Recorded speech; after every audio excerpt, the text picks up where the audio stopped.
So yeah, now it's hello YouTube. We are casting with Andy. Last Hello. Matol Gwent tournament of our entire life, but maybe not. You never know. Yes. High stakes then. High stakes. Yes.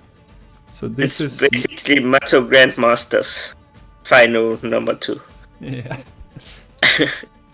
Okay. Don't hear the card draws yet. So hopefully, okay, we got the platform bug. Oh, nice. I mean, you can't have a tournament without that one. Yep. So this gonna be Syndicate. yeah. The syndicate is the one causing it. I'll need to fix the player Okay. names. Okay.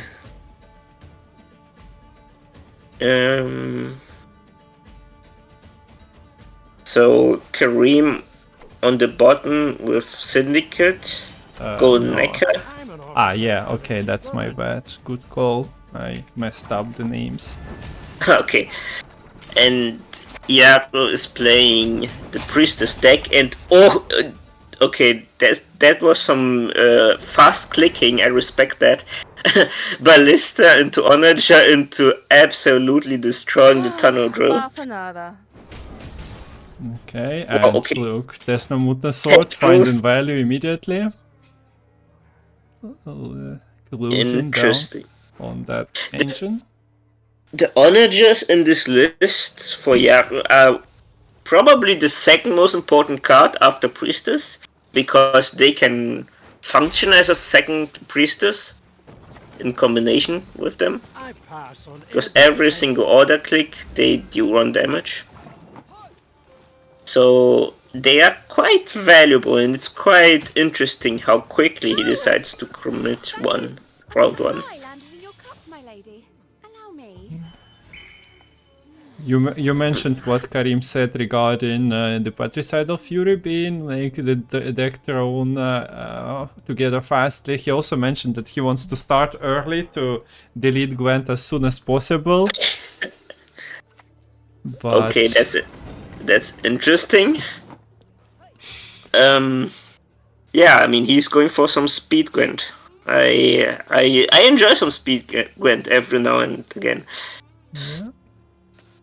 You need to be a speedcaster for that as well, because sometimes you get used to casting slow matches, and then when they throw cards, like if you try to maybe explain decks for occasional new Gwent viewer, which is useful to do from time to time. Yeah. You kinda don't have time for all of it. We have Hubert on 1 already. Yeah, that was a lot of things that Priestess can do with the Siege Masters and their engines. We also see the Purify. Okay, so Kareem puts the bounty, Salamander Assassin, no poison in hand outside of this no cheap poison, so you either roll the plunder or do the morale things. You mentioned the lack of control, so this morale theoretically should stick if there are not enough siege engines on the board. Okay, okay. Couple Ballista coming down now. And both players are just jamming cards.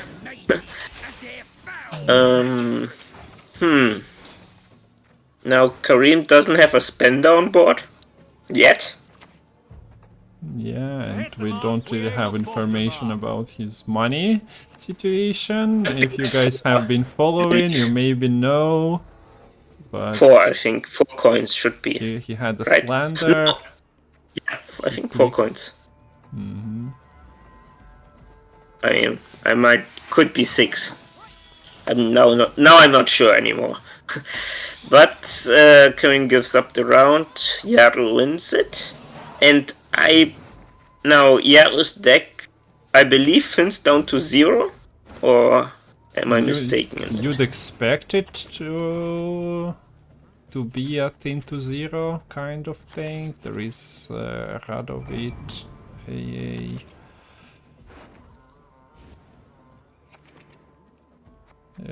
Interesting that out.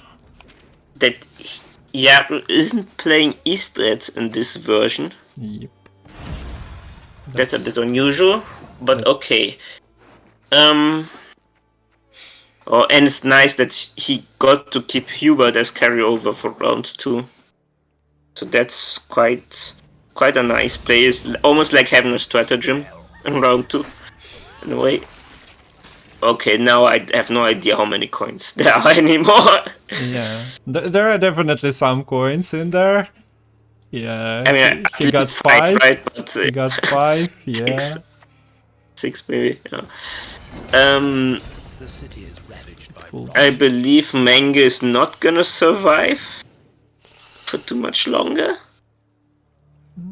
At least he shouldn't. At least he shouldn't.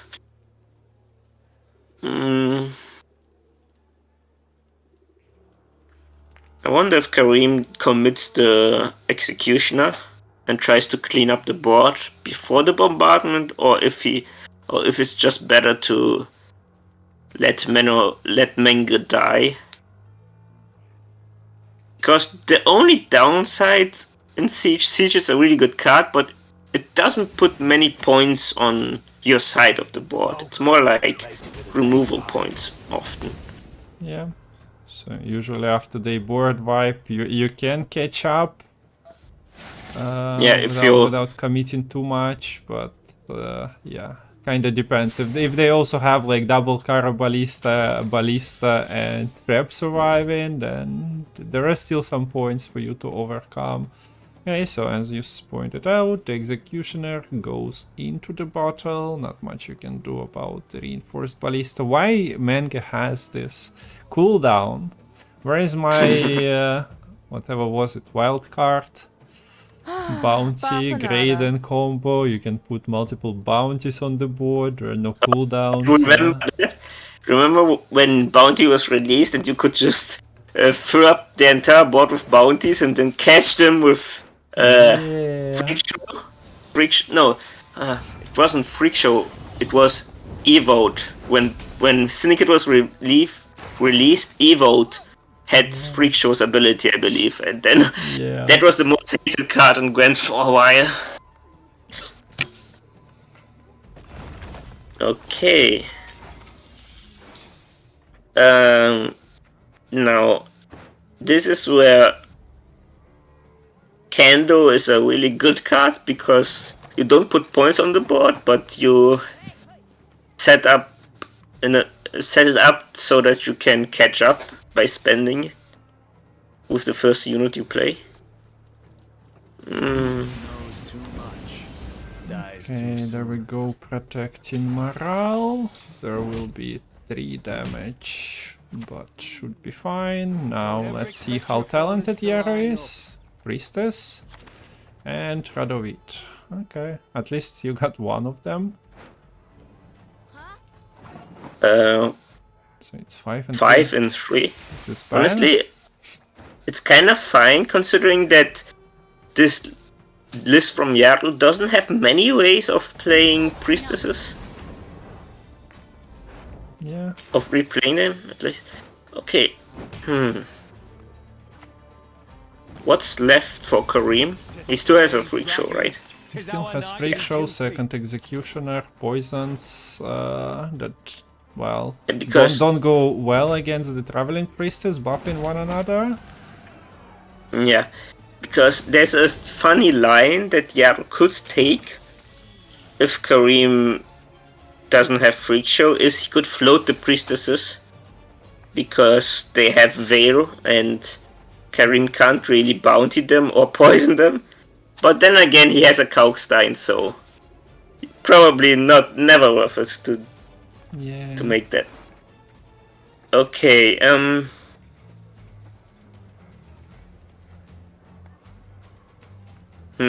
So 6 cards in deck, Yaro draws 3, Radovit jumps out, and you also have Vernon Roche playing 2 cards.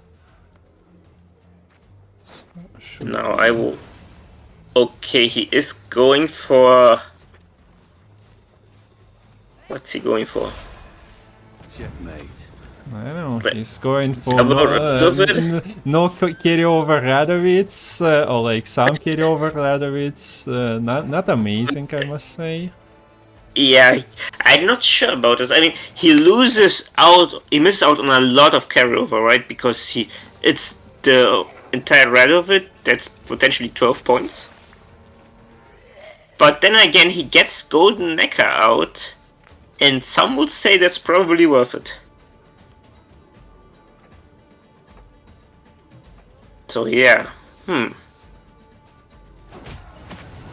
quite interesting. Kareem goes for the Golden Necker. Yeah, he is going for the maximum carryover possible, while still being ahead. His leader deals 4 damage, so it's just enough to kill Onager. Yeah, has some coins in bank. In the purse has Nova and Salamander hideout, so that one is not helping too much, considering poisons. Okay, are not he being actually. kept. Never mind. So it's looking like it's gonna be difficult for Yaro to win this. I mean, those priestesses are quite nice, but he's also a card down. And one of them is probably not gonna survive. I mean, should be fine to get 11 charges out of Onager already. Yeah, that's true. Now, machine gun priestesses. And click, click, click, click. Brothers are kinda dodging the pings, but as soon as I say it, one of them decided to like, yeah, I'll cover you guys. Shoot here, and actually get sniped. This is gonna be quite close. It's funny, right? It never looks close, but before the priestesses come down, and then suddenly, wait a minute, this is gonna be. And Kareem has to kill this Onager because he knows that Yaro has a priestess in hand. Yep. Okay, we get the spam before going for Freak Show, and instead just goes for the poisons, and now it's 15 versus 10 versus 9. Yeah, I mean, yeah, it just wasn't enough for the priestesses. Not today. Okay, Kareem with the first win of the series. Getting Syndicate through, but I don't think Yaro is gonna be too disappointed with it, considering that Syndicate is likely to go through in this with those matchups, I believe. Yeah, Golden Necker Bounty is just a very solid list. Yeah. Okay, so that's a nice start for Kareem. Priestesses worked out, like Tinin was not missed, he got enough charges that rush into Onager, and one of the priestesses actually made it look very close for a moment. Yeah. Who was on blue in this match? So Yaro started on blue coins, so now it's Kareem. And he has triple either deck, so that's his like, coach pick me. That's gonna, I mean, I really like Kareem's choice to play triple either deck. It's a deck I've been, I've grown quite fond of in recent months. I think it's quite enjoyable to play. At least to play the, not necessarily triple either, but to play Araka Swarm and Acid Dive and all those cards. Quite a lot of fun. But it's also a bit, it has a weakness, and that weakness is ironically red coin. So in a tournament setting where you can choose your coins, might be quite viable.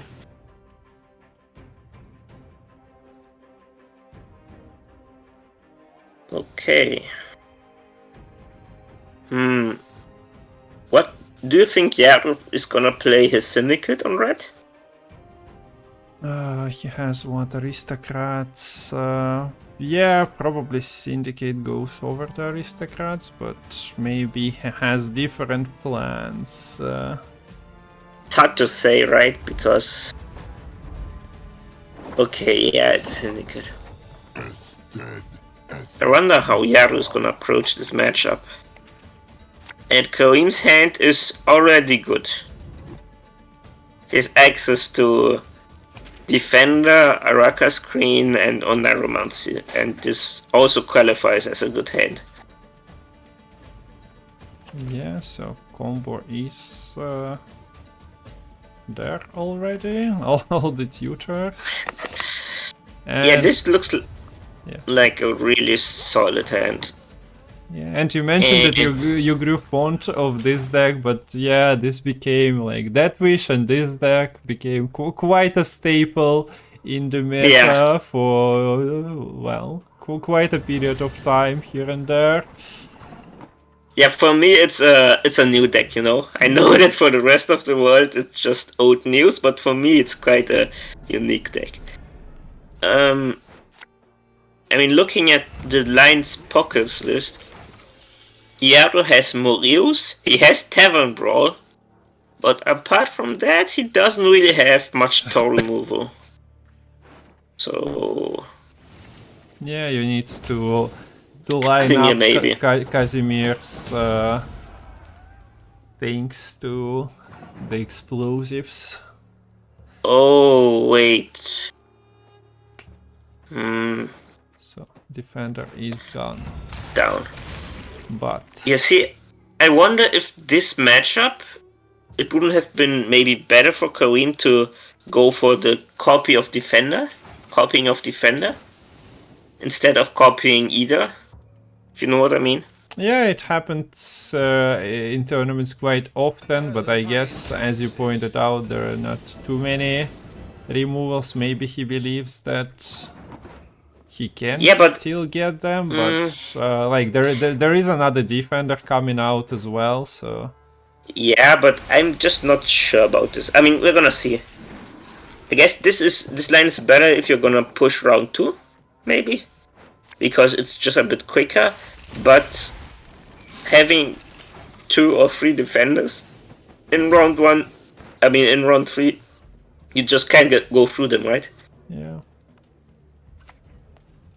So yeah, I guess Yaro would have been kinda happy with Tavern Brawl being available here. Oh yeah. Like, this looks like a Death Wish is one of the decks that occasionally just cannot play because the spawn is like happening.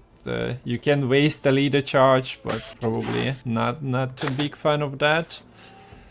I mean, he could have clicked the warrior, right? No, what's the card called? The Endrega warrior.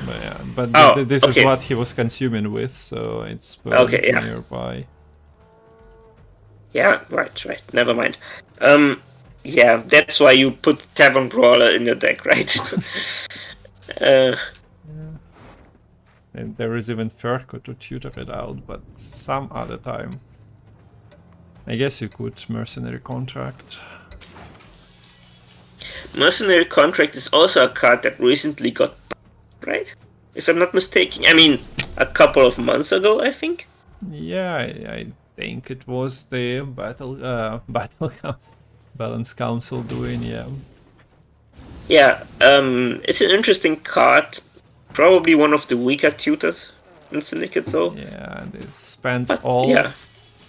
Yeah, that's the worst. That's what really hurts. It would be a good card if you would keep coins left over. But spending all of them, yeah, not so great. Hey, oh, IPO. okay. IPO. How are you doing? So now Kareem has to keep on going, but he also lost almost all of his engines, I hear it's a secret family recipe. apart from the last either. The last either. Okay. Do we see leader charges Doctors. committed to deal with the sausage maker? Looks like we should be. Don't really want to leave the job unfinished. Okay, maybe the gap is. Maybe he does. Maybe he does. I guess. Is there not too many profit? No, Sesame was like a profit card. By the way, okay, he goes for Furco now. Furco and To Sesame, maybe? Or Tavern Brawler. Unless Tavern Brawl is what he tries Tavern to catch Brawler. up with. Oh, yeah, okay, here we go. Bam, bam, bam, bam. Yeah, so he And he gets ahead. Oh. And I don't know if keeping 2 leader charges was worth it. Now this is a Maybe. weird matchup for. I mean, now it's a weird spot for Kareem to be in. So Yaro gets access to Slanders, Hysteria, Sesames. I mean, getting access to Sesames is really nice. Especially considering he was not gonna get any carryover otherwise. A knee is supposed to bash both ways. Yeah, this is the final Gwent tournament for now from Matol. But who knows? Who knows what the future brings, right? Maybe he'll rediscover his love for Gwent at some point later, but not the final ever tournament of Gwent, so there are community tournaments happening as well. Copium, yeah. Inhaling a dose of copium over here. Wait, honestly, it's so easy. Guys, listen here. Come closer. You just need to buff Colgrim to like 5 provisions, and Matol will be like, I can hear organizing your cloak and meal only tournaments. Oh yeah. Okay, that sounds like a plan. And self-eaters as well. Let's buff self-eaters, guys. Make them 4 provisions. Yeah, you're paying Matol, you're paying Lemon to cast as well, just by your Balance Council vote. So yeah, this matchup, I remember, like, different syndicate, it was bounty usually, and this type of AQ triple either trade in the Arcane Tome. You never know who profits more from it, because yeah, you get either bounty collection, or as we see here, it's like open sesames going into the graveyard. At the same time, you give AQ organics to play with, and we are going all in. Okay, so Count Ruven's Treasure, a really nice card that is seeing some play, at least a little. Some play in recent months, and it just has nice synergy with the deck. I mean, some might say it's a bit of a worse Novigrad, but yeah, it's maybe a viable alternative. And Kareem really wants to win this round. As I said, I believe going for triple defender in this matchup would have been. Yeah, might have been better, but you never know, right? Yeah, I guess there wasn't enough control and ping damage to actually contest. There was quite a lot of it. And now he loses on even. And both players have pinned a lot of cards with Tome.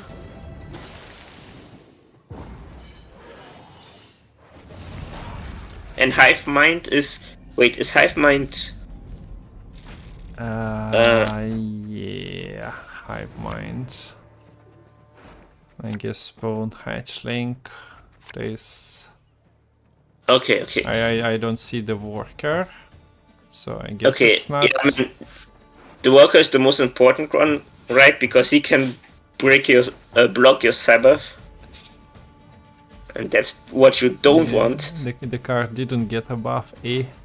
Was supposed to go to 6 power at some point. Oh yeah, that would have been quite a big buff. But now Yaro has a short. Yaro must be thinking, okay, it's probably just better to just smoke now and either 2-0 or get out Sabbath. Because a long round is probably the only way he loses this match. At least I would imagine. Oh, yeah. And he goes for the This cleaver. is quite a lot, and lucky for cleaver to land before any either appeared on the board. Otherwise, what a disaster. Just getting pinked off the board.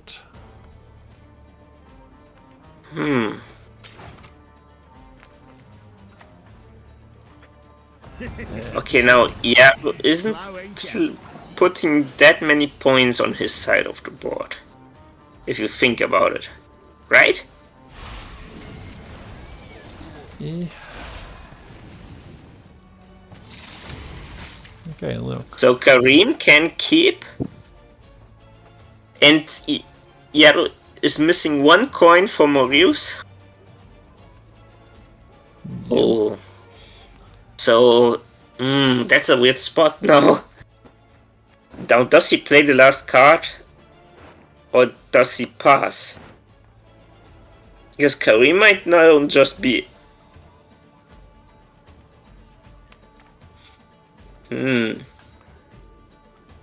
That's interesting.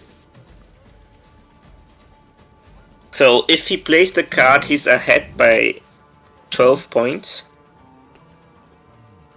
However, Kareem still gets the worker out from Hive Mind, I believe. He just consumed it with never mind. But Right, this never gives mind. Kareem just play whatever you wish. Yeah, and And draw Sabbath you can later. squirrel. You can squirrel Boot or Sesame. sesame.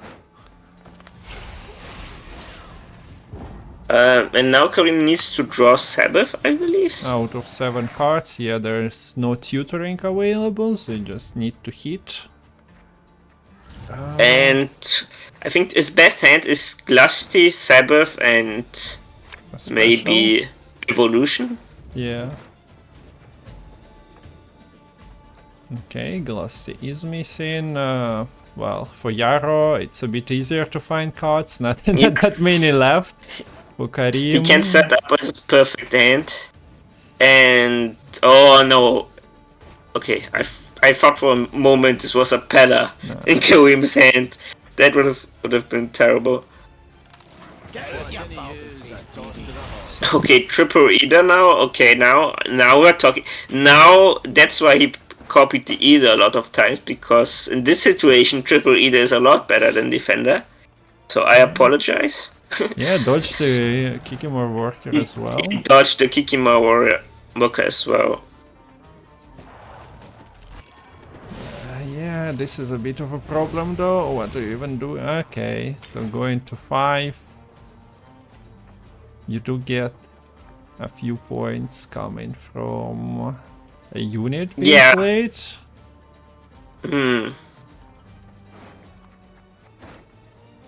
Yaro, however, can cash in on the bounty on the first Either. Or he could play the Casimir.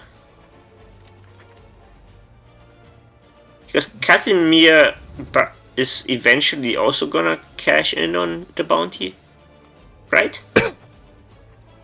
I mean, yeah. Maybe. But okay, we do see Yaro with the discard just denying either value. So if you want to get anything on the Kikimor Stalker, do it yourself, he says. Yeah, understandable. 15 But points. he did spend his spender, so he can't really spend the coins effectively. shouldn't matter.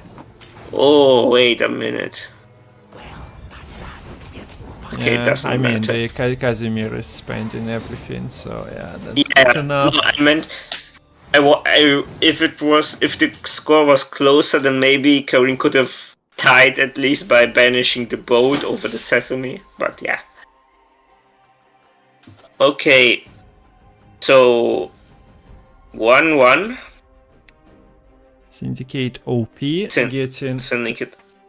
getting through on both sides, and now it's back to Yaro on blue, probably with. Do you go Priestess though? Yeah, I mean, I would think so. Priestess is a good Brucon deck. And he's going up against, I presume, Guerrilla Tactics. So, honestly, yeah, I think Priestess would be the obvious pick for Yaro. Maybe he is gonna try to play Aristocrats. Yeah, let's see. I'm curious. I think Kareem is dead set on playing Tactics now, though. Okay, so we are loading into the next game, and this is a Priestess versus Milva Guerrilla Tactics. So what do we have exactly in Kareem's deck as forms of control? There is a sword, there is Moran for the lock. There is movement, Rock Barrage combining with leader movement and with Milva Sharpshooter, but you also have the seamless Dennis Kranmer.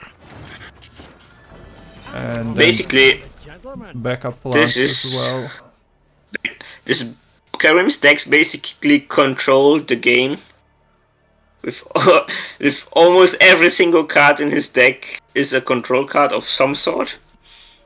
Yeah, so do we go hand-guided sword on this ballista, or do we go backup plan and roll in 3 damage elf? There are 2 of them that work. And of course, we go backup plan because we go sword on Radovid. You know, for the extra. Yeah. Okay, hand-guided sword on Radovid, I can live with that. So backup plan, come on, backup plan for the.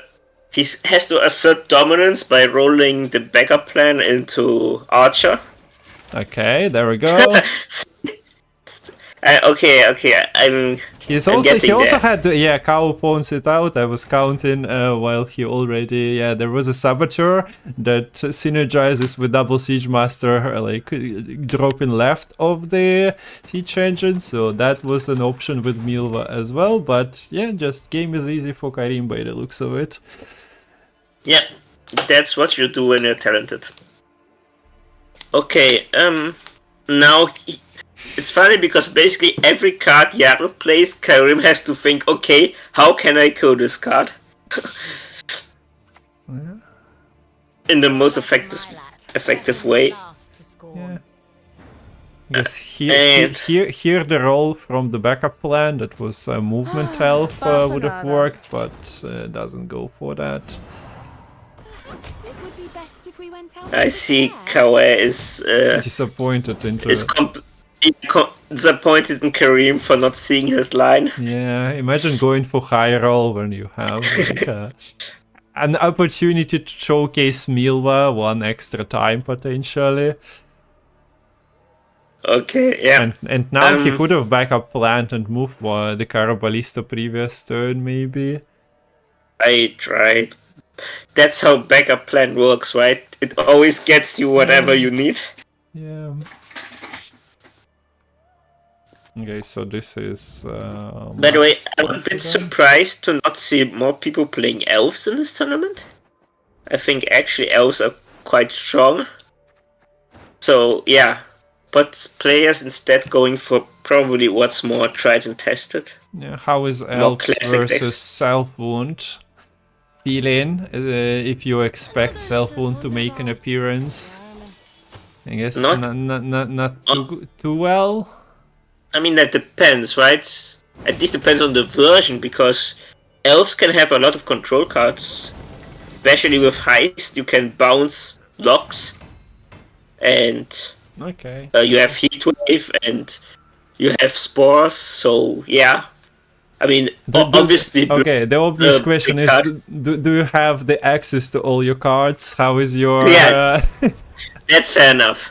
That's fair enough. how is Okay, your one Aniramance at the bottom of the deck feeling in that moment when you need all the control cards? Yeah, that's true. Okay, so Kareem is staying in the round. I think Kareem is probably okay with not winning the round. And I really think he's saving the sword for Radovid, which is funny, but Yeah, like Radovid could have been protected by the Crystal Skull, but since Onager is yeah. a very potent engine, it's a better. Milva jumping out, killing something and jumping back in. Yeah. Just, yeah, guerrilla tactics. Can we appreciate how lore-friendly Milva is as a card? Because you can imagine her just jumping out of the deck with her bow, shooting something, and yet then jumping back into the forest. Actually, quite a lore-friendly ability. Only better. Okay, Natalis making an appearance is quite nice, I would assume. Yeah, having another 10, considering there are not that many warfare cards. You don't want him out. Kareem going for the lock. And Natalis getting assault, I imagine. Amphibious assault into Hubert jumping out, potentially. Not yet. We aim above the mark. Okay, yeah, we're going for early Witchers and missing the priestesses. So Yep. he is sacrificing future points with those lines. Yeah, I'm not too sure about that. Obviously, it's also a difficult matchup for him against a deck with so many control cards.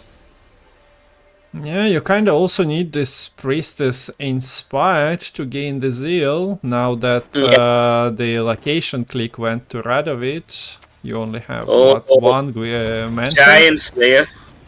It's always guaranteed, like, it's... No way it's not intentional. Every time you see Mahakam pass, one of the cards is Giant Slayer, just ready to entertain. And Giant Slayer is one of the best picks, right? Because it gives you carryover, it gives you a bit of an engine. And...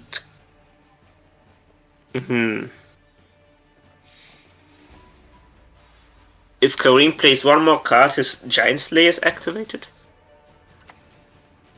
Of course, he has to think about how to catch up.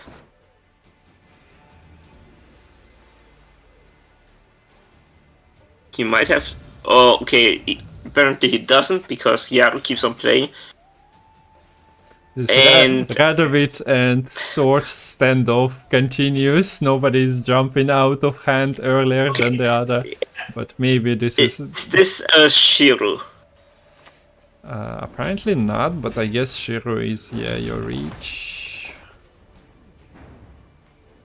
You have double H, but costs you Mahakam Pass. But you get the Giant Slayer carryover anyway, so it cancels it out. Right? Yeah. Is Yaro gonna play the Radovid? The Radovid into no order ability click for the second time this series?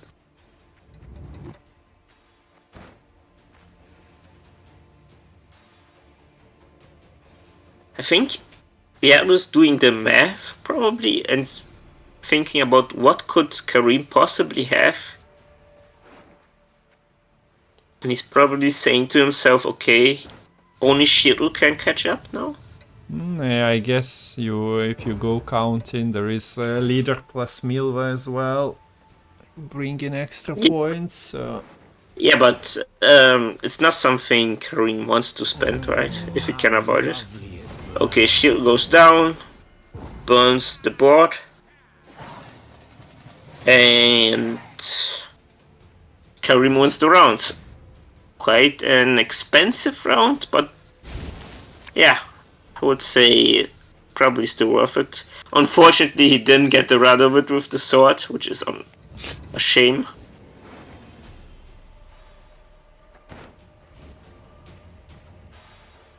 Okay, so there is in his deck Oniromancer Seamless somewhere, Heatwave as well. Okay, there we go, talented. Okay, now Not really a playable situation here, like no Seamless at the moment, but you can just fish for something else. yeah, what though? Ah, okay, I guess Seamless. Seamless into only 2 targets. Yeah. I guess that's the line we're going for. Yeah. I am not too sure about this. Of course. This is not very fun way to play the Seamless into the armor, No. but also not the most fun bombardment to do maybe, unless you are very good at hitting Cranmer.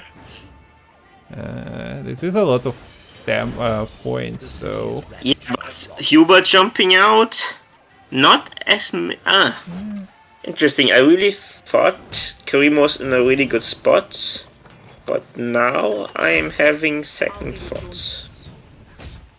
Okay, about so it. he just commits to turning off the engines. I think he's just committing for 2-0, right?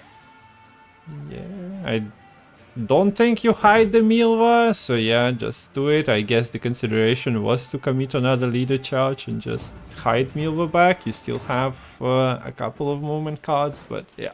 I mean, I would have liked Kareem to just maybe just go spend the last leader charge as well, right? Okay, but let's see how Yaro catches up. He gets a bombardment. He plays the Radovid. Yeah, there is the Radovid like jumping out and giving like no way you 2-0 in that situation. That's true. Yeah, he's getting the other Radovid as well.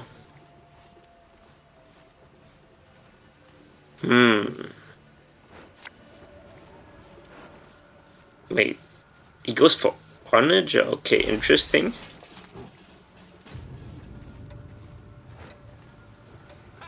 He goes for roping. I'm not really a fan of that. A fan of that move. Because yeah, there is another leader charge to fix if you messed up. Yeah, but it's looking like quite a good spot for Yaro now. Yeah. It was looking kind of grim round one, but now he has a leader charge. He has priestesses, which he can guaranteed put in the deck, and play the Griffin Witcher Mentor into buffing them.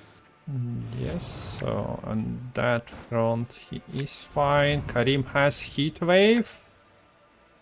Okay, now that's interesting because if Kareem can kill the Griffin Witcher Mentor, apparently he cannot, unless the last mulligan actually gives him the Heatwave. Okay, this helps. I mean, backup plan works. Yeah. As we know. Yeah. Okay, can he... Yeah, he can kill the Mentor. So now Yaro has to... upon which your kind dies. Okay, goes for Play. leader. Leader Roach, I imagine? And those priestesses have to buff each other, right? Okay, I guess he can go for reinforcements here, but I don't think it gives you anything. But the reinforcements next turn won't be much better. A couple of points. That's true. Yeah, reinforcements is a dead card basically in this situation. Which is why I was so surprised he decided to keep the Onager in hand over keeping Reinforcement. Because Reinforcement was a siege engine, right? Yeah. Was there something on the board? But anyway, I just don't see Kareem's points here. You only have access to one of the golds, and also the buffs are being spread out, so you cannot really do anything No point. there. Really, just you don't have enough points on your side of the board, right? Yep. There's like you can Heatwave for 11. And that's it. He's still 13 points behind at that point. And even a 2 or 3 point reinforcement isn't going to. Yeah. How many is it? 3, 4 point reinforcement. One charge was kept to give the inspired and activated, but yeah. Not enough here for Kareem. Well, that's a by shame. Yaro. I guess that Seamless would have been helpful here, but there's some synergy with the Rehead Right. and Leader. If he had kept more leader charges. Well played by Yaro. Really interesting. I think round 1 was the key round. How Yaro decided to save Hubert, keep him in the deck. One of the deciding factors. And Kareem, I think, was not unhappy after how round 1 went. However, round 2 was a bit of a difficult one. So not ideal. Yeah, now Masquerade Ball left for Yaro to close and get into tomorrow's semifinals. Okay. This is a really good, strong list. I'm interested to see how it does. Yeah, the idea is that one round you usually win with ball, the classic Masquerade Ball that's been a staple of Gwent ever since 2019, I believe. Yeah. We had Masquerade Ball with the spice tail trigger in it, so been quite a while. Yeah, I was just trying to remember when Masquerade Ball got introduced, and I believe it was 2019. So yeah, always been a staple in some form or another, and also a lot of aristocrats. Okay, Pio is saying December 2019. Yeah, that tracks. Okay. And Kareem has to choose now between either either kinda has only one coin. Yeah, at least it's a lot better on blue than it is on red. So now I have to look up the lists again? Okay, never mind, we're jumping right into the match.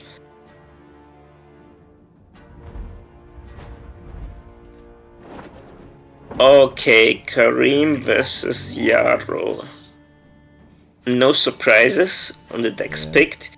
And this hand is looking good. At least fine.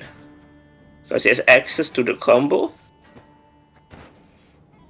Okay, wait. Remember when we said I wonder why he has Cellar? Yeah. I think this is a card that might actually... Okay, no, never mind. It's only allied units. Yeah, if only you can play him as a spy to enemy side of the board as well. Just between two defenders would have been so spicy. I think he probably just plays Cellar in order to get out Art Fane, maybe? Yeah, this is another trigger for that as well. It's a gold aristocrat. I don't know. Yeah. Yeah. It's a really unusual card, to say the least. And this is very nice spot to use your Arcane Tome as a tutor because, well, aristocrats only have Coup as the special, and not much you can do with that card unless you go into like opening with Roderick.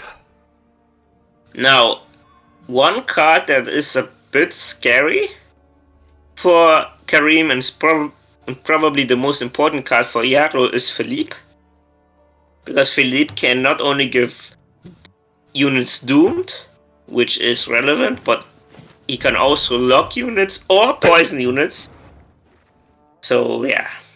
Yeah, there is Parasite, Heatwave that are in the deck at the moment, and all the other removal is kind of pingy, so let's see how it goes. Yeah, Shoestrut Kid in chat's also saying Kareem is basically playing 2023 decks. Yeah, so, imagine missing the start of the stream where we were, discussing the tribute to Team Elder Blood that Kareem is making, playing all his teammates, and well, his own spin on the decks maybe has been put, but we managed to locate most of them. As puzzle deck, Trusky deck, Kawe, Kareem deck. So quite fun. Interesting. He goes for the either over the defender consume, which is interesting. Yeah. I would have thought because of the logs, again defender might have been better in this matchup, but let's see how it turns out. And those thirsty dames, they are the main engine in Status Nilfgaard. And probably the scariest one. So Kareem is looking to kill her ASAP. Yeah, Hideous Feast. 5 charges should be not that easy still, but he'll manage. I wonder if Yaro was trying to commit cards, because the problem is that every card he plays basically is going to get Artfane out in round 1. Yeah, and that's why you keep it in hand. You need to be talented and draw your Artfane too. Yeah, so he decides to pass because he doesn't want to commit. So only 2 units played, which makes Sabbath not exactly super active. Right, that's also a good point. He doesn't want to activate Sabbath. Because Yaro is looking for this long round 3. Yeah, I don't know. Would be interesting if Kareem manages to set up to see if Aristas have enough. Like at the moment we do see Kareem establishing carryover, not picking the worker. He can kill, if he can kill something, he can play his Sabbath, right? He only has to kill 1 unit somehow. Yep. So maybe Stalker can help. So this is an interesting point for Yaro. You kind of want to throw like your Philippes, your Thirsty Dames into the graveyard so that they are brought back by the Sabbath. At the moment he gets 2 engines. It's very good already. Yeah, for sure. I guess Philippe is also potentially just a heatwave target, honestly. Yeah. For Kareem. Okay, he goes for... Oh no, he was looking for Emir. Pretty sure he was looking for Emir. And the top unit is, well, nothing scary. But the lock misses, and you're also missing your oh, well, there is no cool access Can anyway. he lock the worker? No, the engine. I mean, yeah, the lock is missing, and it's also would have cost you the coup target, but there is no coup anyway, so.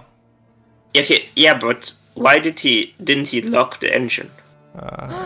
There is a thing called roping. He had no control already. He kind of went in too late. Fair enough. Imagine roping. I have never been through that, so I can't relate. But okay, I see. There we So go, that's how- Heatwave on the most important cards. The Artfin giving the deck sorting and status applications left and right, so yeah, no carryover allowed. An important card. Yeah, this rope was really bad for Yaro because now he also.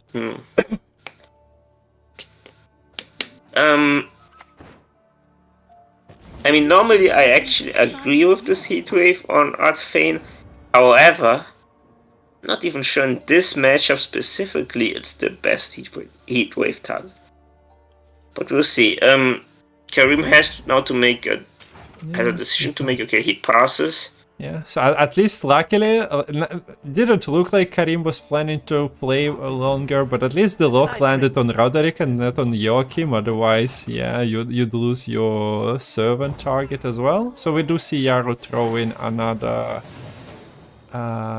engine into the mix, so that when Kareem plays Sabbath, there are 3 engines coming out on both sides, so a defender and 2 engines. Okay, do you think Yaro is playing Seller in order to counter Acid Spit, and Kareem was expecting Acid Spit? Was expecting Seller, so he decided to cut Acid Spit? Yeah, that makes the most sense here. That makes sense, right? Those were the mind games that both players were playing before the game. Okay, Rose. Oh wait, it's looking like Yaro is missing a big card.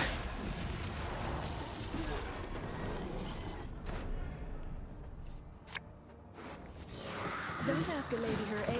It's unbecoming. Okay, wait. Okay, Yaro isn't playing Emir. Yaro Never mind. Not playing Emir. Emir. Okay, so that's what's missing. And Ku was dead, so that's in that regard it's fine for him. Gets his 3 engines, and now Philippe is like, did you need me?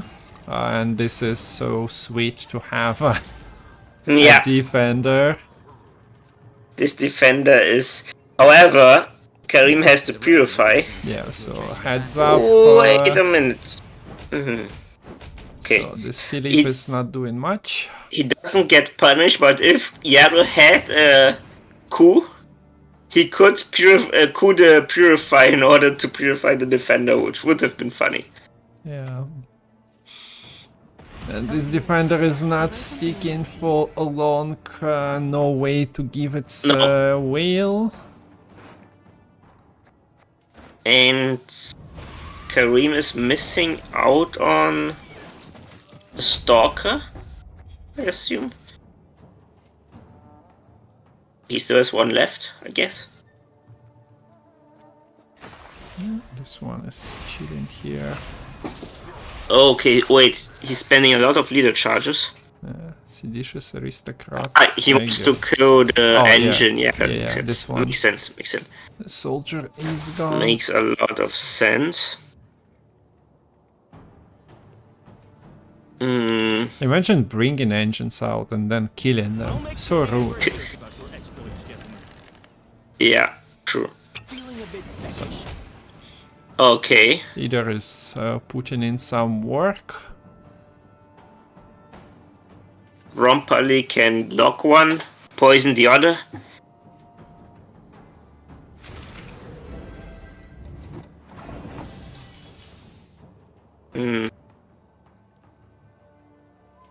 I expect Rompali to die, however. Quite quickly. Hideous Feast is still there, yeah. And Kareem has 1 Ran Warrior left. And Ran Warriors, I mean, at least he has access to one, so they are really good with Glusty, and he's gonna hope to keep him alive. Yeah, there is still one lock available, unfortunately, for Eaters and all the engines, but Yaro must be happy since this Eater is not really going anywhere. Unless we do see in Dragon Warrior land there.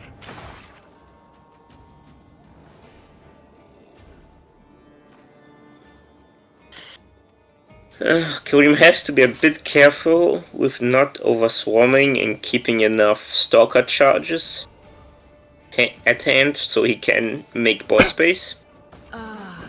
Yeah, like... And Nordling? Sorry. Is it? no, never mind. The next Dame comes down, or triple Dame. Dame in round 3 is a lot of points. Yeah. There is only one reset. So, Okay, at least but one no. Dame is growing, but yeah, The Kareem- next Dame dies.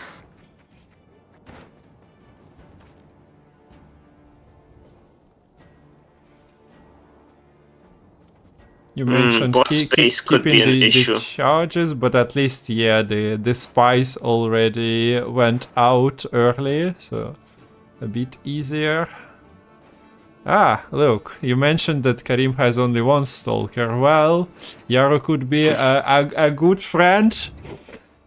Very good friend. Right, yeah.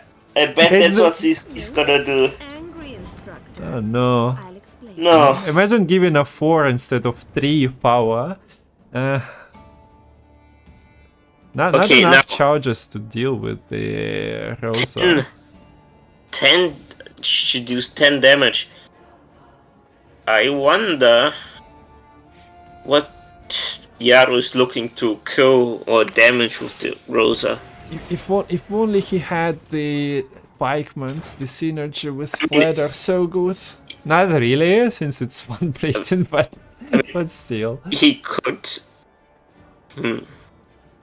He could purify the Stalker, which is quite funny. Probably not worth it. Wait, on the other hand, if he purifies the Stalker and locks it on the same turn, Kareem suddenly has a very awkward hand because he can't free up board space anymore. Right? Yeah. Is Just, he isn't going for it. yeah, he went just for the. That's a I'll shame. take your engines and play them myself style, Because- Nilfgaard style. He could have purified the Stalker, right? And then played the and locked and poisoned the Stalker. Yeah, but And use- imagine wasting the 10 damage on the pure Peller and 2 power. Well, yeah, I guess that's fair enough. But yeah, I mean, Kareem's hand would have been very awkward though if he had done it. Now Kareem, what does he do? Does he play the Bran? Was there any more? He need to be on alert on the like potential blight maker into a cow rogue log in him, but still has Blightmaker into Stalker. cow. Yeah, I wonder if he plays around that. Yeah, so a couple of charges is always useful to have. Okay, now Yaro is a lot of points ahead. However, he doesn't have another poison. He's only bluffing that he does. And he has 2 cards that are... I mean, Zella is gonna play for only 6 points. Yeah. Fergus, okay, it's 13. Solid. Yeah. 14, really. Okay. There And we go. Ghostly goes down.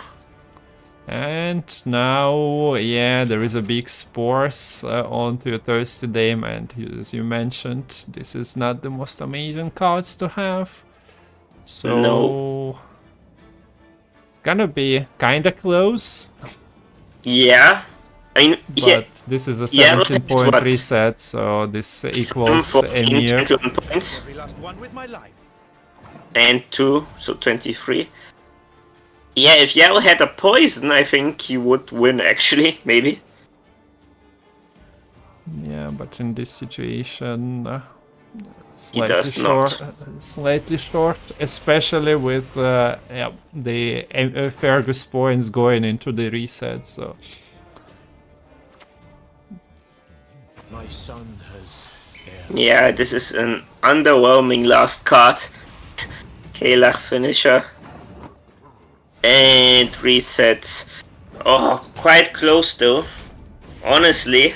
yeah. Poison would have been enough. Okay, Yeah. so this is a Quite a 2-2. close.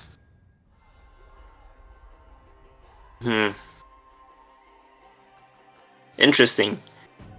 So now 2-2, last match. Ball Nilfgaard against Tactics Control. Yeah, and ball goes on blue coin, right? So I don't know. We'll see how Yaro pilots it. Doesn't sound too easy. No, it doesn't. It doesn't. I think it's gonna be difficult for him. It's gonna be a bad matchup. I think the version that plays multiple Joaquims is better against control decks, because Joaquims are it's just a really good way to copy him and protect your engines. But this version Yaro's playing, he's even cutting cards like Usurper and Emir, and those cards are actually really good against control decks, right? For the most part, because they can stick. Yeah. They aren't easily removable. So yeah, it's gonna be an uphill battle for Yaro, I believe. Yep.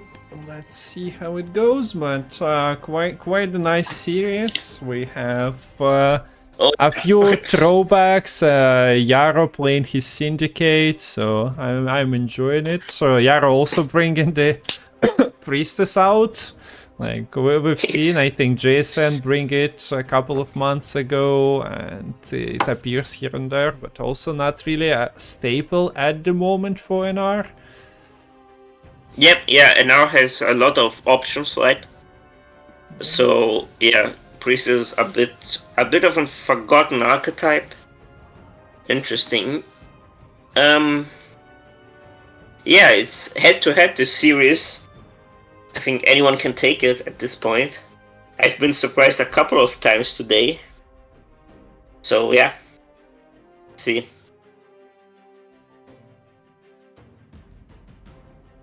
Okay, so players making the last preparations. This is the third quarterfinal of the day. There will be one more match after we are done with Yaro Kareem series. It will be Arctic Foxy versus Lucas Legends. So good luck to those players. Gonna be another fun series. Also interesting. Yeah. And finals, interesting. semifinals and finals are tomorrow starting 12 p.m. CET. And here we go.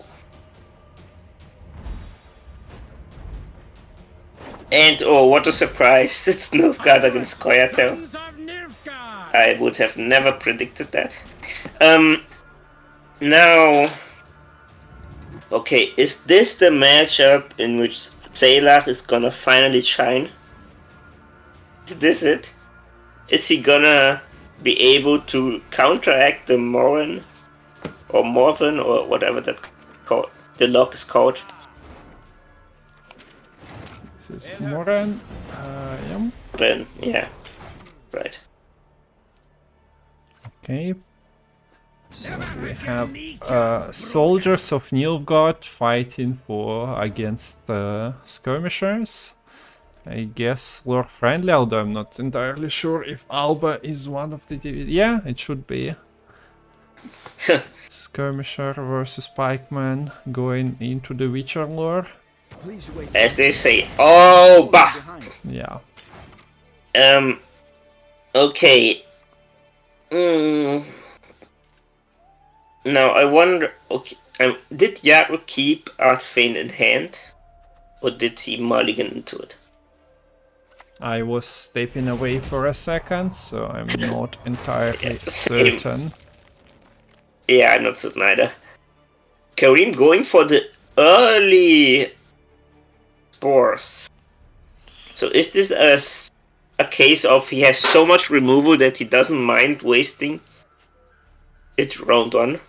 Yeah, we just seen a 20 plus point spores in the previous game, so seems a bit awkward, but at the same time, like this Pikeman is an engine of sorts and maybe protects the thirsty dame.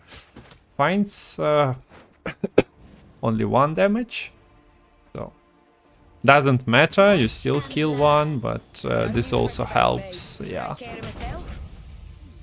I guess if you waste leader charge. If you waste the leader charge, it even sounds better, but still costs you a leader charge. Yeah, it's awkward for Yak. No, it's like the classic lose on even situation, which you don't want to have.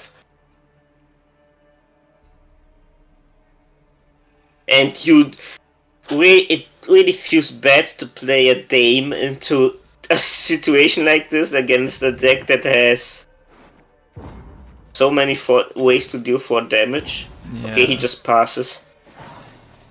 Doesn't sound fun playing aristocrats into that, but now he has 2 rounds of his potent engines. Yeah, it's just unlike maybe some other factions like NR, you don't have a lot in means of protecting your engines. I think this is a good call by Yaro. However, he needs to make sure that he can save certain cards for the next round now, while preferably not going down cards, so it's gonna be tricky.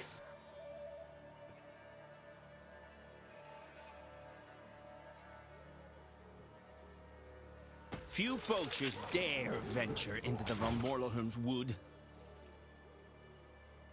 Okay, locking the Swordmaster. No surprise there. This should be Oh. Maxi, so draw, yeah, Oniromancy, what a nice inclusion into the deck, but Mahakompass and Heatwave are somewhere on the top. See, why are people even playing on Neuromancy? It's 12 provisions wasted, doesn't do anything, bottom of the deck, useless. Maxi on the other hand, 5 provisions, all the consistency you need. And points on your side of the board. You can even like dry pass answer that if your opponent passed. Like, Don't forget, Gwent is the points card game. Yeah. Points are all that matter. Haven't seen anyone say like, oh, I finished the game with 17 provisions in the 3rd round. That brought me victory. Okay, okay, early Rampali. And Rampali goes into the sword, so that's an extra lock pickup. I mean, that's a great lock target, Jesus Christ. Yeah.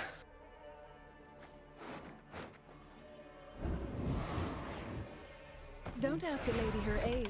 It's unbecoming. Difficult.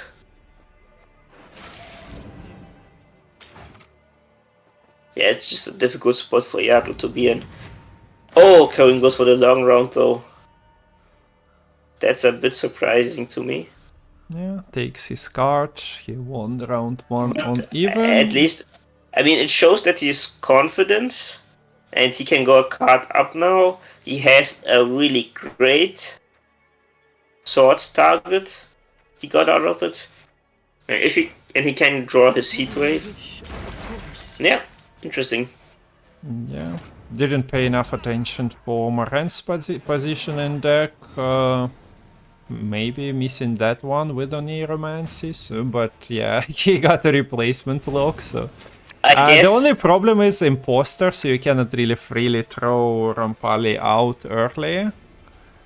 True, that's true. otherwise. And Sailor, again, he can counteract those locks. Yeah, I think Yalach was moved to...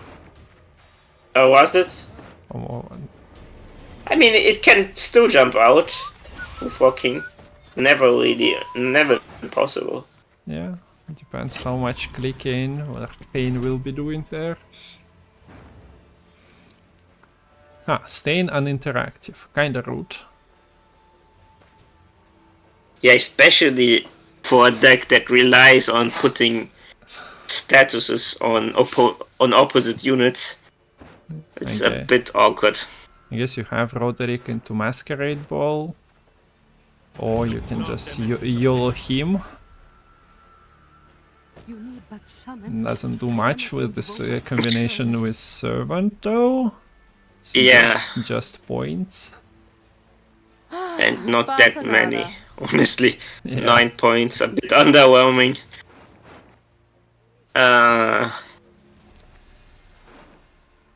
Oh, wait. I guess you don't get this wired into the code if this is round 3 and your Giant Slayer is... well, it still would have been a nice engine, but... Yeah, not as good. Not... I guess it's only coding for the resilience, otherwise, yeah, he on the one more Lechem Servant would have been pretty decent here. This is a nice pick for Shiro on 5s if you need that. Not sure we'll see Shiro on 5, but Philippe, potential Thirsty Dame, Arrows and Edna can be knocked down to 5, so Kareem's options are being free, but there we go. Honestly, I would like Yaro to play the Masquerade Ball sooner rather than later, because it's gonna trade with the Heatwave likely anyway, right? If Kareem wanted to Heatwave the Art Feign, he would have done so already, I believe. Yeah, what about... like, you need to know what are you poisoning, and you will be triggering your Masquerade Ball, so he kinda waits for Seamless to land, I guess. Yeah, no, but if Masquerade Ball is gonna eat the Heatwave anyway, Yeah. it's better to get the Dame. Yeah, in that sense, sure. I'm just thinking. Yeah, I guess Kareem has enough answers to your Philippes and Rosas, so you just defaulting into that. Yeah, good point. But no, decides to keep it in deck. Just playing second Joachim. I think he's really speculating that Kareem's gonna spend his Heatwave early, which he isn't looking to do. Okay, now Shiru. I think the best Shiru Kareem's gonna get is gonna be a tall Shiru. Maybe he could kill the 15 if he wanted to. Yeah, I guess going tall at the moment is not really safe. Is it? I mean, if you plan to Heatwave the Masquerade Ball, it's fine. Okay, he's trying to set up the Shiru on 12. That's also... Or on... Nah, he can't really set up... Okay, on 11, he can set up Shiru on 11. That's fine. 8, 11... Yaro has to... Yaro has to... Yeah, Pure saying Shield because a good poison target. Yeah, but... It kind of depends if there are enough poisons, because if Masquerade Ball is Heatwave, then there is not much in terms of There aren't really poisoning. enough poisons. Or does Yaro have a poison in the deck? Well, there is one, yeah. Yeah, okay, there could be enough poisons then. In theory. With Philippe. Oh dear. Have I something in my teeth?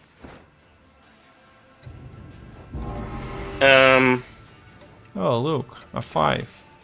But there is still a question of do you really want to give your opponent an extra engine? So yeah, first we do see Milva, and she's putting in hours and hours here, jumping back and forth, working out pretty nice against the engine decks that cannot really protect their engines too much in this situation. So yep, back in deck.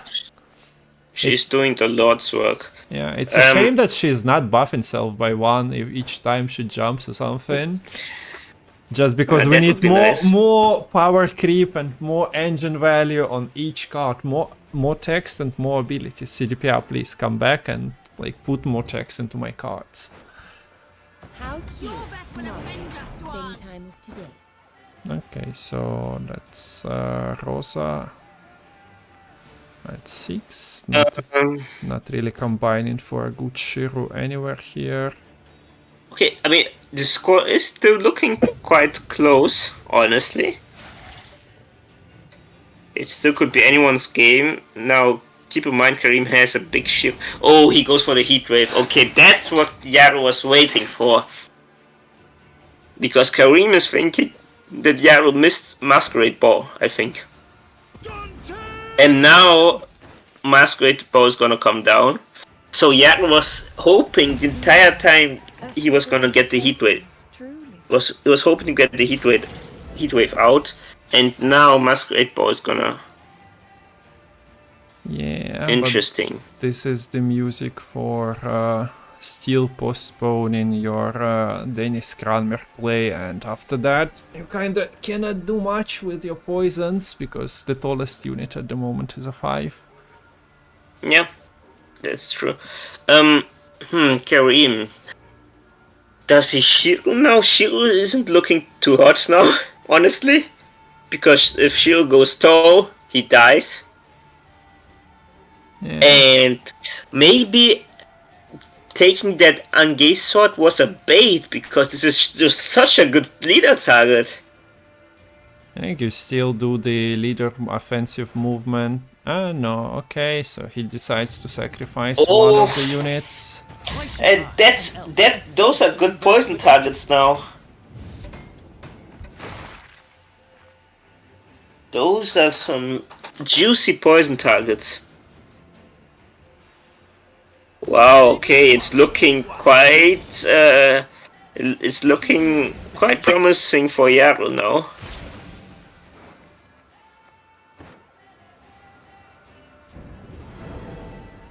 Is it? Well, to being 24 points ahead with some bleeding and unresolved Masquerade Ball must be feeling okay, but at the same time, it all kind of depends if Kareem lines up a good Shiro for himself. He needs to do something with the Philippe, otherwise... Yeah, he needs to kill the Philippe. Okay, but he can't kill the Philippe with the sword. Yeah, right? I mean, because one offensive leader brings Milva out. Yeah, okay, this is awkward for Kareem because okay, offensive leader. Okay, he's gonna set up Shiro. I guess he just goes for the 6s. There is a Seamless though.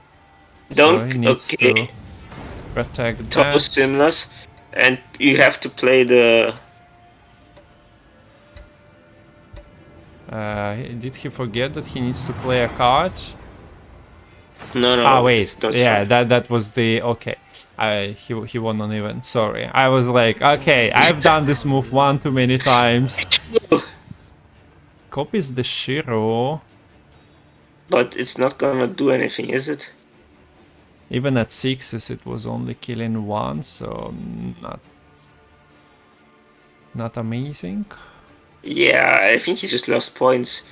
Maybe he got too excited for a minute by copying the because, I mean, if you can kill something with Shiro, it would have been great, but not killing anything. Okay, now, yeah, Kareem. This is not particularly close with the card advantage. No, not anymore.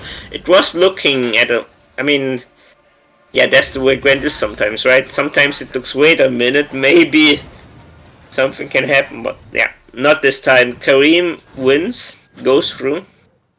Kareem, by the GG's to way, both players. won last two winner takes all tournaments. Right. The So pre he's the pre-cooked decks. champion. So yeah, in the last week. So let's see. He's going to the semi-final, but nice fight from Yaro. Like the games were pretty Yeah, for sure. exciting to see.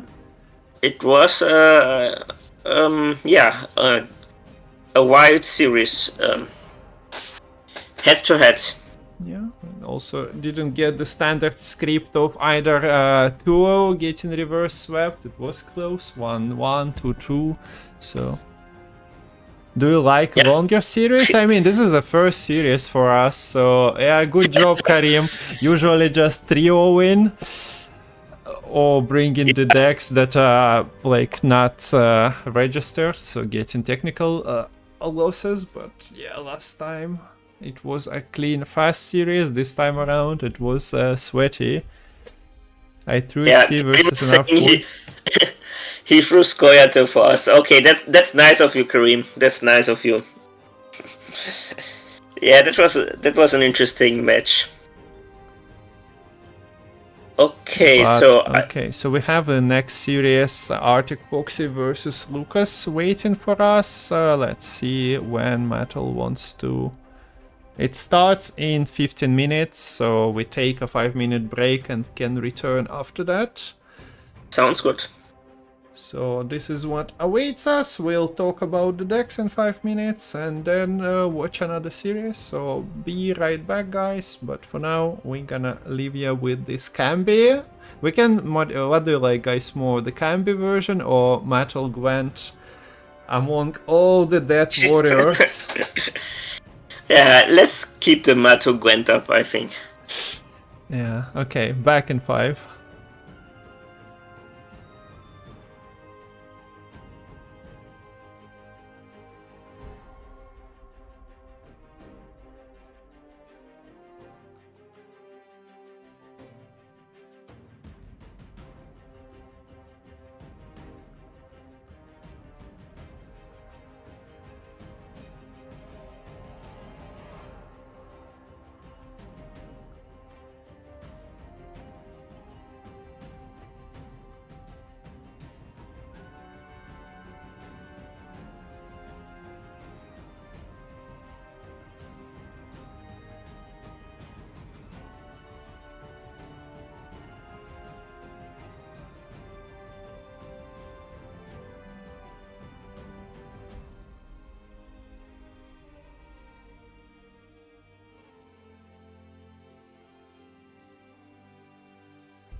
Okay, and we are back.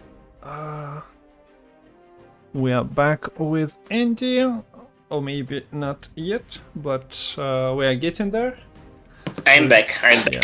Hello. So there is Hello, a hello. fourth quarterfinal awaiting for us, and it's gonna be between Yes, there Foxy and Lucas. Lucas has been participating in a few of Matol tournaments, has been a participant of Lilith's tournaments as well.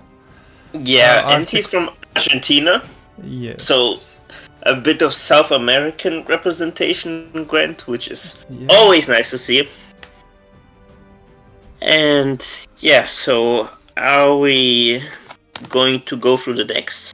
Yes, so those are the leader abilities on the screen, but you'll see the decks in a second, so let's go. And I have Lucas decks on the screen, starting with the Temple, Siege, Demavent, Mutagenerator, and then like kinda, I ran out of provisions kind of deal.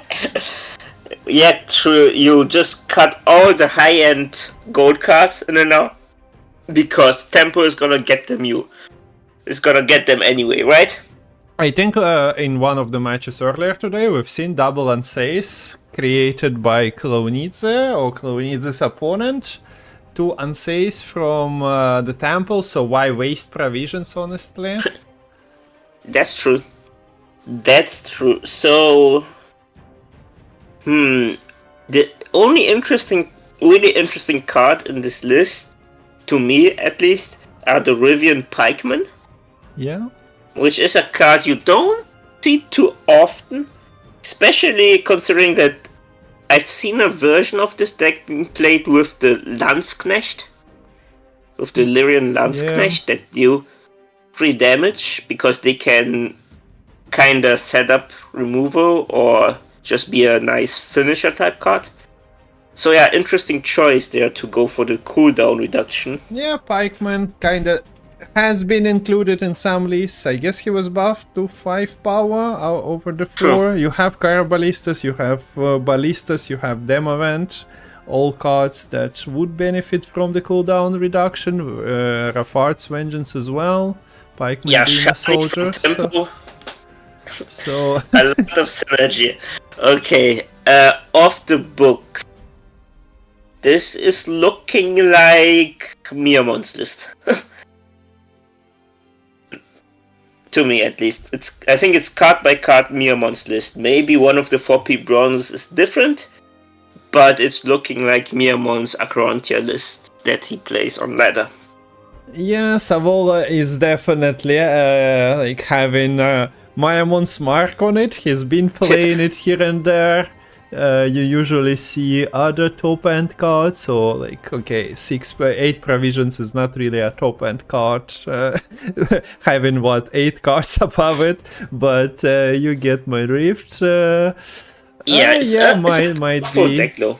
Yeah, it's something interesting- Maimon got 2650, I think, in like 60 games last season, so definitely has a potential, especially in the controlled tournament setting. However, you have to take Miamon's scores also with a grain of salt because a lot of the time he's the only one who can pilot his own decks. Yeah. And yeah, but this looks really solid. I like it. I think off the books, Syndicate is a bit underplayed maybe because at least you don't see it on ladder as often as you'd think. Open Sesames are one of those. Open Sesame decks are like not that popular, but they're really, really strong. So yeah, it's interesting. I'm interested to see this version. Okay, moving on. This is Imperial Formation. You have soldiers. You have I like double this list. battle stations possibility with Asira. Iron Date list as well, so I guess you kind of play it from Blue Coin more often. You have no Nausicaa Sergeants. Which is interesting. Yeah, guys, I think they're unplayable at 9 power. We should buff them. Why does nobody buff Nausicaa Sergeants? Okay. You can campaign for that buff. Oh wait, nobody needs to campaign. It happens naturally. And the It's last list the of... natural order of things is that Nausicaa is gonna get ping-ponged every balance concept. Okay. And the Yeah, last one yours- is Renfri making a comeback with Renfri gank at 6 power and Renfri at 3 power, Fortune Provisions. You finally can play it. You can play it finally. Renfri decks making a comeback, but this is one with Barclay Elves, so heavy on dwarfs. The lost deck has returned. Renfri, finally, Renfri's playable again. Guys, a Renfri deck. Oh, okay. Yeah, he's still playing the Iris Companion Everick combo. Yeah. And Barclay Elves into... The nice thing about this version is that you play all the Zotans, right? Yeah. Yes, you play all the Zotans, so that Philavandro, when he gets buffed by 1, he can spawn the Zotan's company for some nice point slam. That also has Barclay Elves synergy. Yeah, I guess it looks like a solid point slam deck with a bit of control, a bit of removal, a bit of everything really. Yeah. Yeah. Okay, a quick question, Matol. Have you returned Andy into the casters? Or didn't bother That's with a good it? question. I should probably... I haven't even checked. I haven't even opened Gwent to see if... just why I'm checking, because we are moving to Foxy's list. She cannot be cast in her own games, as in, yeah, seen. No, I didn't? Okay, then I guess we just continue as is. It's smooth. No need to launch then.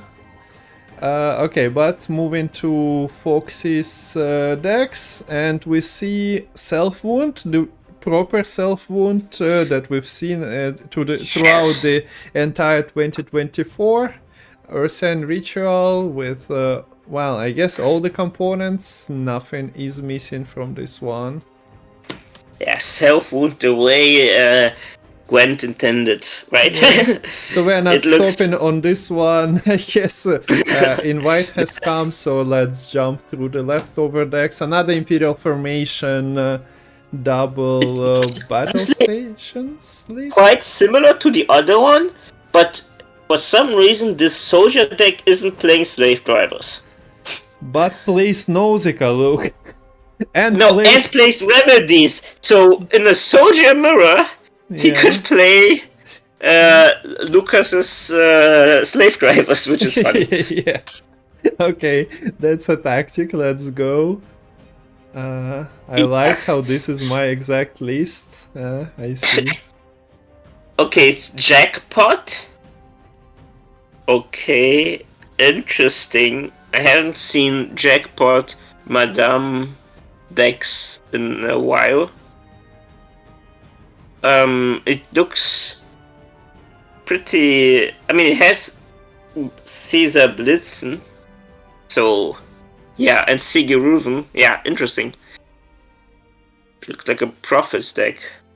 Yeah, I think Foxy was playing in one of the Matol's list this exact version, or maybe it's slightly modified. And the last one is just an honest Death Wish list with double Cyclops for control, in addition to Riptide and Tyrantide Heatwave combo. So yeah, that's the list. Let's look at the bans for a second. So Foxy is not playing Nilfgaard, and Lucas's NR is banned, so no high rolls there. And no, we're not gonna see a Nilfgaard mirror, which is a shame, because I was looking forward for those remedies. Okay, now we're just jumping right into the game, I believe. Yes, so one thing that I didn't remove and nobody mentioned Okay, it is the player names. Syndicate. Syndicate mirror. Okay, so we're gonna see Sesame Syndicate against non-Sesame Syndicate.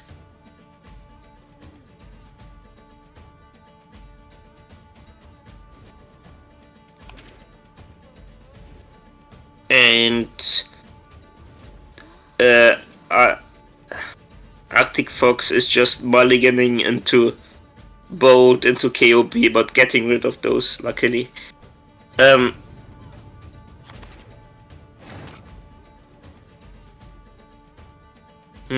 He missing Madame Marquise. Serenity. Serenity, right? Yes. Okay, I was fixing this scoreboard, but this is the last quarterfinal of the day, so let's enjoy that one. Starting with Syndicate Mirror and No Bug. What are your names? Nice to see. I mean, that's some good news at least. We can see the coins finally. Yeah, so what's the game plan then?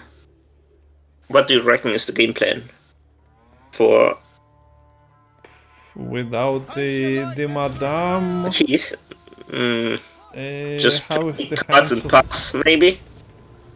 I guess you still have the Sewer Raiders to thin out. I think Lucas Legends is kinda... I mean, now he is probably noticing that something is a bit weird, that Madame Marquise isn't being slammed on blue. So he's probably assuming that there is no Madame in hand. We do see a highlight on Novigrad. I wonder if he decides to, okay, I'm just gonna commit on winning round 1 against Jackpot. Yeah, Novigrad highlight was a spoiler of sorts. There we go. I don't think it's commit to winning, more so that he's just playing it so... Because he's probably assuming that he's gonna be bled round 2. So he might as well play it round 1 so he can get to click it in round 2, right? Because I don't think Lucas Legends is going to try to win this round. Never mind! I have no idea what I'm talking about. There you go! Never committing to winning this. Bam! Savola, remember me? Predicting anything anymore. No one should talk Salamando. There you go, Savola, just slamming, what, 22 points, 18 points? Plays into double poison, right? But okay. There is distinct lack of spender, but there is your cursed blacksmith, so should be solved. Blacksmith works.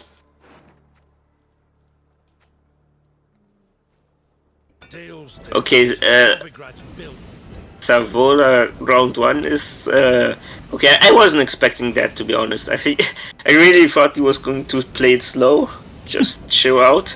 But no, he is going right at it. Yeah, I guess it's a bit weird to commit Novigrad on an assumption that you are getting bled. Usually you kind of want to play a little bit instead of wasting it in terms of you don't really get 2 rounds full of coins provided with Novigrad. This way it might be. I mean, it depends, right? It depends on the matchup. The important thing is that you get them in the round where you need the coins the most.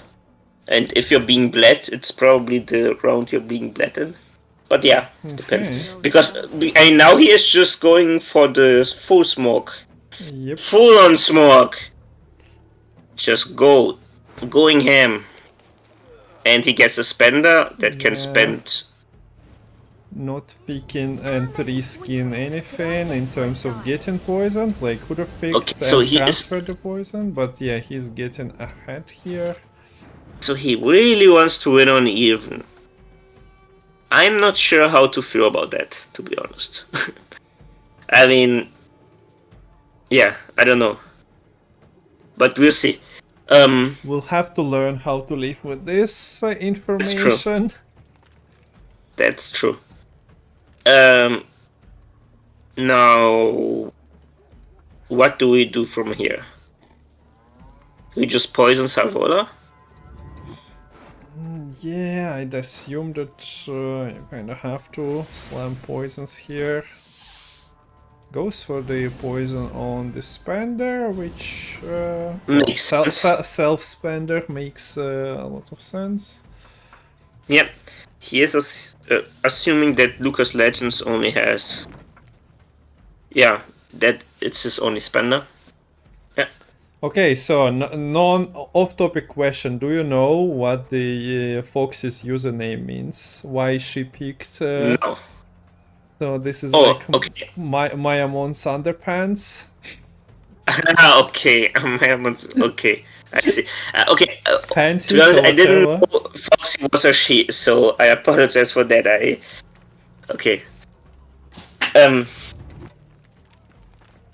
Mayamon's underpants. That's interesting. Yeah, or panties or whatever you fancy.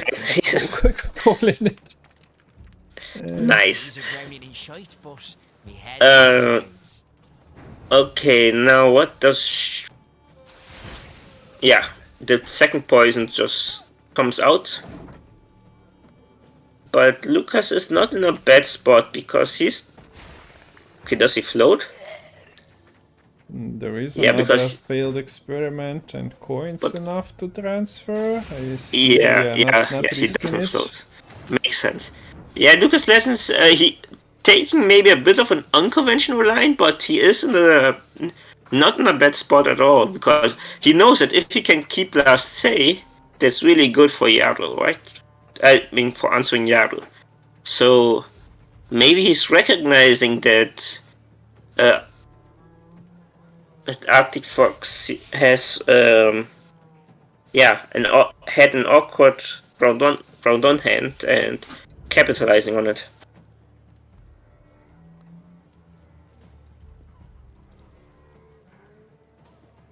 Okay. Oh, Moreus. Morel's hunting onto the Salamandro creatures. Foxy is also committing to not losing on even in round 1 by the looks of it. Yeah.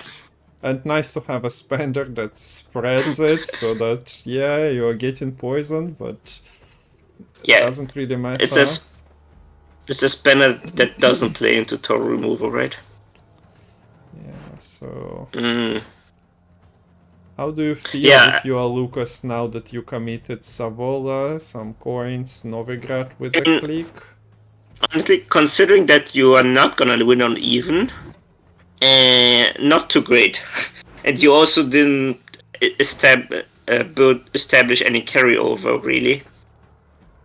You even clicked Novigrad, so it's not the best spot to be in. If he plays Vendor, KOB is also gonna jump out. Good point. Don't like seeing this on the rope, but there is a bit of delay, so most likely manages to... Is there? Who do I spy? If we are the talking 0-point card. Okay. Yeah. I think that was just a rope. Yeah. Okay. Spending into Sesame is just enough.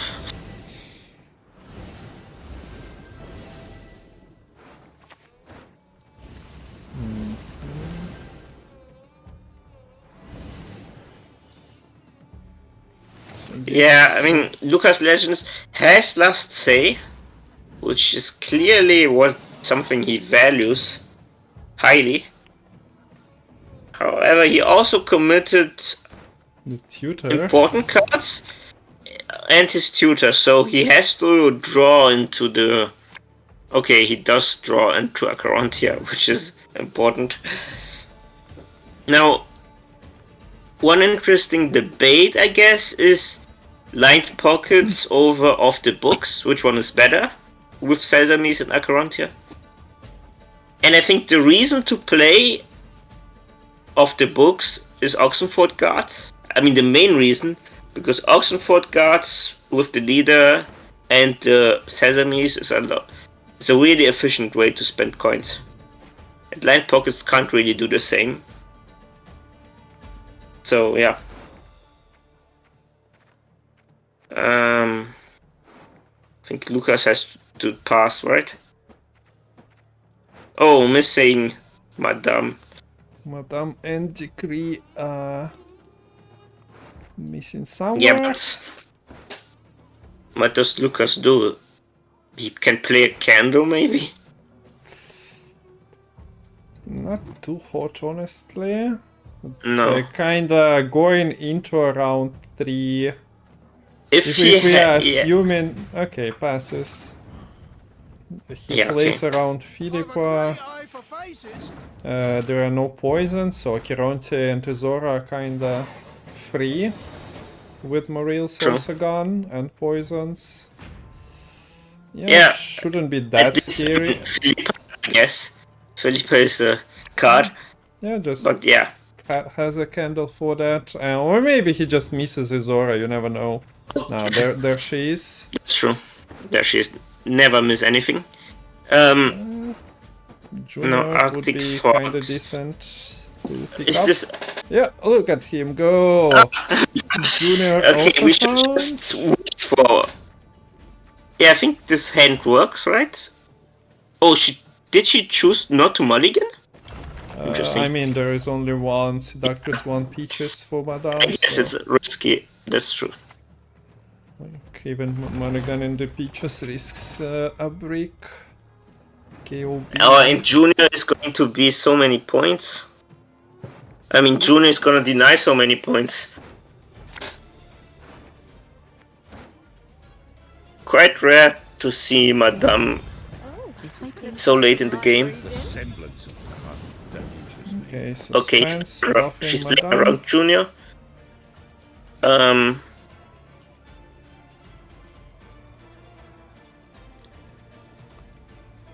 Honestly, does she have to spend with KOB? I don't think so, right? Because I don't think she needs KOB as a spender, does she? Well, maybe she disagrees. I guess kinda is a little bit of flexibility on spending. Yeah, but she is a bit coin starved now because she. Yep. Yeah. I guess she will. Yeah, okay. I guess for Yaro she has to spend better. At least. And yeah, Lucas doesn't like this KOB anyway, so a nice magnet. It works out. Okay, so it's a bit engine against removal in this match. Yeah, the problem is with Izora being very decent removal, considering all you play is outside of Philippa. It's pretty tall or an engine. She's such a scary card. I think the best, I guess, boat is a card that could. This is a card that can mess it up, as in Izora value, but yeah. If a Chirontia is protected, Izora is protected out of Philippa's range. Think you can keep up with a Novigrad lass? Okay, second Peach comes down, and Izora comes down, and Izora gets buffed to 11. I wonder if you ever steal Senior. No, I mean Junior. Because he could be decent. Kinda hits your horde so heavy, as you mentioned here, being coin starved. That's true. That's true. So. I'm all ears. Okay, fills the board, probably tries to get value from Saul. And yeah, the Flying Redanian is a nice blocker at the moment. Lucas cannot really do much about it.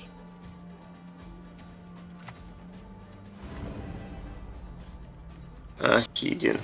Okay, he gets his. Do you take out. second boat?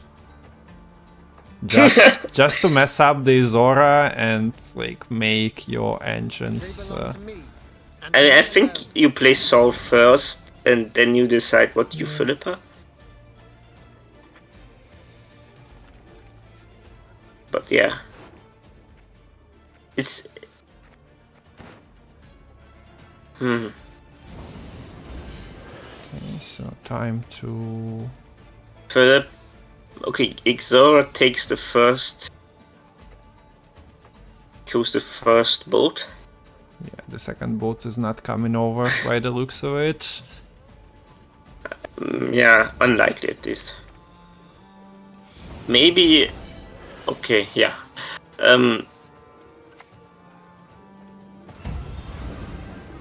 Okay. Because Legend is spending a lot with the. He knows it's safe. There is no random Igni in this syndicate list that could kill both 11 cards, 11-point cards. So, yeah. I think the best Philippa target is honestly Oxenford Guard. Yeah. Although there might be two of them. No. Misses on the second. What is this chant clue needs? Okay.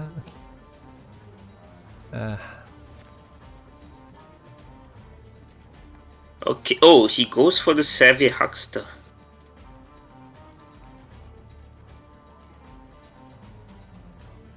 Interesting choice. These series witch twats. Okay. Like I do like the fact that Engines has like worked to get the value more or less, but I don't know, like a single Acherontia just can erase half of it pretty fast. It's a scary board state, right, that Lucas Legends has, especially with this Oxenford Guard in hand.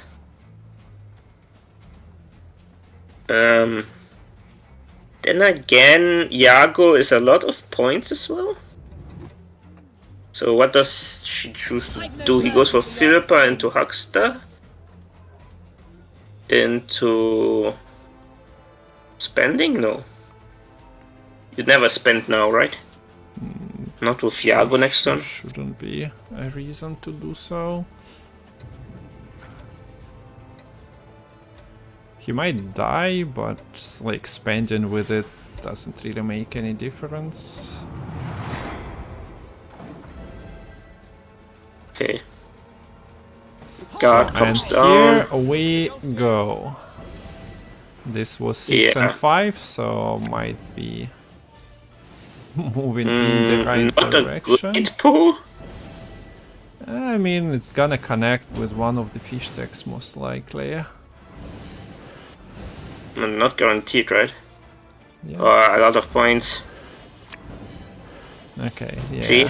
That's not an amazing Oxenford Guard. So how many points is Yaro usually? Like 30? At best. And that's I mean, if it's 30, it's gonna be close. I don't think it's gonna be that many. Right? I suppose, yeah, this is not a full bank to begin with. No points coming from the spent on the shield. On the other yeah. Wait. It's a bit of a shame that passive flora peaches don't get a discount. Wait, he was one? Wait. Slice Seductress triggers. He was one? I mean, she was by 1 point! Yeah, it's so over. Slice Seductress triggering is game winning. I didn't pay attention. Was there a second payment on the shield that lost a point on Saul? No, I don't think so. Oh, I think this was optimized the last couple of turns. Oh man, okay, this was a crazy syndicate mirror. 1 point, 1 coin, 1 coin carryover decided this match. So yeah, the Acherontia pull for Lucas was not ideal. No. If he gets the he got a 3-point pull. Okay, but that's crazy, right? Lucas plays 30 points on board, and Arctic Fox plays 31 to win, basically. Yeah, so the overall math on Yago turned out to be pretty okay on my side, I guess. Yeah, exactly. true, Like yeah. both of them making it through. Like And Virobear is saying maybe if he kept enough coins to tribute. Yeah, I think what Lucas could have done is, because he could have just not spent completely with Oxenford Guard, right? yeah. Because he knew that the last card had to be Yago, and so Arctic Fox wouldn't have an answer to Oxenford Guard anyway, so Lucas didn't have to commit going all in the second to last round. He could have gone all in the last round, and that would have won him the game, actually. So good call from chat. But okay, here we are. So Foxy winning game number 1 in the Syndicate. Now she is on red coin and has self wound and death wish. Okay, so red coin, what's self wound, right? Because death wish is more of a blue coin deck, I believe. Yeah, and self wound. I don't have a PTSD, but I've casted so many games of self wound from red coin. Well, occasionally it's been a tournament where it's any coin, because like this is the deck that was struggling to get a win in some metas. But yeah. Yeah, I don't think I've ever casted a self wound match, honestly. Okay. But always a first time for everything. Yeah, I guess you were casting some of the World Cup games in early 2024. I guess Selfwound was not favored then. Yeah, it was more of a Madoc era, and now right, Madoc, right. Dowden's Madoc list was the big baddie of the meta. Yeah, I mean, when all your artifacts are pretty reasonably costed and allow you to just smash carryover. Just slam them for carryover and then play Council into Truffle into... Okay, never mind. Let's stop rambling, let's start casting. Lucas Legends on blue with soldiers against Self-Wound. Battle Station present, soldiers... Okay, I'm not sure about mulliganing Erendite, considering that he can't tutor Erendite, so this could just... how much thin in double Battle Station, Royal Decree, Mano...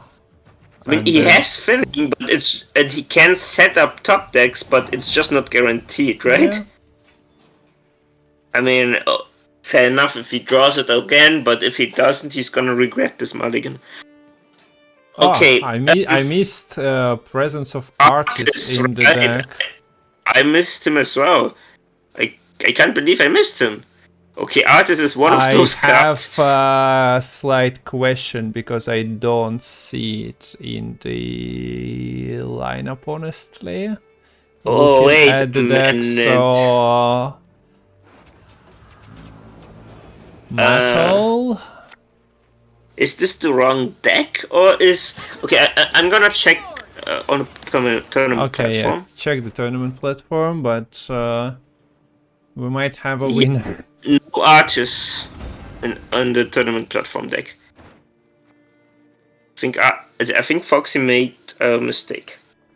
Yeah, it's just that Lucas doesn't see the Artis before it comes out, so... And Foxy probably doesn't... yeah. Doesn't... Oh, Mr. Matol! Yeah, what's Artis in place of? My magic It's in dice. place of Olgierd, I think. Yeah, I think Olgierd was in the Okay, so submitted deck. what if Foxy never plays Artis? Would that work? I have no idea. I mean, if oh, Yeah, never mind. there we go. There we go. Yeah, now look at Lens. Wait a minute. He's gonna go over the list and say, how could I have missed Artis? I missed that there's an Artis in the deck. Okay, Then he's gonna go over. Matol already wrote in the Discord about that notification. Yeah, honestly, it's a bit of a shame, but it can happen. Yeah. Happen to the best of us. Yeah, happened last weekend when Kareem took the wrong deck and got a technical loss for the game, but then got a technically very satisfying win afterwards.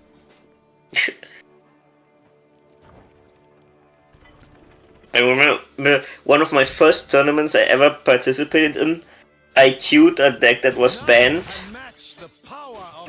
and but I lost anyway, so it kind of didn't end up really mattering.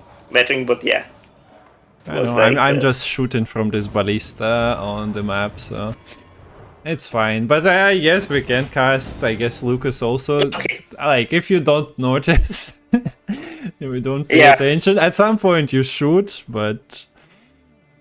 I don't know. He keeps playing. I mean, usually people just come is play. this game just over? Is there gonna be a restart?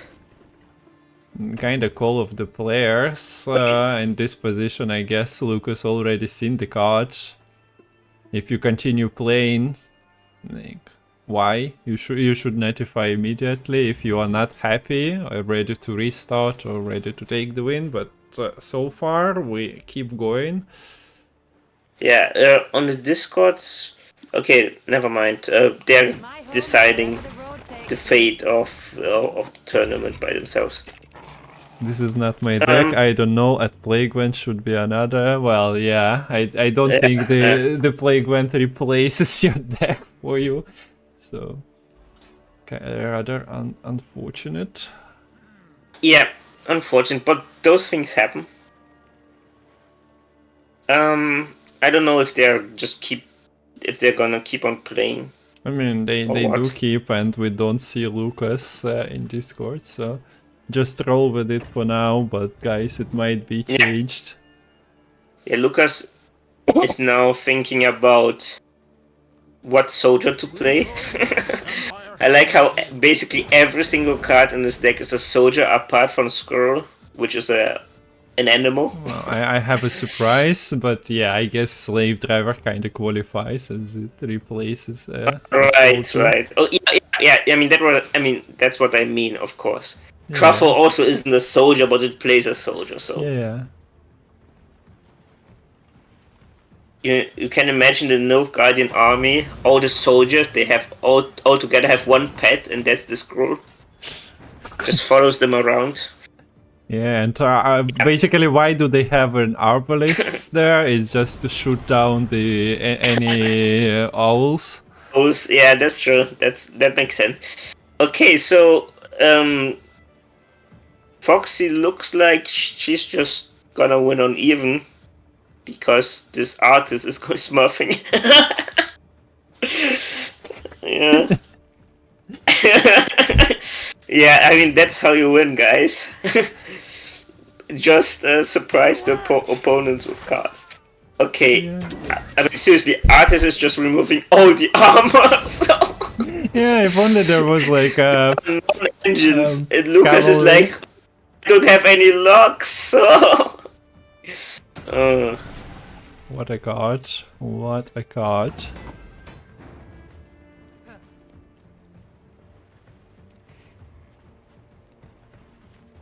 Okay, talk about what a card.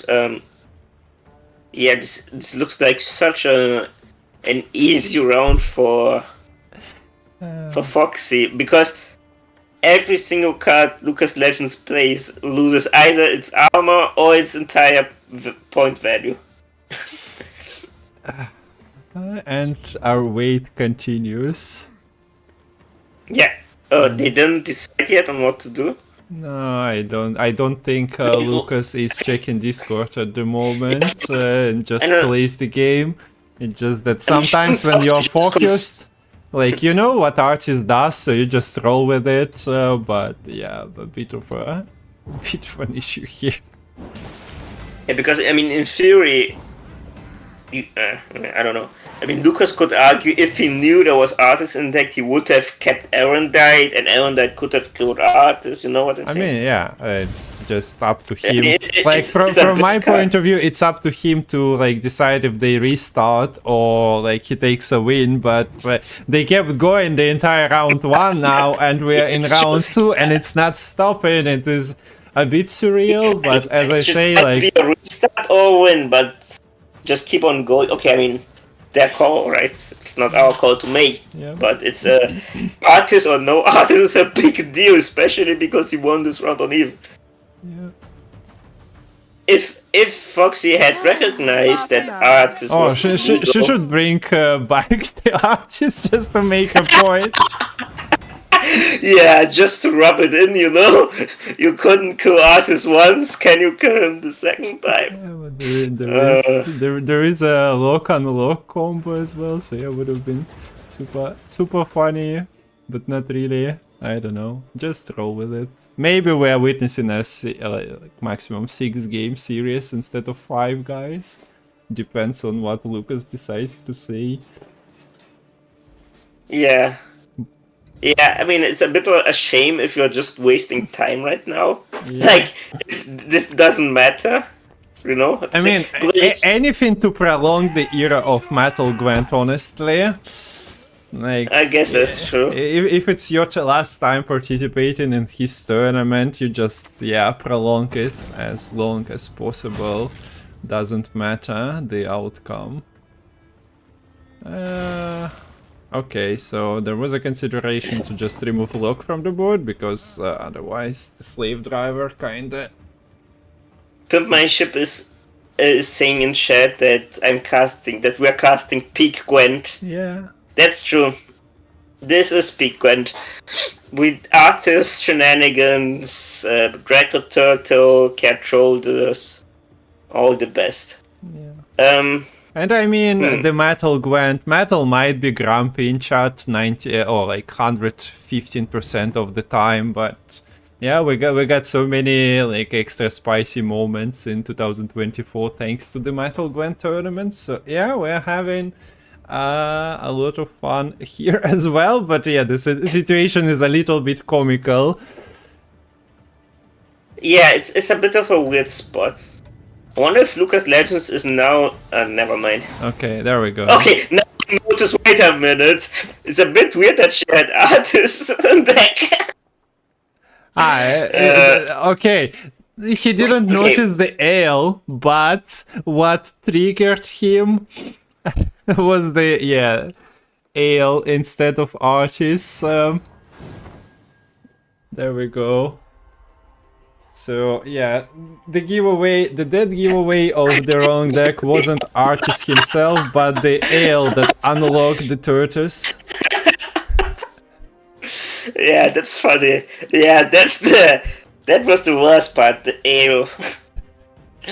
Like, I could live with Artis, but ale, no. Yeah, I mean, he was like, I can accept artists, but having an ale in your deck, you get banned for that. Okay, guys, we apologize, but we're gonna go again, I think, or... Well, depends. Because at the moment the platform is also kinda ruined, because Lucas forfeited. Oh. Which means that, well, everything is kinda scuffed at the moment. We can replay if you want, but should count, well, yeah, but you have to decide. I mean, you're kind of saying, exactly, you're saying both things, right? If you can replay if you want, but it should count. I mean, if it should count as a technical loss, I don't think anyone would disagree. Right? I mean, it's fine. I mean, I don't know, we'll see. It's a community tournament, guys. It's all about the game, it's about the gameplay. It's not about who wins, right? That's the way I see it anyway. Yeah, I also don't see, like, I'm not sure what the rules are, but it's usually like rather forfeit the game in the match and not entire match on the wrong queue. But da da da da da da.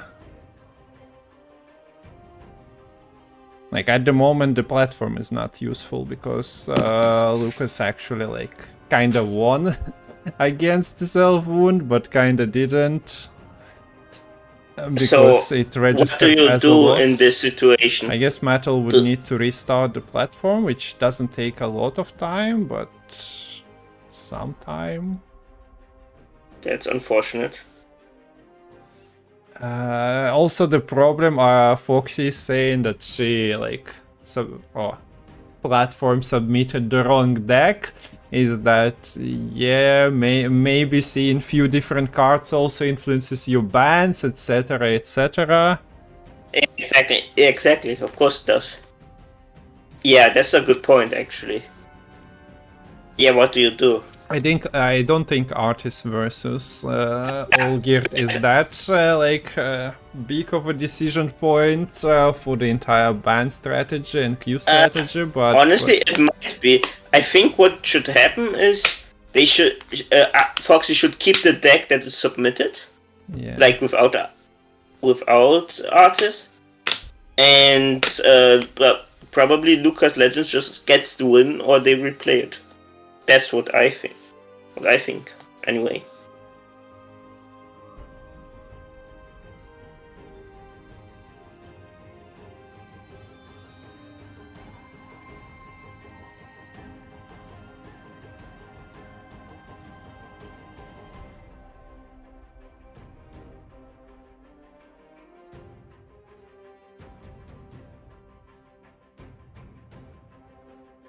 But yeah, I guess we'll have a technical pause for a little bit. Matol, I'm dropping the invite, yes.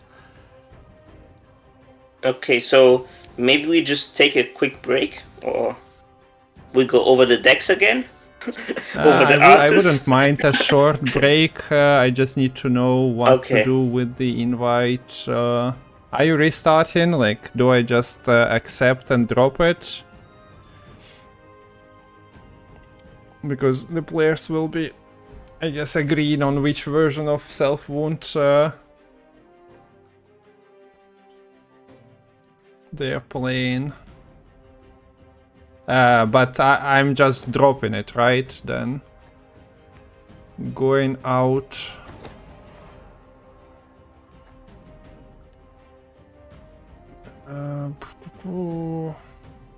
Would be since you are restarting anyway. So yeah, I don't know. I left and will return in a couple of minutes. Gonna take a small pause then. See you then.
Bapanada.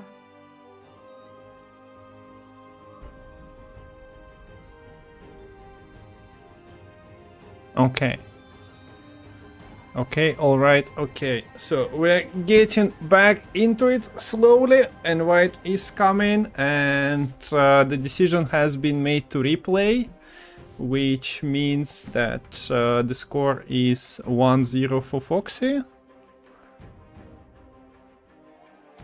Yeah. And a big shout out to Lucas for agreeing to replay, right? Yeah. So he agrees.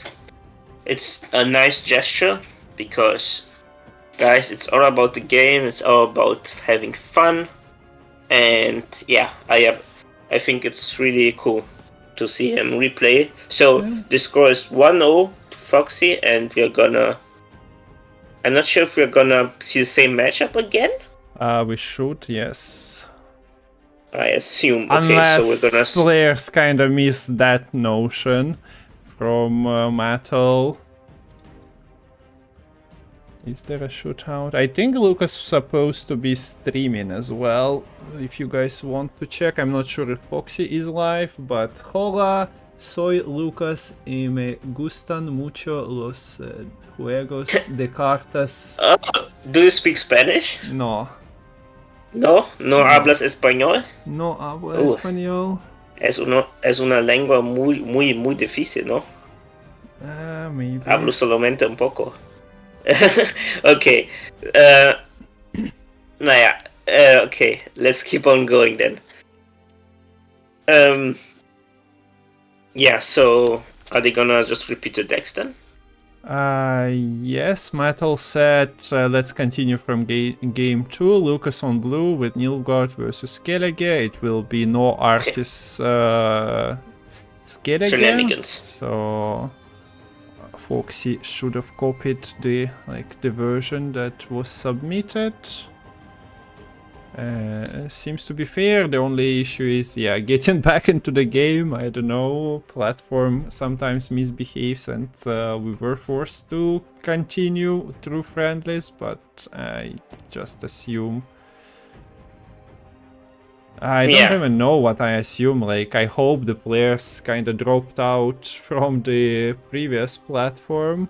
Oh, right. Oh, this tournament platform stuff is so. I don't know, you never get used to it, do you? As a caster or as a player, you don't really know, should I leave the previous invitation or should I keep it running, like how the system replaces one to another, but seemingly, there we go, players were ready. New invites game, it's Nilfgaard versus Self-Wound, and the first thing we have to do is to check the artist and ale. The first 15 cards missing, and there is the Olger Immortal. So and no unlocks.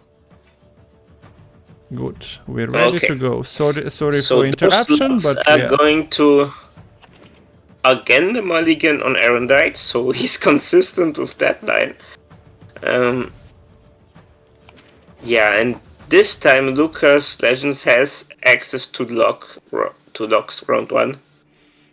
Okay, I also noticed the YouTube comments. Well, I've read, but I didn't address them. Pause would have been a nice time to do so. Why Matol is retiring, etc. is a good question. You guys have to be asking from Matol, but the surprise portion of his Discord for competitive Gwent is that there is no chat.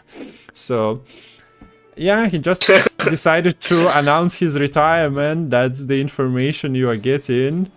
And maybe this is actually sufficient enough. Don't need to go into the details. We got a year and a half of extra Gwent competition from him, and that was great enough. Yeah, exactly. Sometimes people just move on, right? I mean, that's just part of it. Yep. There's nothing wrong with that. And other times people move on and then return to Gwent because they miss it too much. Yeah, and they return. Hello Andy, who is casting with me today, who, didn't really feel like a very active person Gwent-wise in 2022, 2023. Yeah, that's true. I took a break for a couple of years. Yeah. Yeah, I mean, and we're seeing other players returning, right? Payabo returning, Daniel returning. So, good to see. Yep. Like, yeah, Exactly. Matol kept competitive Gwent for a year, and we have to be forever grateful for that. yeah, so That's- hopefully the Chinese tournaments become a new meta and more players will participate in those. It's just a bit of a shame that they are not really broadcasted outside of maybe Bilibili, who not many Gwent people are using in Europe. Or Twitch part of the community, because, well, yeah, they are on Twitch for various reasons, but hopefully players will cast their own games and we'll see some competitive Gwent. Mitrofan and Daurien organized a tournament a couple of weeks ago, so there are still events happening. Yeah, that's always good to see. And I wonder how Lucas Legends is gonna decide to use Asir now that there isn't an obvious target to shuffle back into his deck. I need a Mancy with a card. Oh wait, Neuromancy Blob. Yeah, that's a big card. No, I mean, yeah, Maxi showing bottom of the deck every time. Just no failure, and just more expensive cards go down at the bottom of your deck every time. But yeah, there is no Roach in this soldier version. Maybe you just go Heatwave, like good against Olgierd, good against Sigvald. Or you could use Asaya as a graveyard removal card, right? In round 3. Well, yeah, if you have like Oneiromancy in the graveyard and you know that Sigrifa has not been played, then you can just shuffle something. There is no more tutoring available. But double Heatwave is usually like a cheat code against that triple leader deck, against some other stuff. Here you have like one card trolled as well, so like multiple targets. You can draw it. Okay, so he goes for the early pass. Okay, that's interesting because it's very difficult for Foxy to make up those points. Yeah, the engines are there. So if you compare this round to the round in the other game where Foxy was in control with Artis absolutely smurfing, and now suddenly, wait a minute, Lucas Legends has a good pass and a lot of engine points. He gets 4 passive points a turn. No, 5 even. So we're getting card rolled committed, and I'm not sure. Yeah, you can use this card roll multiple times with Divine Beyondra later on, after the round 1, I mean, because at least she gets out with 1 extra card. Question is, does she push 2 cards down or not? I'm gonna be painful into like Heatwave lock that you don't really have any answers to, as in no ale this time around. She plays the Drim now for sure. Okay, she mulligans and just passes then. Okay, that's fine. And she misses on Neuromancy and Blob. Well, Maxi, you had 1 job, so if you are Foxy, you are really hoping that Maxi didn't shuffle them even deeper. Because it's scary, right? I'll smash your mug! Shut the fight, you bastard! And also, Foxy doesn't really have a good graveyard, right? Does she have anything? No big cards. She wants to really... Wait. Yeah, I don't even know how it goes, because your targets will be mostly locked and not removed, or heatwaved. So. This lock is a big commitment, actually. Kinda. I guess Lucas just goes Army of Slave Drivers, Ramon, and Alba. You're not gonna run out of locks, I guess. Or the classic Asaya clock. Yeah, there are no Skillige units. Interesting In the that this block graveyard. list is running Heatwave, by the way. A bit unusual. So yeah, look at this graveyard. Only neutral cards. Sigrifa is sad.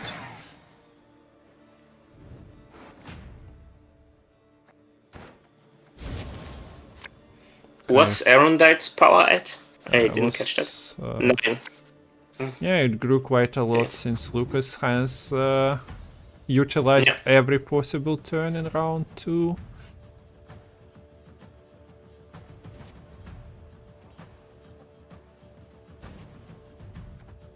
So yeah, Necromancy actually managed to come from the bottom of the deck after Maxi Shuffle.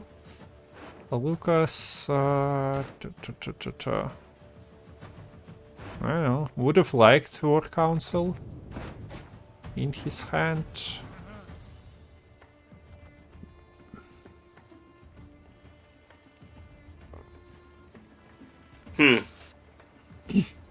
Okay. Now, Pikeman opener. What do you need? Sigrifa's right into Berserker. Yeah, that lock is just so bad in terms of giving an extra Sigrifa's target as well. Yep. That's true. That's true.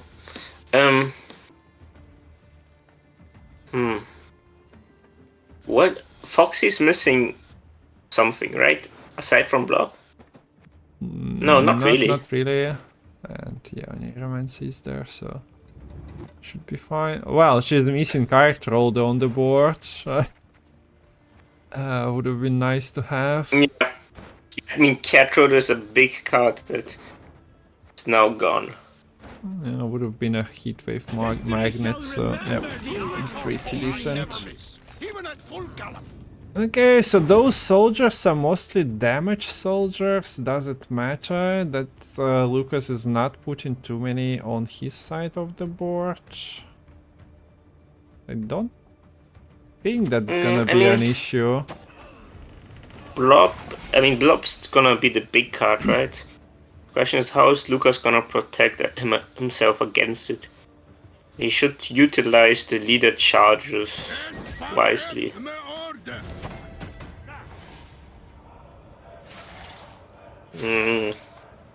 Is it actually better to have crossbowman front row? I was wondering the same thing. I think pikeman front row is just better.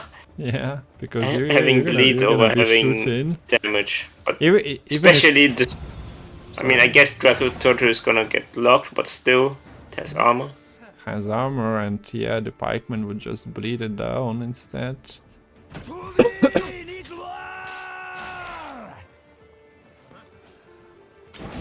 Okay. Now, does Foxy even unlock it? Okay, apparently she does. Just gonna get locked again, so yeah. I guess you're taking points from the slave driver, playing into like a pikeman instead. I guess. But the score is still looking quite close. Does Lucas Legends run a farm? Don't think so. Yeah, No. Unless he does and it wasn't declared, but not the case.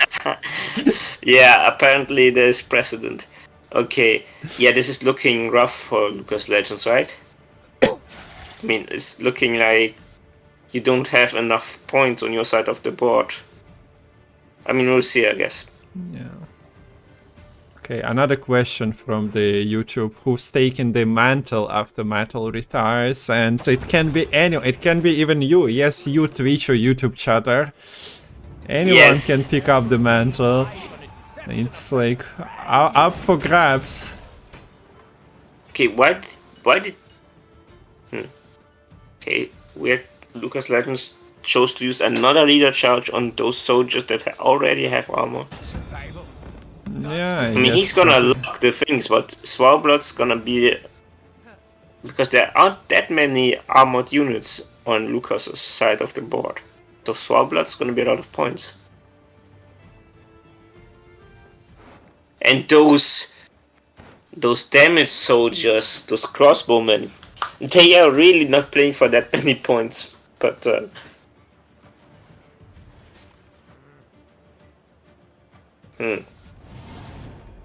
okay, Heatwave comes down. Herondite, pretty big. Yeah, thick Ironite. There could be a close match. Why are we protecting those? As you I don't pointed know. out, not having armor, I don't know, doesn't feel too great. I don't know. It kinda gives... Because those units were at 1 point, at 1 power, and giving them more points just gives a Swallowblood value, so... Yeah, I don't know. To be fair, there is only one leader, so you can only move like Ramon next to the crossbowman, but still feels better than I think just... Foxy could just play Totem and chill. Or does she want to say maybe play Knut first, because Totem could just trigger if she plays Totem too early? Okay, yeah, I can see that. And what do you... Wait, you kill something? Yeah, another Why do you kill question something? mark, like there is a cavalry that you could hit. Yeah. Because the illusionist only spawns like Peller Squirrel, so you're not really removing much value from the bonded ability, and you're actually removing what your Swallowblood remove was hitting. some value. And illusionists are actually, yeah, bad, really bad, because they put 2 bodies on board as well. Yeah.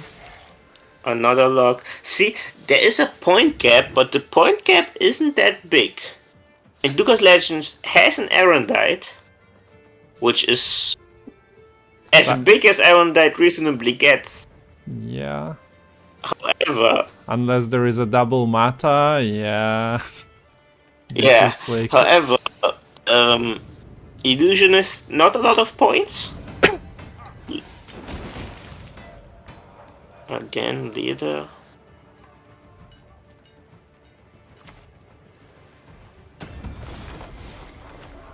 Okay, I expect one of those to go.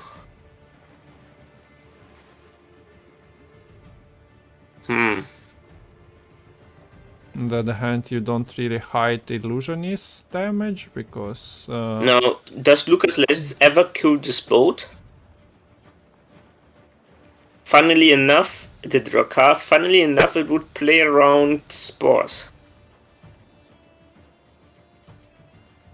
It also gives a bit better illusionist, I suppose. Does it? Matter? Yeah, it does actually, because Yeah. this is the best illusionist tiles he's gonna... Okay, he doesn't. Yeah, this gives a decent spores now. Oh, Ship, you also want to donate Kareem some money? I guess he doesn't mind not only being sponsored by Matol, but also by you. Okay, now Lucas plays this last card, which is gonna be really underwhelming. Those crossbowmen, unless they trigger the Fanatic, I think Blood is just gonna catch up. Honestly, even with a Fanatic Oh wait, trigger. Fanatic kill is kinda cute, but yeah. Yeah, okay. Still 2 units. Okay, doesn't kill the Fanatic. Okay, is Blob enough? Maybe Blob isn't enough, honestly. I don't know. There are so many units on board. Yeah, but half of it is wasted, and Okay. now leader charges. Okay. So just removing whatever enough. was dying. No, 1 point again? But now going the other direction. Blob's always enough. Wrong, Matol. Blob is not always enough. We just saw Blob not being enough. Okay, wow. Again, so many so many small decisions in that round 3 that could have impacted how this game went.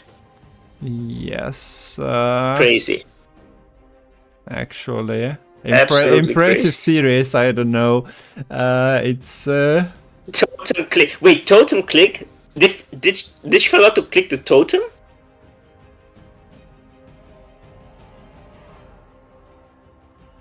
Clownitze in chat saying she forgot to click the totem? No way! Oh my god. Okay. Wow, that's crazy. Oh, that feels bad.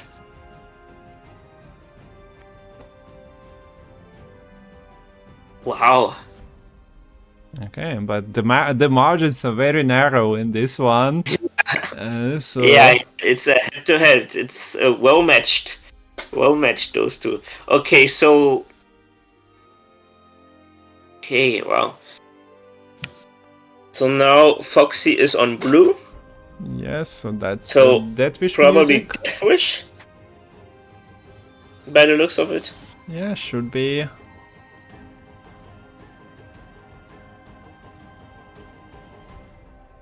And for Lucas, what do we expect? Precision Strike Renfrey.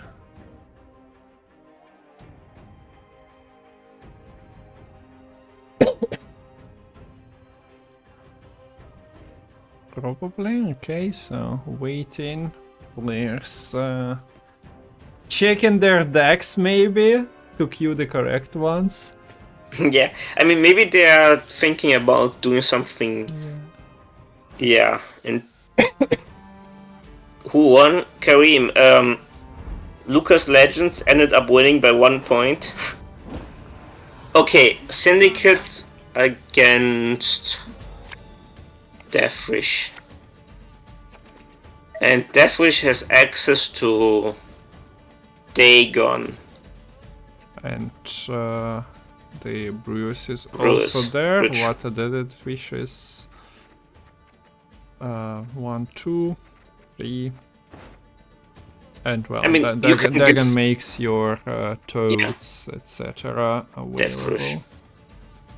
But you probably want to mulligan like Foglet, Breach Troll, at least some of them. Yeah. Yeah, there we Okay, go. you draw Dagon even better then. Lucas is with the Wise combo.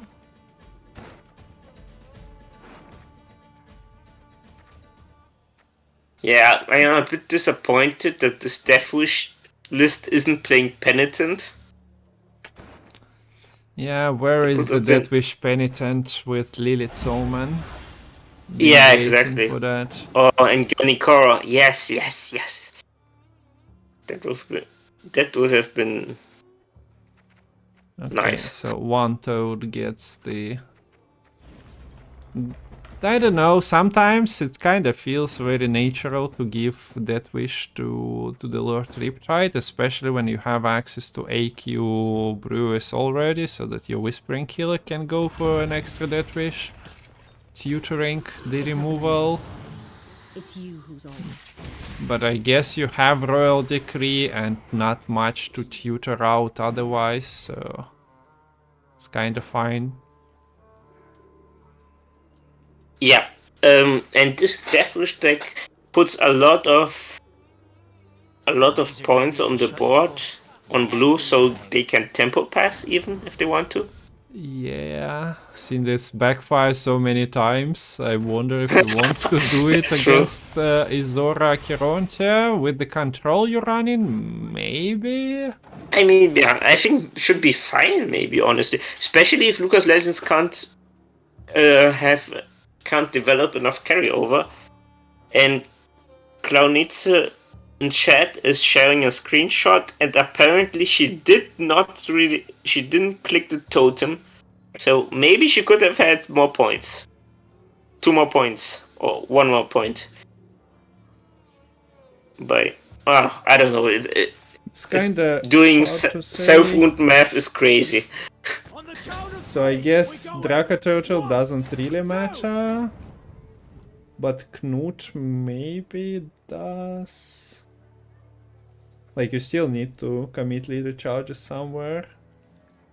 But yeah, Yeah, I don't prefer know. to just not do the self-wound Just move on. math. Because- After seeing Pepper Smile versus Gravesh a year and a half ago, in one of the winner takes all, where yeah, this Wallbot was a negative value. I'm done with it. yeah, but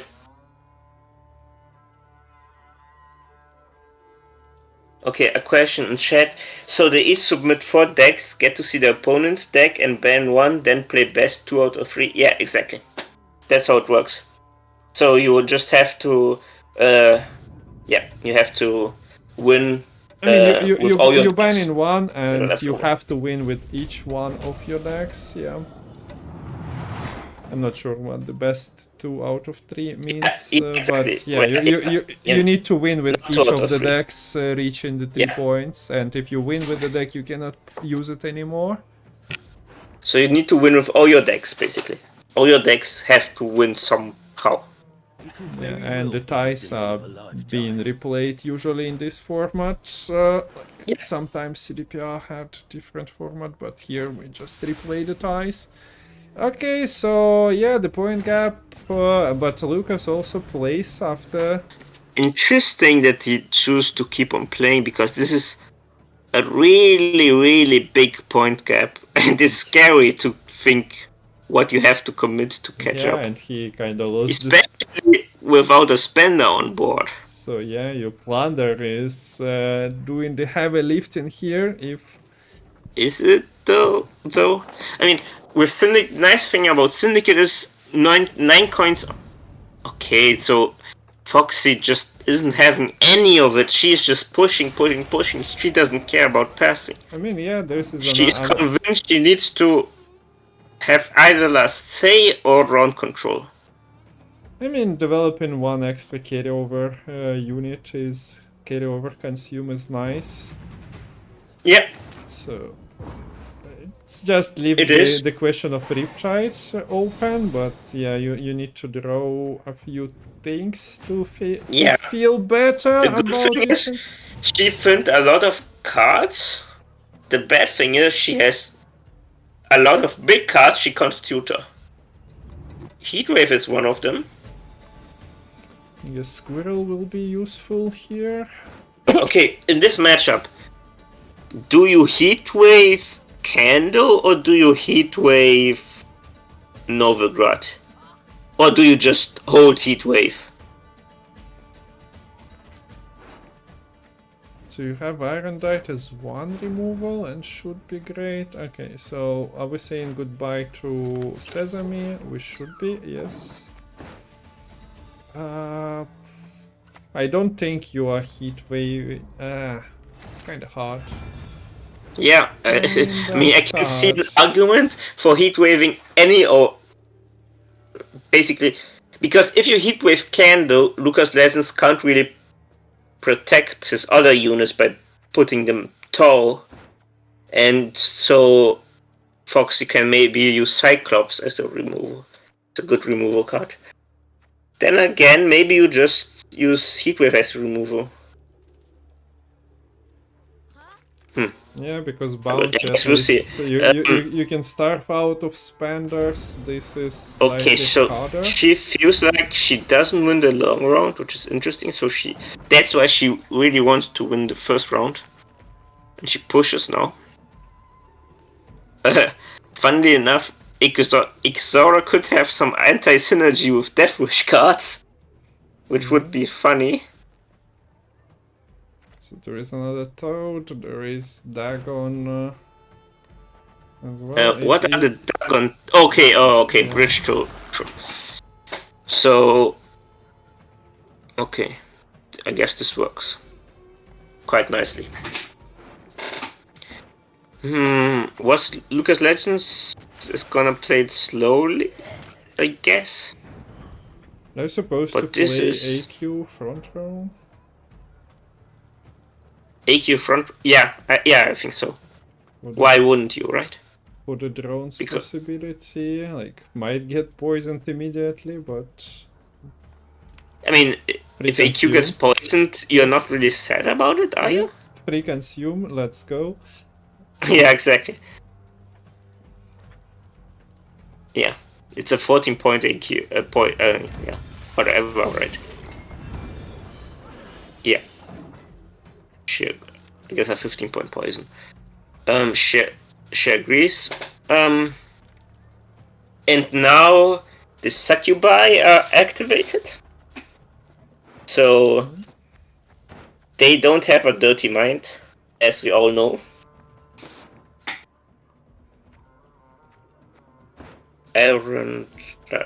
Erendite kind of sucks that Erendite's missing. What are the what's Whispering Hillock getting? Not much at the moment. A Foglets, And I guess. at the moment, I mean, in truth, nothing. I mean, nothing really. Okay, now Exora comes down. I mean, Yeah, but I would okay, yeah, I mean, I would really like, I don't know why, but if Foxy would just not click Araka screen and just play a low power Deathwish card, that would be so funny. For Xora to be a consume. But I guess this is just the safer line. This is very safe, yeah. So do we see a leader charge and breach No, and Torian? Not too many ways to consume cards for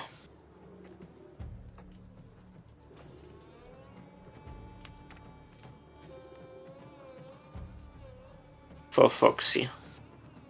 So Watching Mayamon, he usually like plays nothing with his deck, and then when opponent passes, he's like, yeah, Kerontia, and you catch up whatever points. In this situation, you don't have a spender. You don't have Mayamon has Novigrad. Mayamon has quite a unique way to play the decks often. I mean, his decks, like, Akronte is just a catch-up card, and then he wins the short round with Oxenford guards often. Okay, double poison. And the Zora value, let's go. Go, yes. 7 for 8, so good. Okay, so that's up the Riptide as a top deck, which is cute.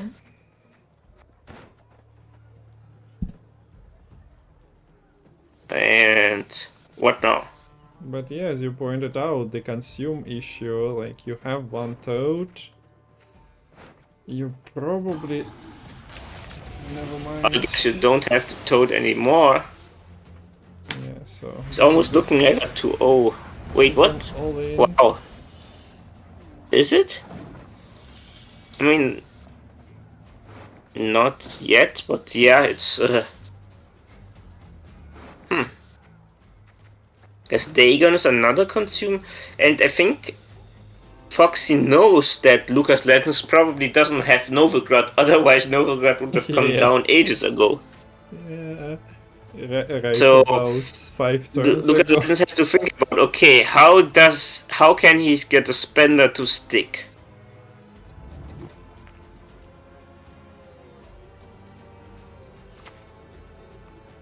Okay, now, what if Foxy just heatwave the Scando?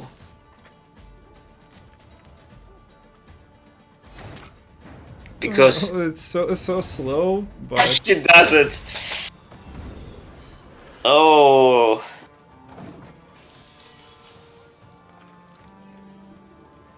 Yeah. but I guess if you're not like if you want to get the last Deathless consume from the Naga, I guess you have to do something, and denying a spender is one of those things that maybe makes, as you pointed out earlier, the removal better. Erendite is also in there. Yeah, because now, I mean, Lucas Legends has to assume that Foxy has Cyclops or Erendite in hand. especially Erendite. So he can't really play the Acherontia now. Even though Acherontia is safe, he can't play it. And now this is a really good pass. This is a really good spot to pass, I think, because she's guaranteed to get card advantage. I'm saying it now, she's guaranteed to get card advantage.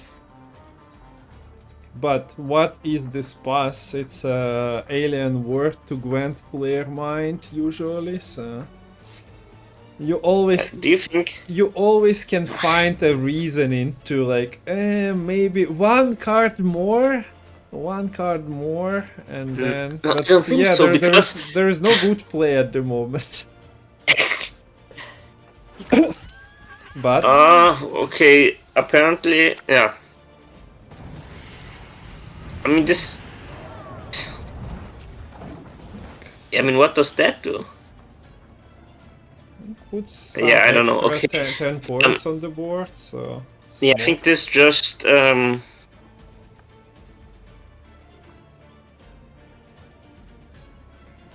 again, really awkward spot for Lucas Legends. Yeah, you kinda need to bank for Novigrad, I suppose, No, and what?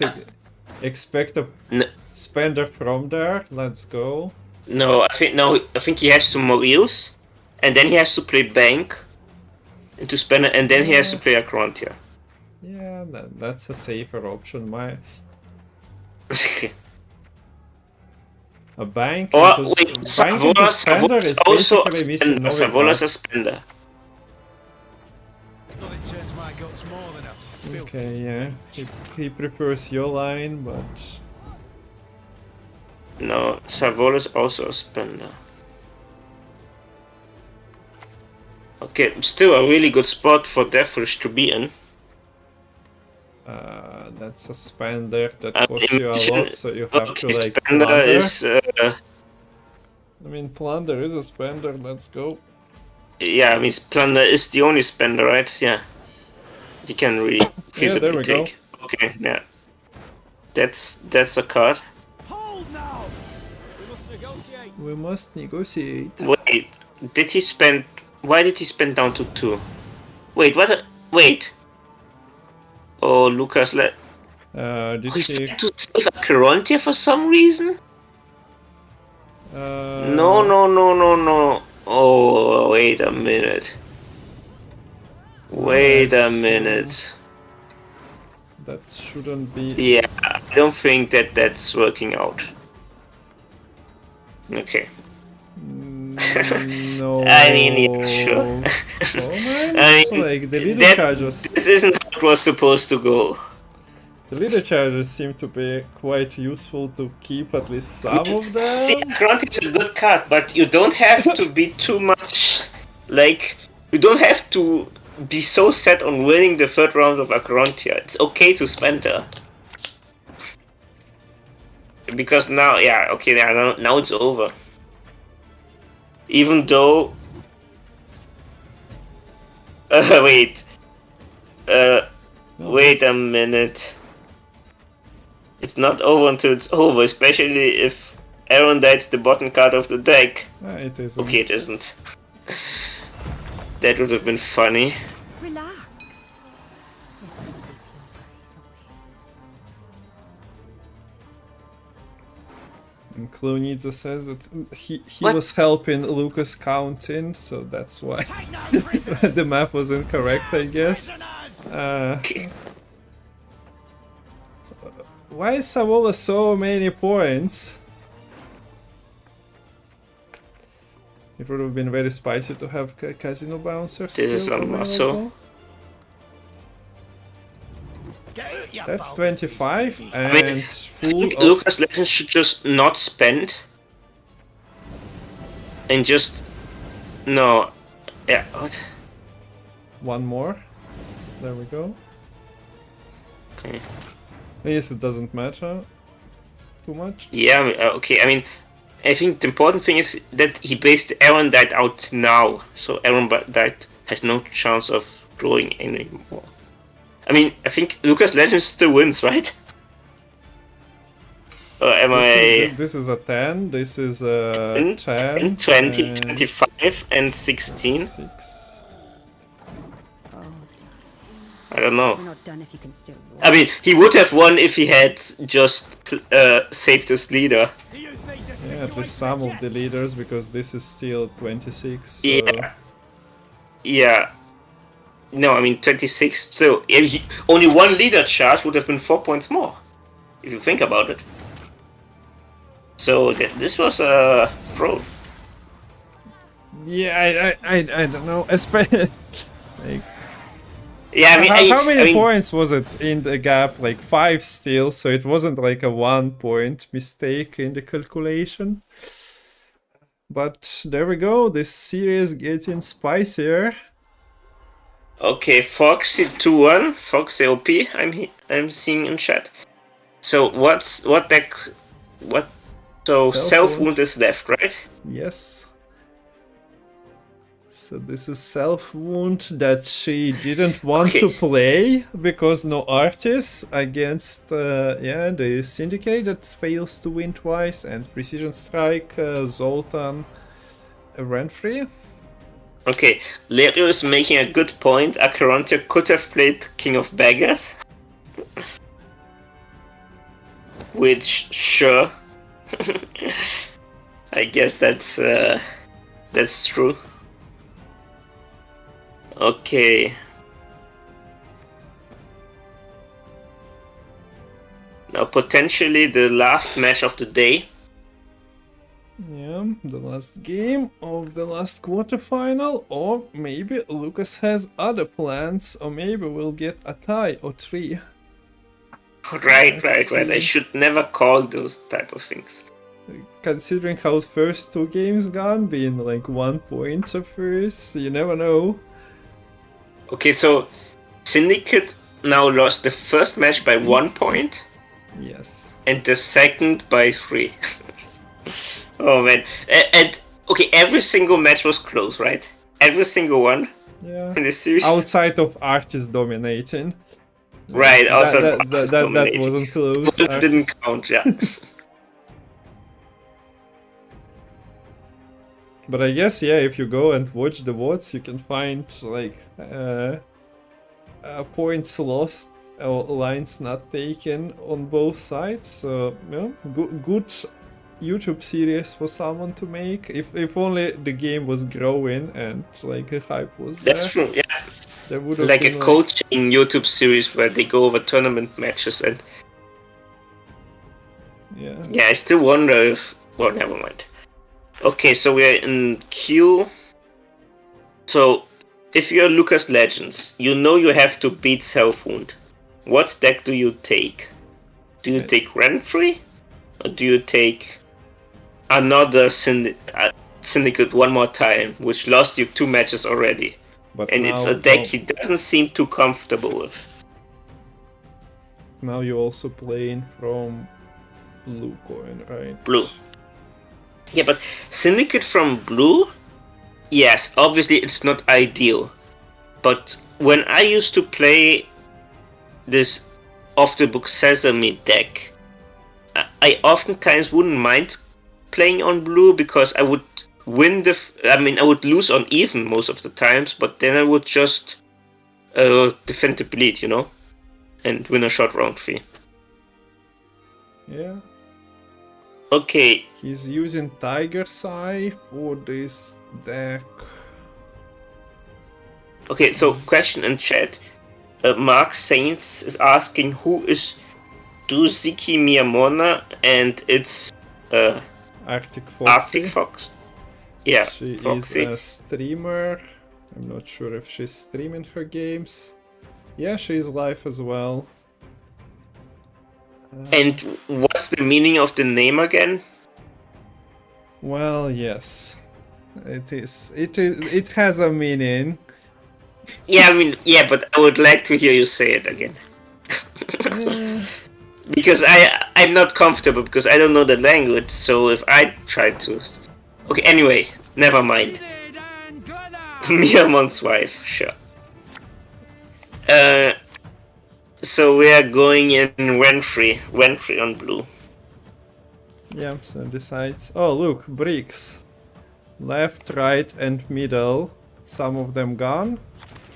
Some of I mean, them all of condition- them gone. Yeah. I mean, he could have kept one brick at least, right? Why Well, not keep one brick? you're kinda not allowed to do that because you can mulligan into a brick, but like, Yeah, I mean, keep the last one because yeah, I guess. there was a I don't know. potential to draw another volunteer that wasn't in hand and rent regank, so.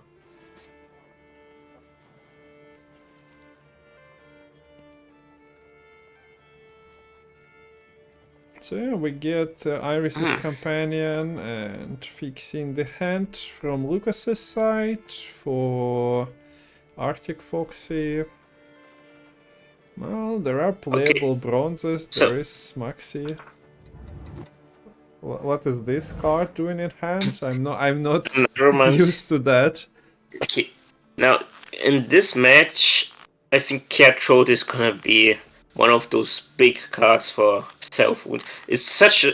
I strongly believe Cat carries the archetype. Even more than Blob. I think Cat is better than Blob. In my opinion. But yeah. Okay, I might have missed Arctic's Maxi because that went pretty fast. So don't have an idea. I assume it was shuffled though. If it's fast, it's usually what is this order of the cards? Okay. This Berserker being 4 points. I mean, no, 6 points. Will they shoot one another? I guess not. No.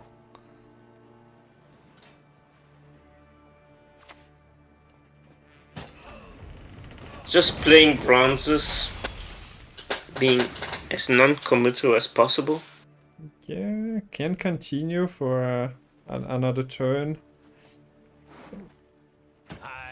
Then it kinda starts to get too weird for self-wound. I mean, I guess the scroll is a bit useless, and the spores is also both cards you kinda don't need.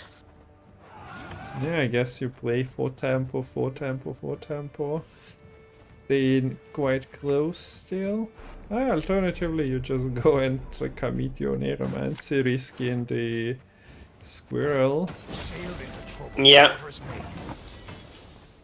that's true. I guess you say to yourself that if they score my Neuromancy, at least they don't use it on an engine or a self-wound card. Living souls in your wake shall ne'er deign forget your seek. Okay, this okay, chat's saying this should be a win for self-wound, and I don't know. I'm not sure about it. Interesting that the Pella is used on the Resilience ASAP, considering that he could unlock something.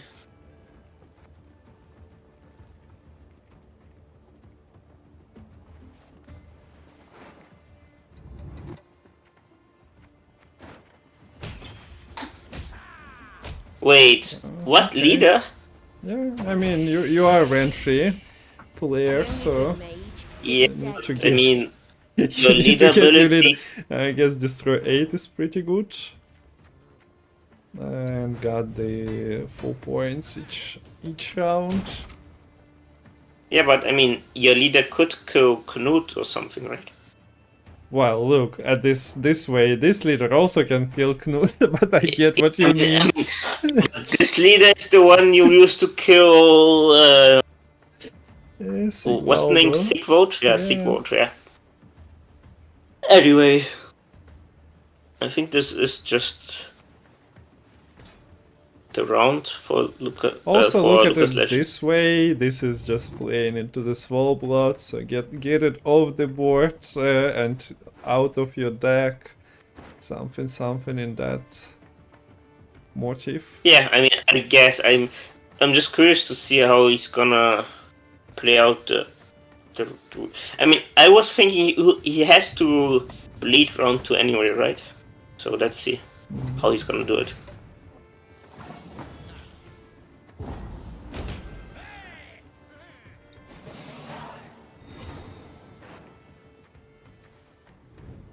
So still searching for cards. Nice to get the Good. brick immediately so that you can just shuffle it back. A bunch of stuff is missing. I'm not sure what Maxi was doing there. Yes, Cell Wound is so combo reliant, right? You need to draw your combo cards. Those are... Okay. Oh, this last mulligan into Cat Troll is huge.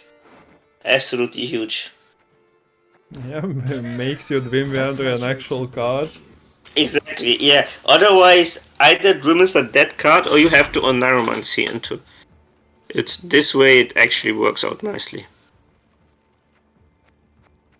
Okay. So Lucas Legends Greatsword. pushes. The only card he's missing, and I think he wishes he had, is the Garrot. Because Garrot might not be that good later. In a shorter round But 3. I guess you need to combine Geralt with Draco Turtle, otherwise it's not finding value immediately. Draco Turtle usually starts to get value like faster than Sigvald. Like, yeah, there is a Markdrum, but might have been kept for longer. Yeah. So, I think Lucas Legends sets up the... What, he passes?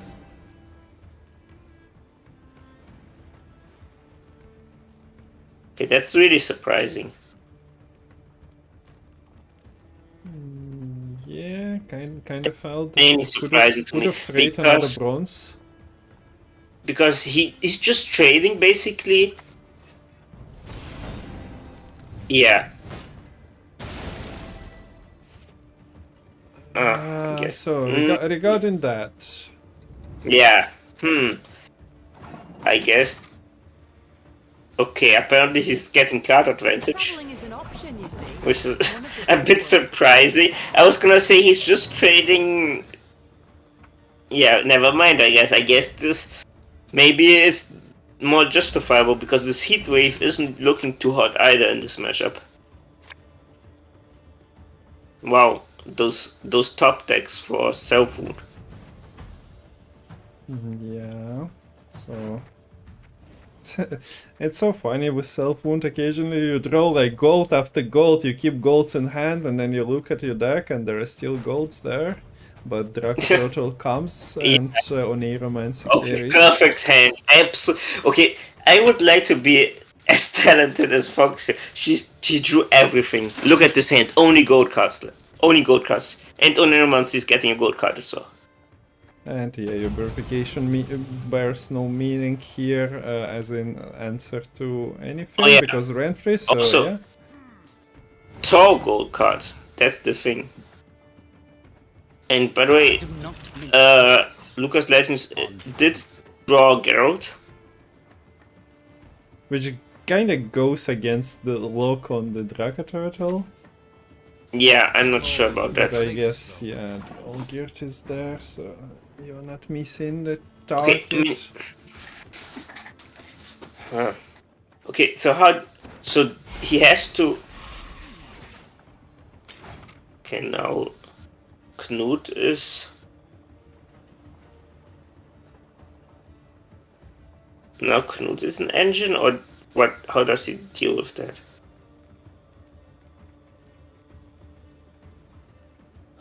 Yeah, I mean, so whatever you I'm kill so comes back. surprised that.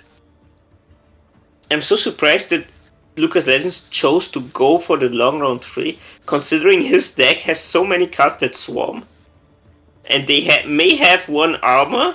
Those dwarves, but not that big of a deal. Yeah, this self-wound list has only one purify.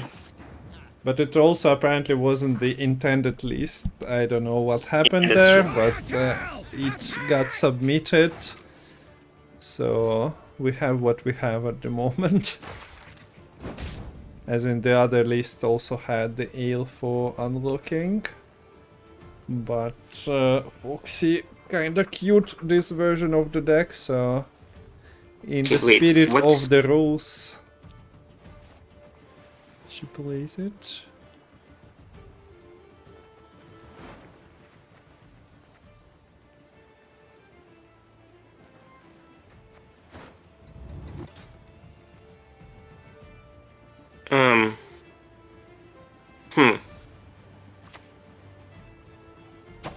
Okay, now I think. What? That's one way to protect your Knut. Okay, that's weird because I think yeah, he has to scroll now, otherwise it's a prayer. Yeah, a right tile. Right. Okay, yeah, I mean Knut. Sure, Knut is alive, but what's he gonna do now? Is he gonna? I mean, I guess with Ogierd on board, he can. Yeah. Lucas Legends has to kill Ogierd. But still, Blob's gonna be so many points because Blob's just gonna erase all those dwarfs. Yeah, but what about the card advantage? I guess you still have to play some of the swarm. I mean, before card that. advantages are social constructs. The No, way I I see mean the last say not being on the self-wound side, so... Okay, I mean...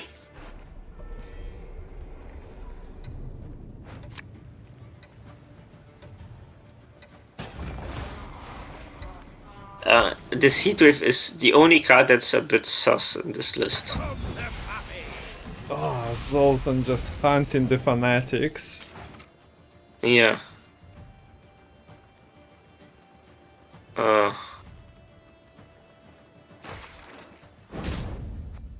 Okay. I feel like Lucas Legends is giving Foxy so many points by not killing this Ogierd. I mean, what else is he gonna kill? He's gonna kill this Ogierd, right?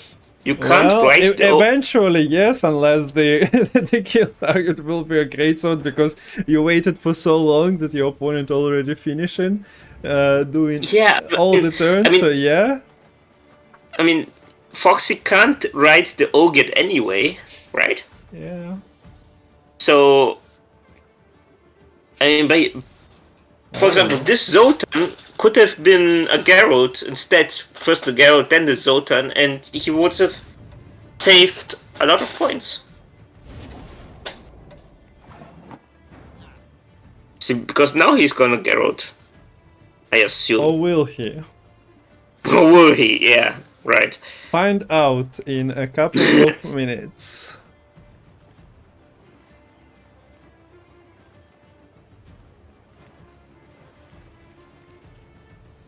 I guess Lucas Legends' plan is to play Filavandro and Zoltan last after the board is already wiped. Yeah, right? Geralt still fits into that equation. Yeah, I do agree. I mean, but you can I expect him to play Geralt, then Barkley, and then the other. Okay, apparently he's giving Knut. I mean, Knut's playing for so many points, it's insane. May Mordron Freya watch us and keep us. Okay, this great sword is really and now, good. 11 is greater than 10. Great sword. Immortal, I don't know. But here we have it. 11 is greater than 10, that's true. 11 is greater than 10. Keep in mind, guys, 11 is greater than 10. What a sneaky little Knut. Yeah, I know, right? At 2 points, it's just absolutely smurfing. 11 greater than 10, guys.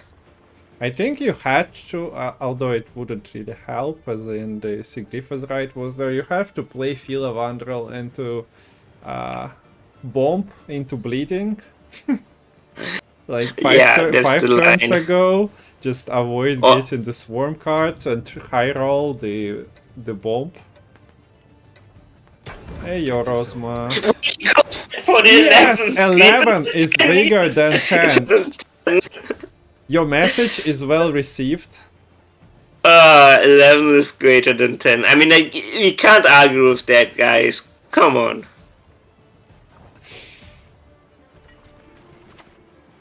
Eleven is greater than wait, 10. look at this that way. Maybe Lucas is actually role-playing his Witcher 3 playthrough. And he was like very friendly with Olgierd, so he cannot just send Geralt after Olgierd's ass. Okay, what I wanna know is, does he win? So Eudora is not on this Zoltan. This which is a bit of 16 a shame. points. Yeah, Eudora is... And this is kinda +4. He was by 1 point! I kinda spoiled. Yeah, I shouldn't have mentioned that there is a 4, but yes. Oh man, I mean, I can't, man. This is a series of 1 points. Again, 1 point! Why is every single match in this series 1 point? But see, And guys, okay, now Okay. I heard you were shit talking, but 11 is greater than It's 10. greater than So 1 I- point matters. I won't say that there is like an extra factor to this. I'm just going by the numbers. guys, if you take anything away from this tournament and from Matol Gwent in general, it's 11 is greater than 10. Please keep that in mind. 11 greater than 10. Winners draw all. That's true. That's accurate. Okay.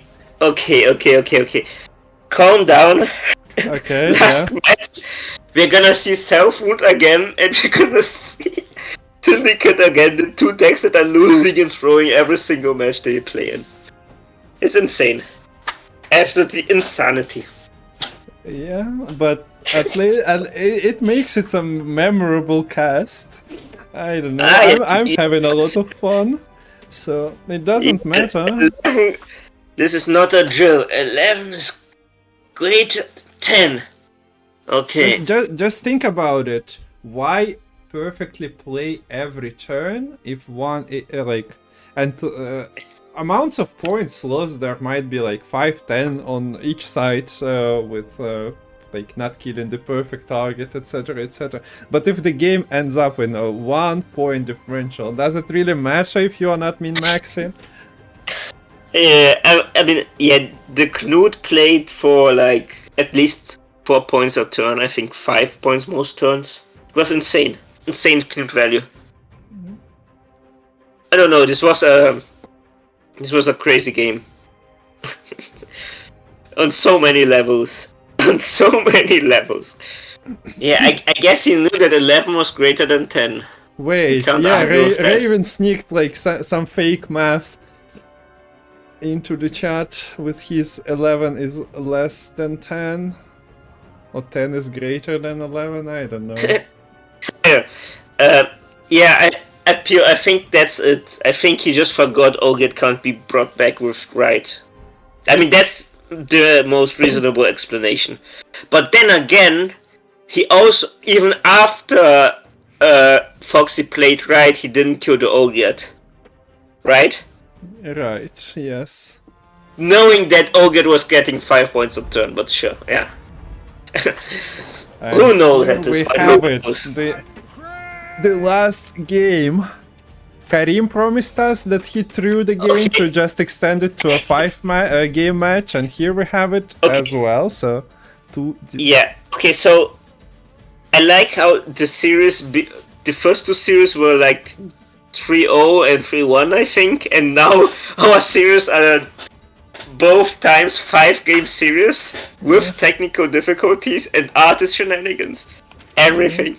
Yeah, I guess think, not technical difference. I think the second series ended in reverse sweep though, so it was a 5-gamer as well, most likely. But Oh, right, you're true. You're true. Yeah, you're right. Yeah, the I games forgot, have been spicy today. Okay, just say now they are so practiced on these decks. This will be good. Yeah, right. Those Yeah, are the but only decks that lost, right? to be fair to Foxy though, she didn't play and practice it on the blue coin. That's Lucas true. did so with his syndicate. Yeah, and to be fair, she only I'm assuming she practiced with the artist version. This is the Ogiet version, you know. So that's a good point. So yeah, And now Sesame's double Sesame on red. That's all you want to. That's all you want in your life as a syndicate player. You're just chilling at this point. I guess Foxy's hand is also quite playable. Can sneak Maxi into round 1. Okay, so I'm not sure how this matchup goes. Oh, I think, two. Pretty decent rows. yeah. I mean, this is a keep, right? It's not gonna get much better. I guess you're missing out on Verification and Heatwave? Yeah, like those 3 are at the bottom, but like, do you say no to draw in your card roll there and Swoldblood? You're gonna miss something, right? Yeah. Right?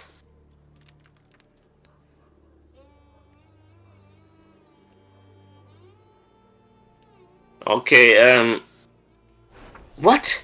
Oh, what? Oh no, is he going for Novigrad now?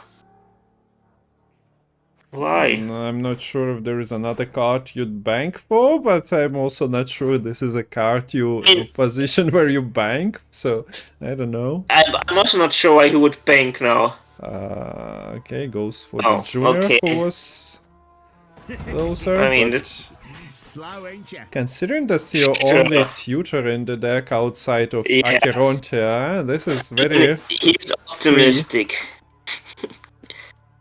Sure thing. Okay, yeah.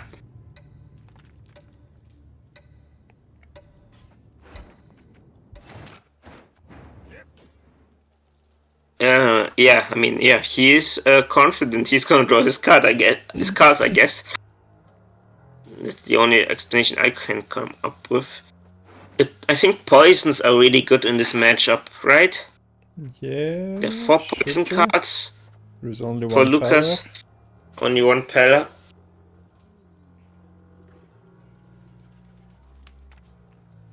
Okay. Foxy has to think about passing. Okay, yeah, she passes, yeah. Lucas committed Junior, which could be used. I mean, Junior could be a.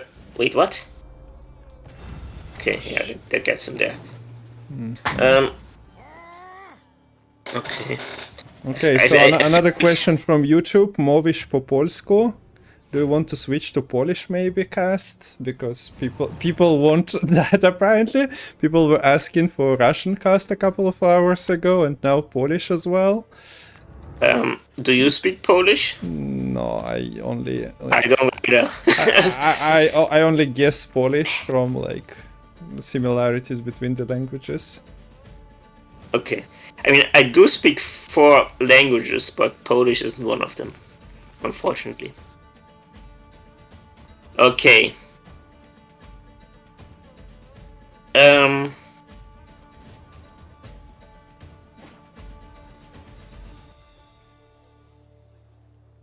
Okay. Los Marinos is asking if you can do Italian gesture. No. Only contribution to Italian is being from Estonia, who sent a banger of a song about Italian Italian language for some reason. Okay. Oh wait, he got the sesame, but he didn't take it because he's looking for something. Copium. Wait, did he?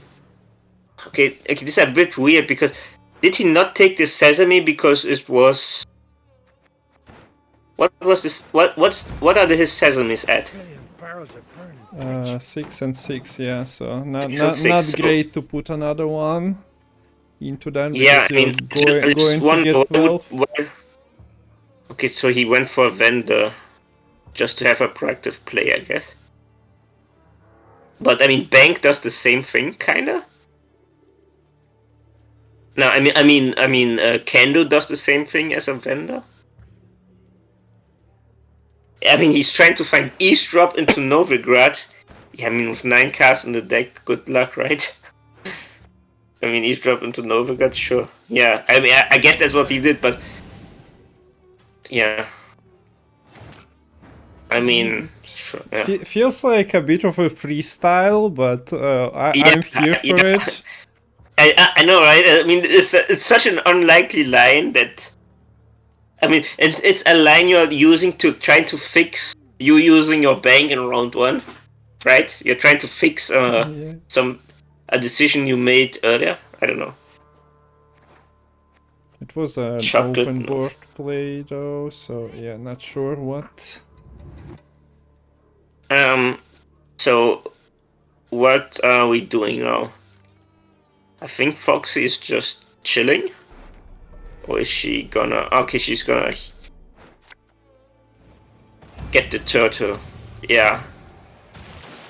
Yeah, I mean, turtle is such a scary card.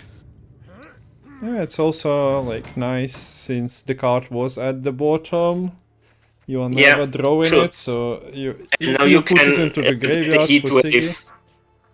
Yeah, that's really good. And now you can get the heat wave on Neuromancy, and it works out. Yeah. And you also can set up the Drim as carryover. And Lucas Legends is in a weird spot. But guys, if I've learned anything from casting this series, is that it's very close. And that anything can happen. And what? Okay, it works. Magic is a curse. It's very close, anything can happen, and it's gonna be a 1 point deciding factor. I mean, 1 point's gonna decide the series. Can't be any other way. Okay, Exactly, someone will win by 1 point. so Foxy decides to commit leader charges into this Draco Turtle to get ahead. To get ahead. Also makes it a good poison target.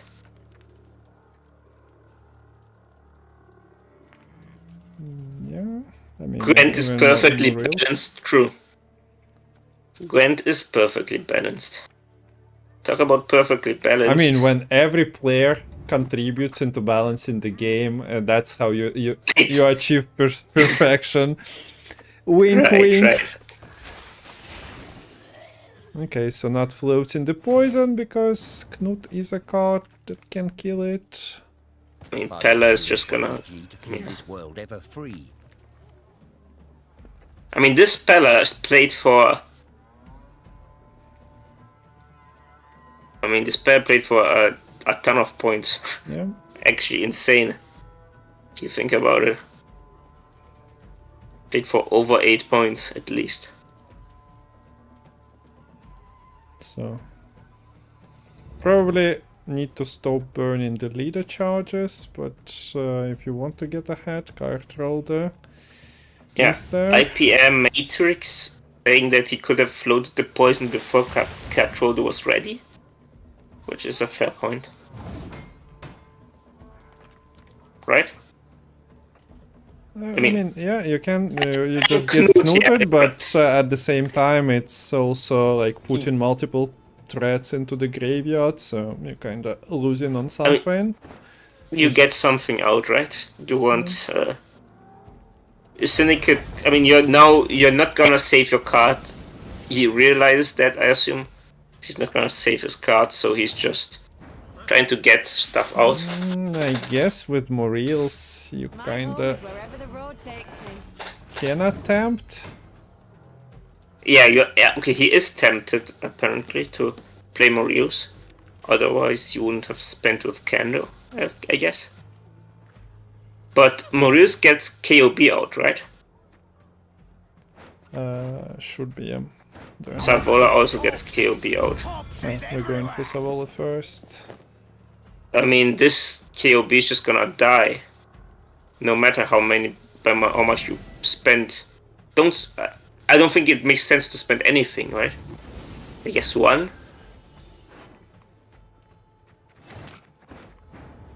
Okay. He doesn't want Blob to kill it, I guess. Okay, now Foxy can... I mean, she can just go ham with those self-wound cards with Knut and card throw the click.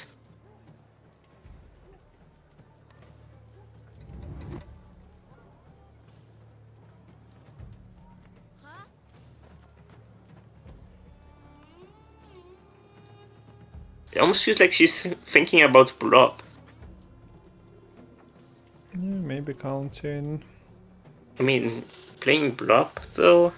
The moment.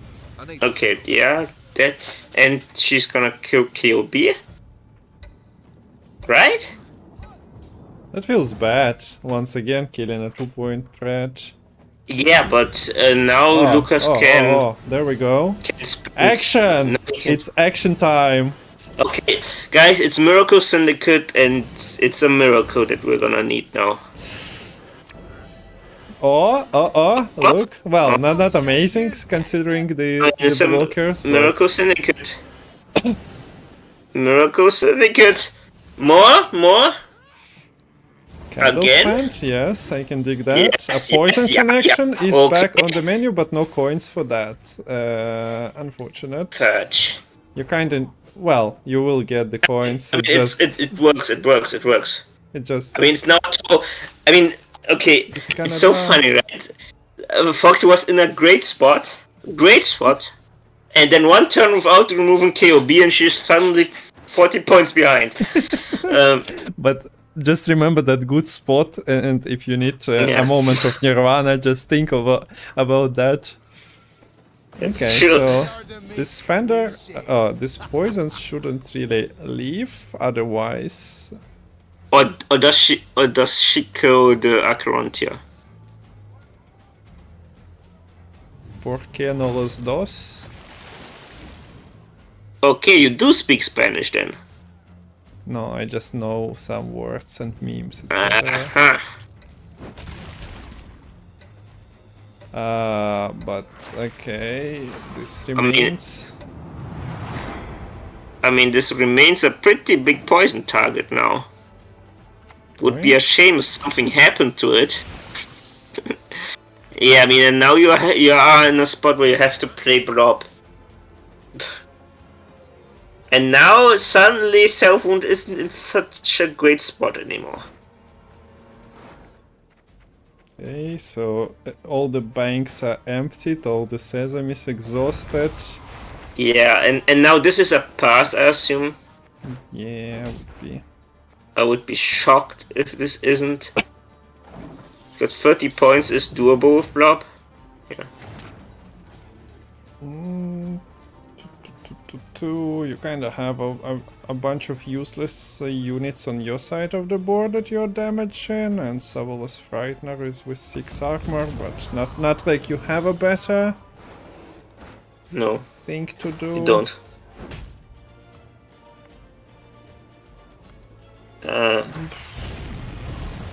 Bam, but yeah.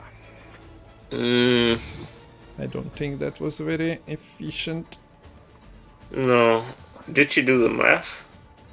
I mean, I hate doing Blob math, so I understand if she didn't. But it doesn't feel great. Does committing leader do anything? Not really. Yeah. I mean, let's do it anyway then. Goddess protect you from all evil. Yeah, just let the goddess protect you from from the evil, but Let the goddess protect us from all evil, guys. Because, I mean, if she plays she doesn't have to commit leader, right? Because she gets to click. I don't know anymore. I'm just living in a moment. I decided that from now on, I'm just living in the moment. It looks like Lucas Legends is gonna win with this. Will he? I don't know. I'm ready for another surprise. There is a Novigrad, the Disbander, so gives enough coins. I think it's over now. I mean, I don't know how this game, how Slickit wins this game, considering how that round 2 started. I mean, that round 2 started and somehow it ended terribly for Southwound. I mean, Miracle Syndicate pulling off miracles. Yeah, 1 Kings of Beggars later. 1 KOB. Exactly. I mean, yes, of course, it feels bad killing a KOB, but that KOB enabled the Acrontia, right? Yeah. I mean, this wasn't really a 2-point KOB. This was actually a lot of points.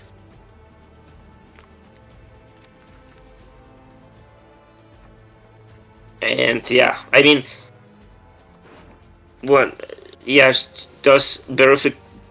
she gets verification now. Verification plays for 9. I think you just like sequel. You Yeah, I mean, you're gonna have a target to hit. No, you don't. Like you can go for heat wave, but that's yeah, not winning you the game most likely. There is 6 coins available for Morils, so... Yeah, and she also knows that Lucas's hand is optimal, right? At least it has to be kind of only 3 cards in the deck. It's likely the best possible hand he could have. But yeah. It's that the both decks kinda exhausted all the good cards, but theoretically, yeah. I mean, how could this series end any other way? It's not gonna be a 1-point match, unfortunately, but it kinda is though, because this game was insane again. Yeah. Another insane match. Hallowed flame, light our way through ignorance and superstition. Okay, so enough money for Morils. Your opponent will pass, so nothing to decide. Yeah. Also the hit on the 7. Yeah. I think this was the. I mean, one unit on board. Morils kills it. GG. Over. I mean, what a series. That's all I can say. Ladies and gentlemen, we are done with this series. I hope you enjoyed the run. It was very exciting. But it's a wild ride. Okay. Again, this is what Matol Gwent is all about, guys. This is what we're living for. Yeah, it's nice we are to going out with a bang. Exactly. Now tomorrow, another 2 series, semi-finals and finals, right? Yeah, 3 series, 2 semi-finals and final. We're gonna be casting with Lemon.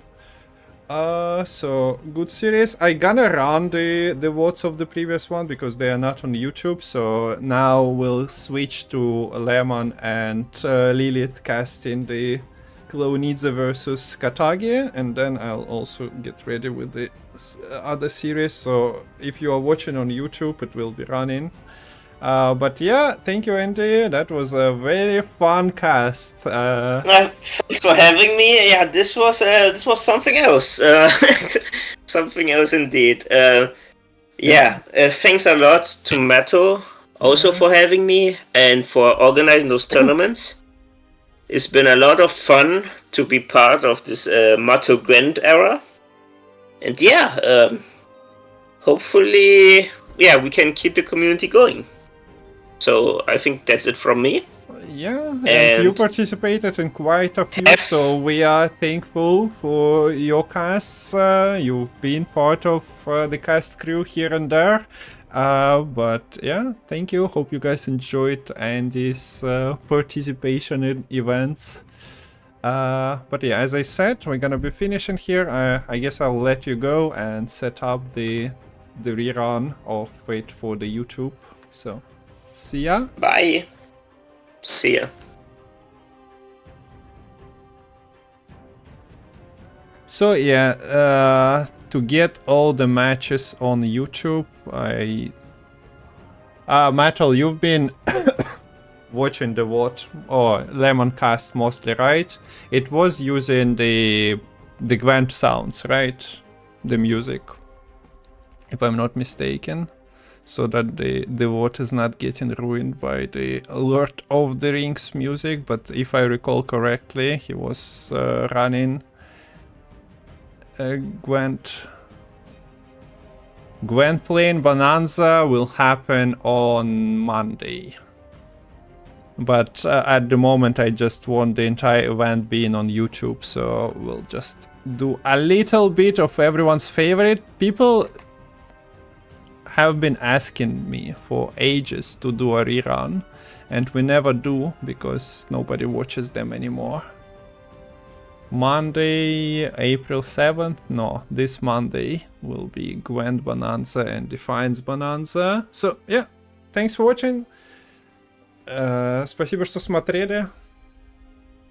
We're gonna continue tomorrow with semifinals. You've seen two of the semifinalists decided here in this cast. You've seen it on Lemon and Lilith's cast earlier, but since YouTube wasn't on, I'll just put the Klonidze versus Katagi on now. So 11 is better than greater than 10, guys, don't forget that.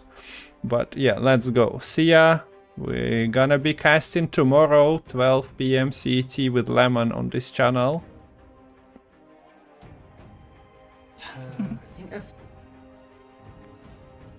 Yeah, there we go. Yeah. So we're in. I'm happy that I don't have the spectator bug because Katagi is playing Syndicate here, and I do want to see how many coins are in the bank. Actually, beggars are not something I'm used to seeing in this gangs type list, so curious to see if both would have been kept there since we had both bonded units in hand, but decides to kick one of those beggars to the curb. I really do wish you could see my screen right now. What's happening? The board looks like it's in the middle of the night. It's completely dark. That glitch. It looks really nice with the fire on the left hand side. That would. An active one. It actually looks like a unique board. They're making me wish I had a glitch board. We'll be Katagi kicking it off here with the Mutant Makers. Two gangs already on the board. Lilith is playing the Northern Realms. It is Devotion Temple list on the red coin. So this means that they might be able to save the siege for a later round. They don't have to commit it just to make sure they don't lose on even, or don't have to commit many of their other high cost cards. In particular, though, I was a little confused there. Sorry, I've just realised our boards are flipped as well. I've got Klonidze on the bottom. I guess you don't have names either. No, I don't. So I'm very confused right now. Okay, yeah. So there's Katagi on Syndicate, Klonidze on the Northern Realms. Already 6 coins in the bank for Katagi. Not bad, and it's okay. Temple now.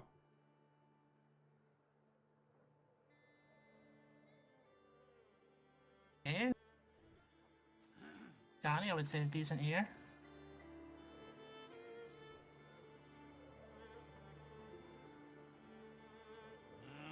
Yeah. Oh, the Anseas. Okay, yeah. Definitely just take. Oh wow! Oh wow! 3 Anseas. Well, two. Sorry.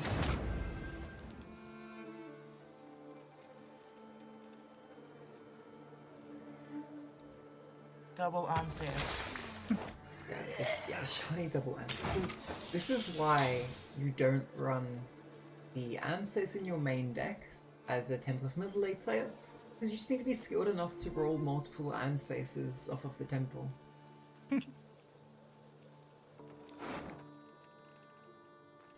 I'm never that skilled, unfortunately. Neither. It's good to see you all, Caillou, Andy, Revwing, Zuby. Great to have you here for the Winner Takes All tourney. Also, let me know how the volume is, if I need to rebalance anything here.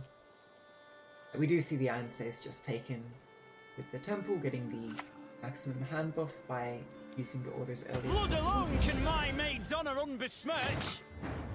Which does mean there's no access to the Demoven nor the Siege right now, so you'd expect it's quite limited in probably winning out this round. But you can at least contest for a little bit longer here, just playing out bronzes, as Quinn would say. Poison comes through with a failed experiment order, cleaning up that siege engine. It was a siege tower, yeah.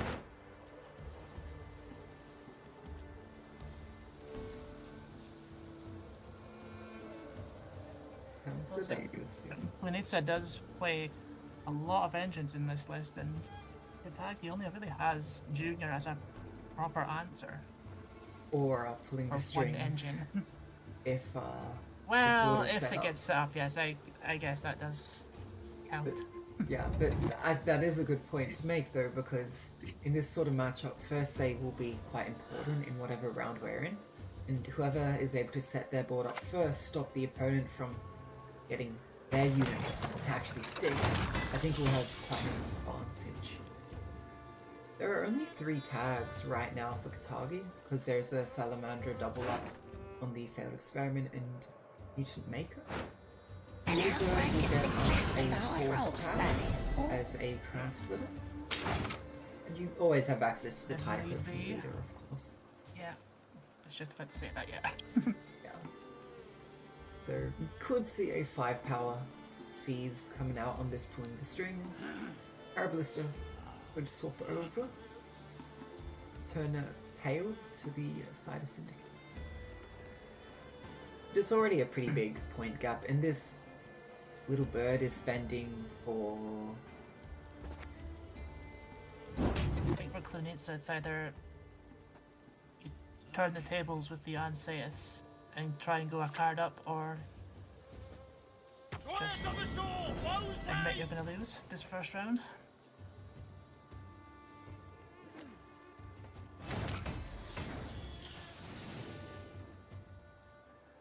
Yeah, and the Anseus is... okay, not infinite reach, but near infinite reach at the moment.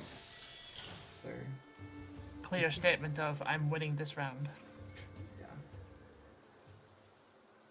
Do you think you can afford to play a couple more cheap bronzes here as Clunids?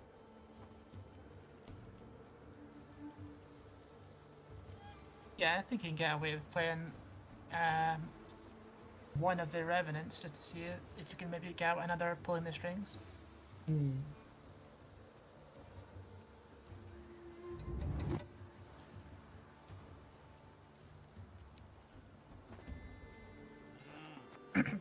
Pretty sure if you play the Revenant, you can then take the round with first AA.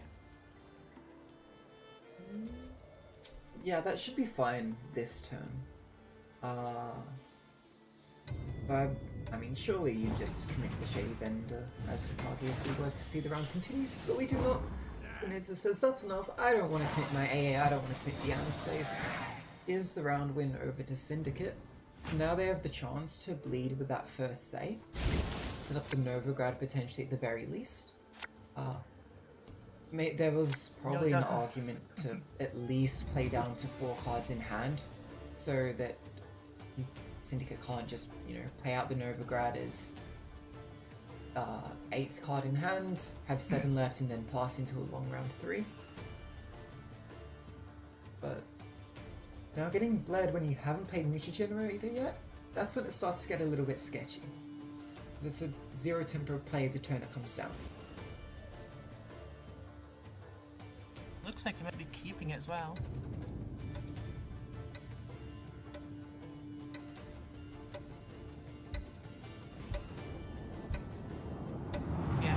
round 1, I think only giving away the mutagenerator might have been the option. But we'll see.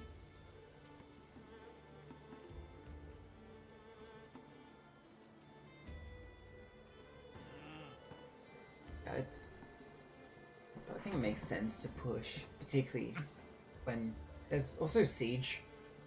Yeah, there's multiple artifacts that are low tempo the turn they come down that you want to bleed out here as Katagi. Double BGF in There's hand. the risk that if he plays, I'm just saying, there's the risk that if he plays mutagenerator that it just passes. Yeah, exactly. And There's not to reason why. deciding to not go for that line, probably for that exact reason, we just see the Rivian Pac-Man. Rivian. Bring back the We ain't done yet. Runvid. Will we see a bleed on Runvid? No, we don't. That would play poorly into a leader charge onto Revenant, I suppose. Oh, I'm getting player names mixed up again. I meant Yeah. Tagi could pass.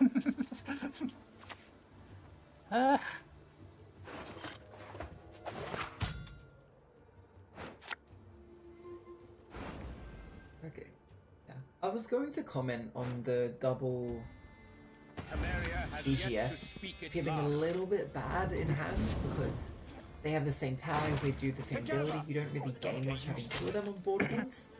Although if one does end up dying like we see here, then you're happy you have the second one because now we have the double gains back on board. But it is a bit limited in access to pulling the strings right now for Katagi. The only way to gain access right now is to high roll it from the Shady Vendor in hand.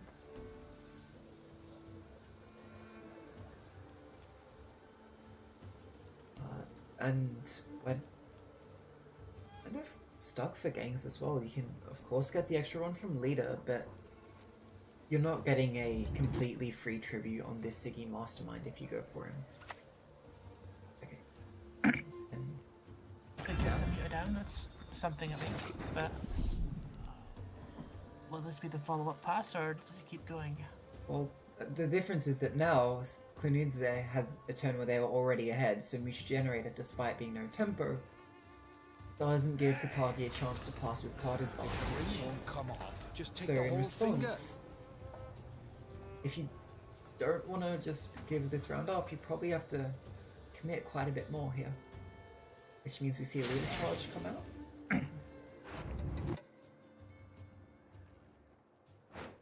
Best commodity in town, I swear it. Shady Vendor does find pulling the strings.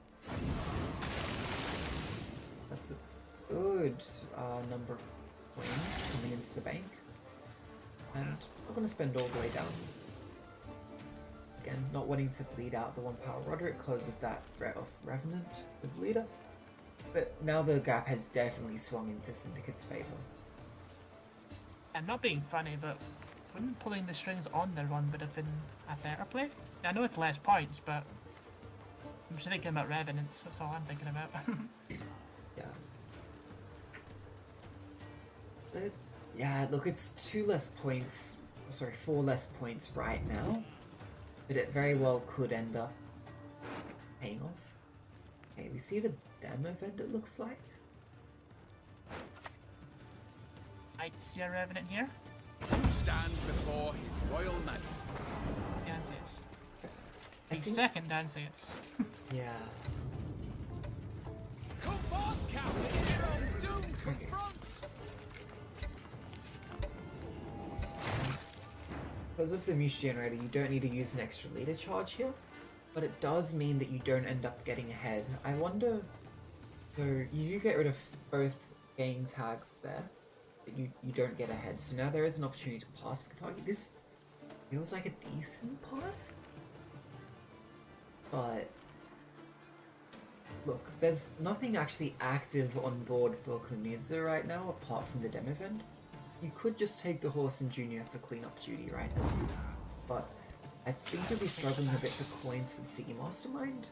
That might be a bit of a reason as to why we do see the pots now. So we'll at least get 4 carry over from the generator. It's not something at least. Still has the 13 power ancest and the Raphael's Vengeance. So both players still with their big endgame finishes.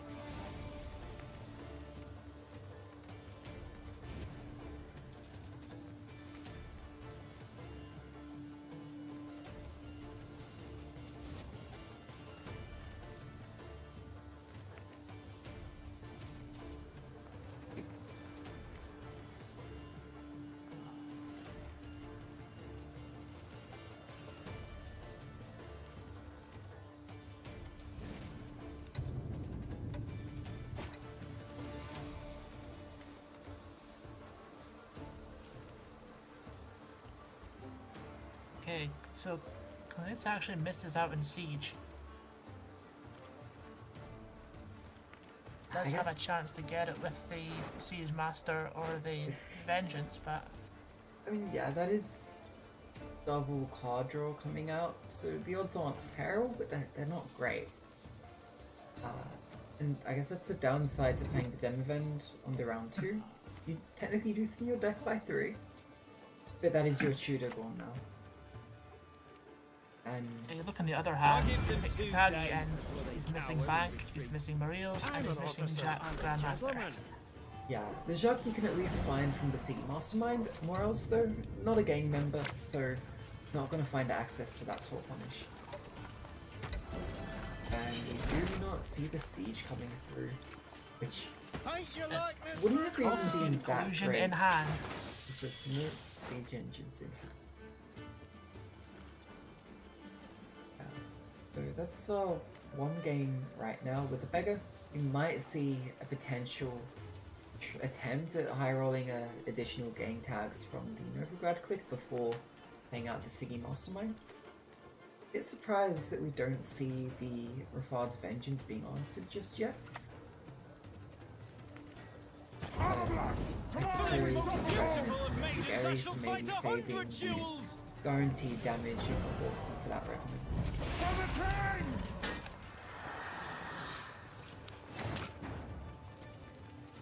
And we do see there is a Winch still in deck for Clunidse.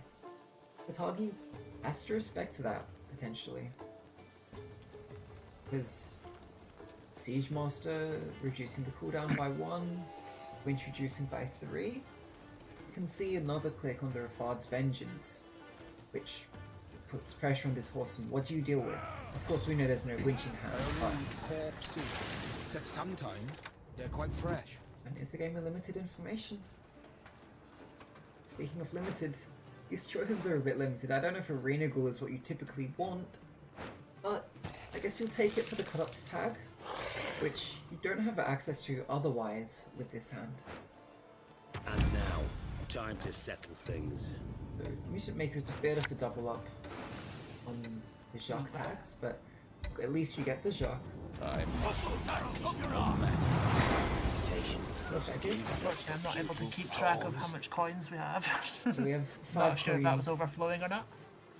I didn't quite catch either. A lot happening quite quickly at the end of the turn, it felt there. 5 coins in bank right now. It does let this Revenant stay alive, which I'm a bit surprised by. What did you... I assumed he was taking so long because he was deciding what to kill, but... Oh, he just went for the Siggy.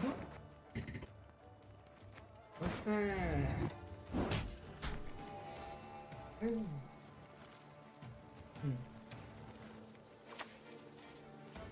Okay. I think the line is they're hoping to pulling the strings, the Revenant, rather than kill it with the Horseman. That's why you take the Mastermind first. But now we're gonna see double Revenant. So pulling the strings is a bit less valuable. Could you Still holding on to the Junior. ask?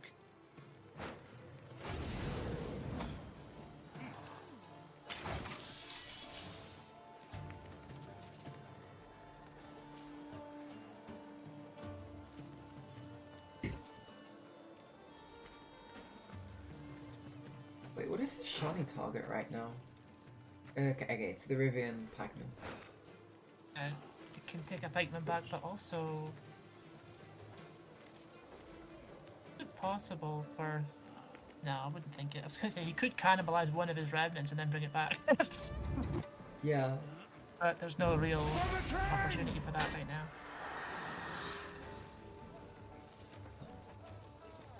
I don't think Shawnee can bring revenants. I mean, they're soldiers. But Shawnee's restricted to humans, right? Oh, true. I had it in my head it was soldier for some reason. There are no more soldiers actually to play. There is limited value in having the Runford still at 1 power. So you boost it up here to protect against the opposing Revenant. The Rafards did high roll on the crew though, getting 1 damage now onto the... Oh, sorry, setting up this Mutant Maker to 1 power. We do see the opposing Revenant cleaned up, and I imagine we see a self-kill as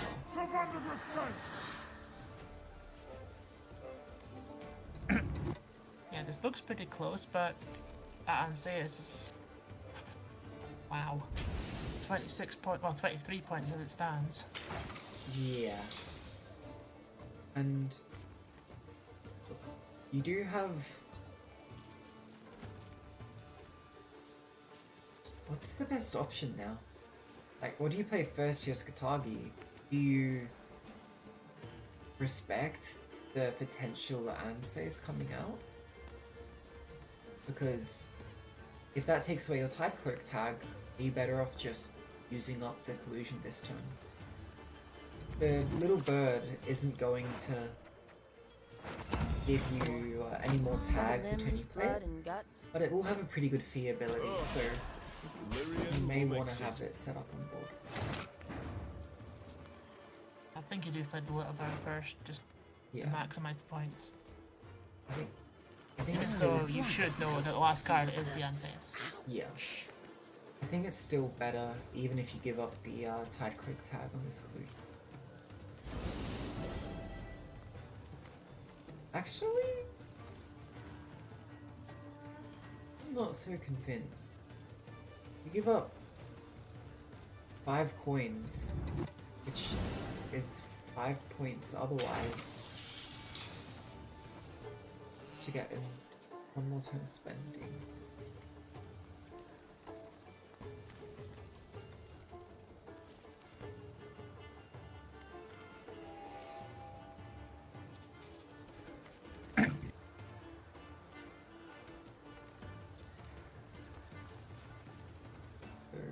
It's now the question is, what's bigger, Anses or collusion? Ooh. The tide, well, I think the collusion will come to about 20 points, roughly. Yeah. Just trying to do the math right now. I think it comes out to 20 points, and I have no idea how much coins are in the bank right now. Have you no honor? Stand and fight! I think Roughly 25 points. How do you might manage? Remove his cowl, then his ears!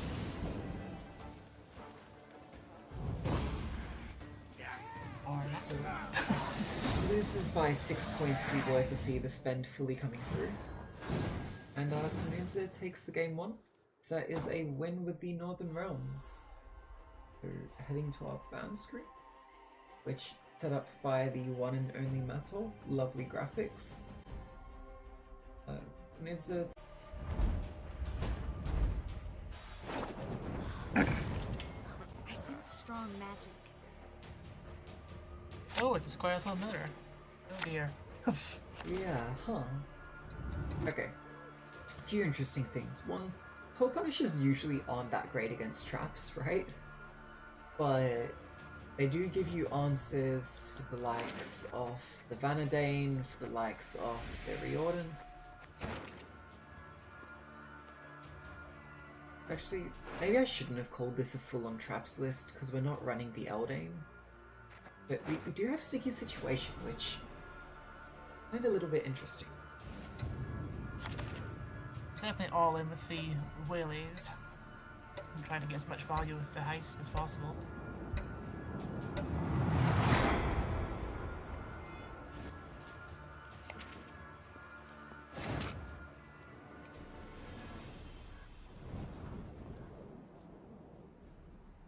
So we have what looks like quite good draws here. You have access to the early Vanadane, access to the early Angus without needing to use this curse scroll. And you have this similar sitting in hand as well. But Is I will be amazed if the heist gets any value at all, considering the Daddy's list is very control heavy. yeah, I was going to say similar. We see the Curse of Corruption already in hand. We see the Neomancy, which can tutor out this Heatwave sitting in deck right now. There's also Squirrel if you want to just deal with the heist in the graveyard and not have to face it in a future round. Point is Klinitza, do you just throw the Angus and Vanadine out accepting that they're going to die, or do you try and find a way to protect them? By like luring out other how can you cards protect that might them? be lured away? Yeah, obviously not with Defender, but probably trying to just lure out some removal to hope he doesn't have more later down the line. The play here could actually be to put either the Vanadane or the Angus back into deck with the Curse Scroll, and then play whichever one you put back with the Reorden. Because then you have, if you have, say, Reorden into Angus, then you have two threats on the board at once. The opponent has to answer in one turn. They can't, they can only answer one. And then you can use the cargo on whichever one survived. Yeah, I do like that. And I don't think it's necessarily a bad sort of play due to how board heavy this hand already is. But Could have comboed it with the sticky situation as well. now the question is, how lucky does Katagi feel? Curse of Corruption gets the guaranteed kill here. Curse of Corruption in general isn't doing much in this matchup, so it's probably the correct play. You could have hoped for a backup plan to secure the kill, but that may have been a little bit a greedy play. But I'd say you're almost guaranteed to get at the very least 2 damage. yeah, but the issue is if you then you have to start using leader charges, so I guess Curse is just a... I would still say it would be worth it if it's on 1 power. Yeah, I mean, you would in that case, but considering Curse isn't hitting much else in this matchup, you just use it up now. And now we see the Curse Scroll. Oh, sorry, the Vanadane.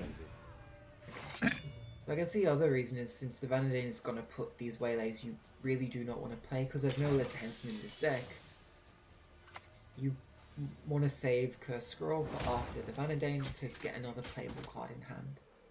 We do see, as you were saying before, backup plans setting up. Forcing out a leader charge. Yeah.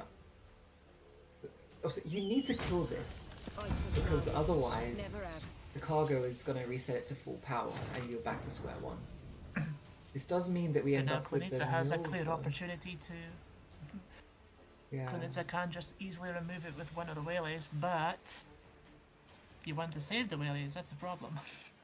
So now the question is, do you use one of your own carryovers in a waylay to kill off this Milva, get rid of what is actually carryover for Katagi as well? And my other question is, how the hell do you not lose on even here? I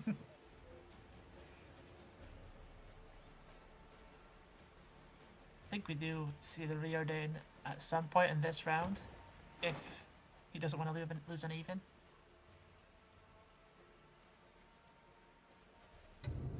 Yeah, I think we will have to. See the Venostio coming into hand. Melee down to the bottom of the deck. This is a... what's it called? Pitfall Trap on board right now. So all Katagi needs to do is just play a cheap unit or card in this case. Now, the issue is because Sticky Situation is in this deck. If you're worried about the sticky situation, you might be thinking, oh no, I don't want to play this skirmisher or something like this. But you also might not want to play them because the board is not good for dealing damage right now. There's no units on Clemence's side. Instead, Nova lives. Technically, a board pipe. Everything basically at 1. That is the best case scenario here for Clemence. That is a 12 now because the Neuromancy got buffed. 12 damage coming through. Wipes out a Chariot, almost wipes out the Milva.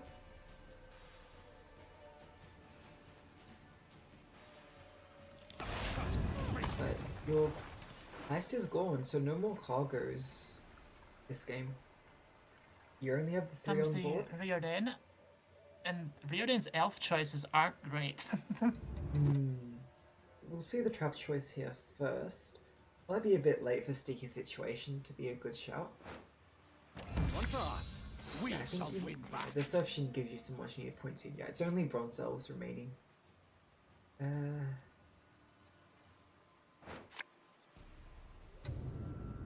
Single elf there can do 1 damage. Oh! Oh. I'm not sure if that was intentional.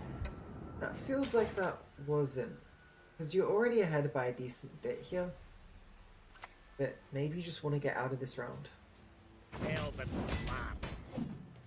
The annoying thing is Milva One not power being killed Milva off. escapes. Yeah, it means that 2 damage didn't actually kill her, ends up going to waste. Yeah, actually, even though it was a huge hit getting the Neuromancer in the Pitfall Trap, Milva ate a couple bits of the damage, some armor ate other bits of damage, so it actually didn't end up playing for that huge of a Lost the ones to stop this war. This feels a little bit sad for Yaro. I seek victory, He gets not glory. Stop the 3 damage order. Okay. 12 pings and only 2 of them went on Milva.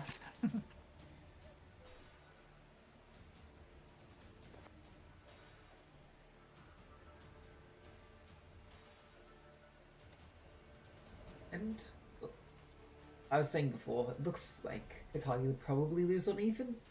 Oh, sorry, Clemenceau, mixing up the K-names.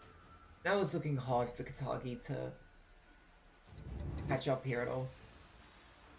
But this is a huge commitment, I feel, for Clemenceau, and I'm not necessarily convinced that Simless Waylay combo with the minimal carryover, only playing the Vanadane and the Angus once each, will be enough. Particularly because Katagi has a Simless of their own. And you're a Devotion type elf list. Sorry, okay, no. You're not Devotion. But your top punish is a Spores. Unless you get some Serpent Trap shenanigans, the opposing Simless feels like it could be quite problematic. I do think the elves are somewhat safe from Shuru though, because Shuru really struggles to get to 4 power, and that's what most of the elves are going to be. Yeah. So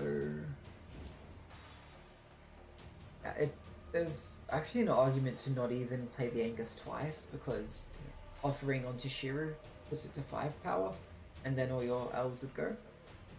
Issue is they'll get to 5 power after the Isengrim. So you're probably forced to keep that as a potential last say.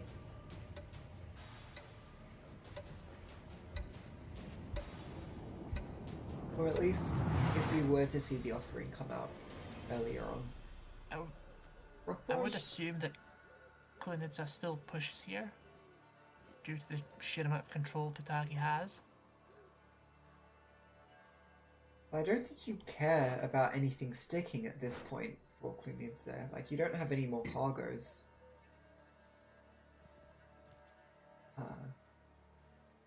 There's an argument to split up the 2 rounds if you're afraid of the Shuru value. I'm not convinced that's going to be a huge problem here. There is an argument to just get a Comes- short round 3 where your Simless can overpower the opposing Simless. Or even if you can bleed out the opposing Simless, then your own can win, even a card down.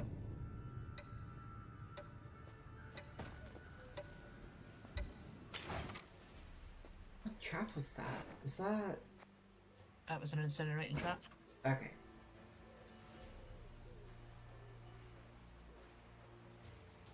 If it comes down to a short round 3, it'll basically be Simlas Waylays versus Simlas Workshops. Hmm. And,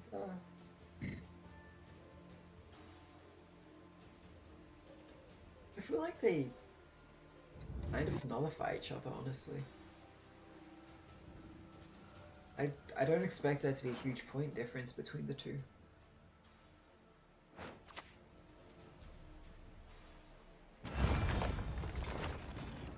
Ooh. Miner is a very good find here. Because if it's able to sit on board for a while, it means that Sheer at 5 power is a threat to some kind of Isengrim shenanigans. But I don't expect this miner to live for long enough. We do actually have Oxenfurt Scholars in this list. I'm not sure how big they are for Klunitz. That could help a little bit with the tempo and this bleed. But you're losing your card here unless you commit Simless, I think. Although this hand is not great though either for Katagi here. Oh. Okay, that was a maxi. I thought that was a near maxi. I did not pay enough attention to the ordering. Not stopping. Still just playing ahead, trying to... Just jamming super quickly. Quick choice in the back plan, pulling the half-elf hunter. Bit ironic. Doing some elf swarm. I mean, there's more Deadeyes on board for Katagi right now than Klunidza. But now is the decision time. You yeah. need these 3. It's either play them all or play none, I would think. Yeah, I don't think you can afford to even just play like the 2 non-Simless cards or something like that. Considering you're already 9 points down and there's Mahakam Pass order floating on the board. Hand is a bit awkward here for Katagi. Northern Chariot ain't huge points in itself. Rock Barrage not coming off of the Frenzy Dow is quite poor. But it will be the... Can he buff Shiro to 4? No, not from what I can tell. I don't see a way to buff. The Shiro it's either 3, 5, 6, and then multiples of 3 from there, I think. Yeah, and even the 5 needs an offering in advance. Which I don't see another way to get up to. Or okay, no, because okay, if Klunidza attempts the 2-0 here, the line for Katagi would be to a Nearmancy Shiru, and then similar to the workshops, use one of them on the Shiru, get it up to 5 power.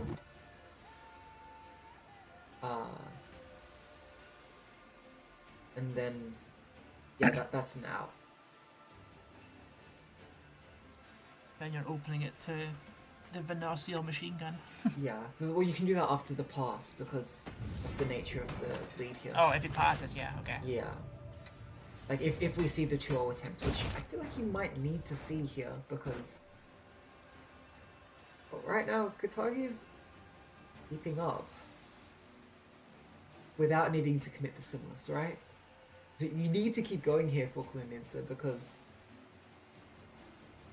Well, okay, unless the alternate win condition is to kill all units on Katagi's board so Simless just lacks targets for the workshop combo. But I don't see there being enough control to do so.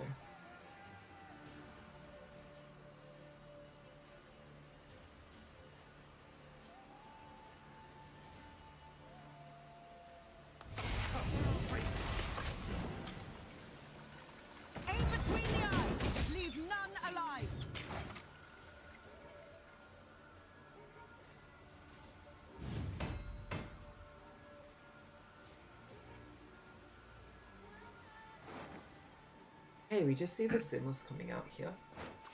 Alright. It probably is enough in its own right.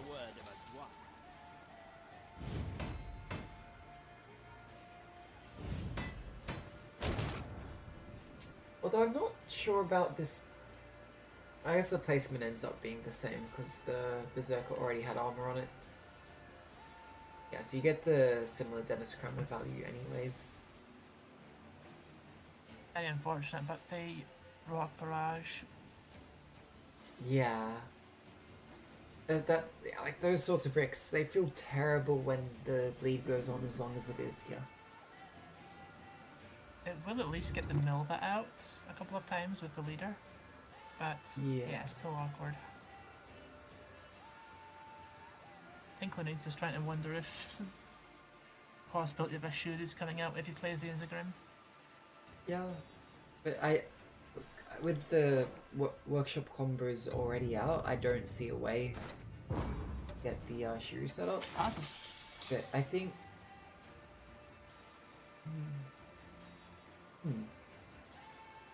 Maybe he plays the Rock Barrage now.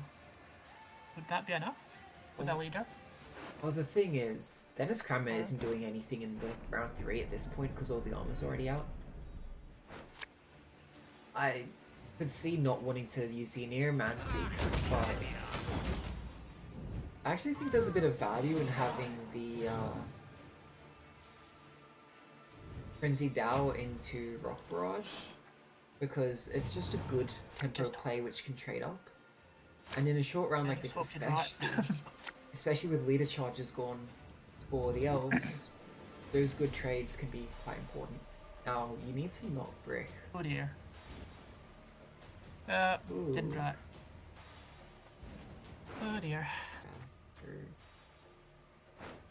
Sure wouldn't have been very impactful here.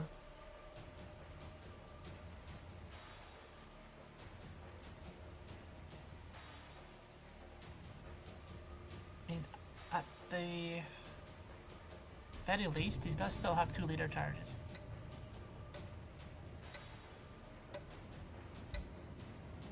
Yeah, the 2 leader charges. Ooh.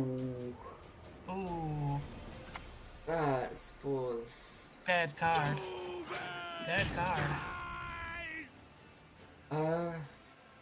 Potentially not, because, I mean, as Clunidze, you need to play Isengrim's last card here, because you have no other proactive points. But what that does mean is that the Offering and the Heatwave are going to completely brick for Katagi. You're going to have to use the Offerings on your own side of the board, which you're just going to play into this Spores, into this Serpent Trap. You're not even going to be able to pull the Milva out. I mean, if you just look at the points here, it's a 4, a 4. The Serpent Trap's a 4, the Sticky Situation's a 4. Spores is like, what, maybe a 2? Sticky Situation is 4, so it comes down to, can Katagi get 10 points on their side of the board? I don't think they can.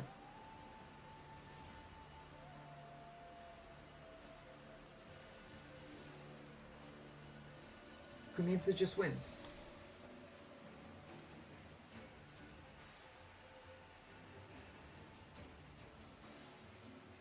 At least assuming both players play optimally.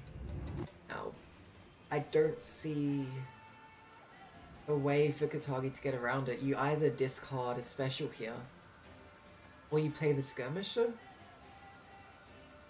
But even then, playing the Skirmisher here, okay, Kunitsu just answers with the Sticky Situation, and that's that. Then you're forced to discard anyways. Scoia'tael! Attack! Oh, you even use leaders already.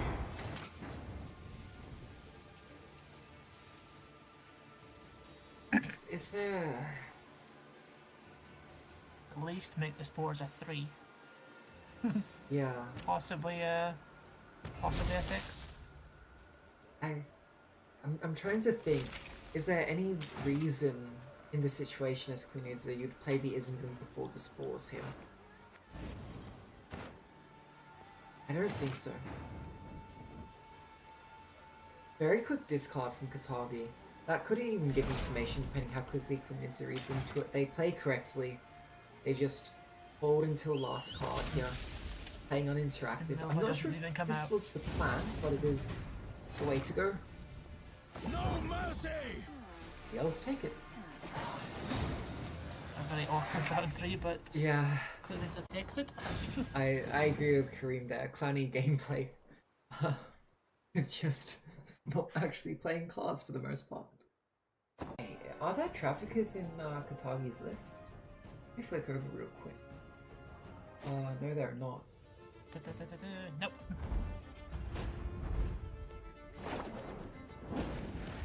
Anything in particular interest you? So it is the ST Urza Ritual matchup.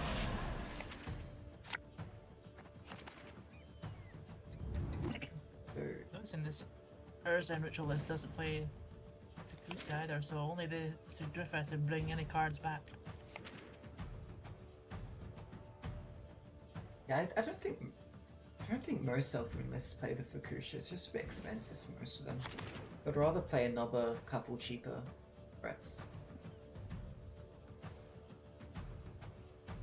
Shows how out of touch I am, because I still play Fukushia. I'm just commenting on what I've typically seen in these tournaments. I mean, Fukusha definitely has a value, particularly if you want to play Bride of the Sea, because then you can replay what's it called? Sudrifa's right, potentially. But that's not the sort of game that we have here. Instead, it's a blue coin on this square tile. So Klinitza's self-wound is not the one with the portal, not with the Tempest. It does have the Ceres, so we will need to watch out for how many times we see damage coming through on their side of the board to see how that counter decreases over the course of the round.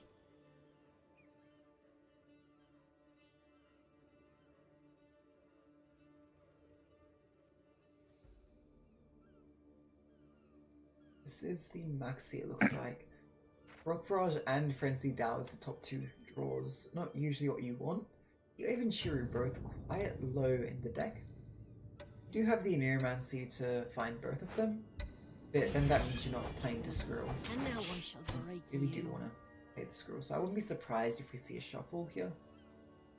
But hey, if you're confident enough, I could see Katagi. We'll know for sure if we see Rock Barrage into Frenzy Dow on the immediate draws.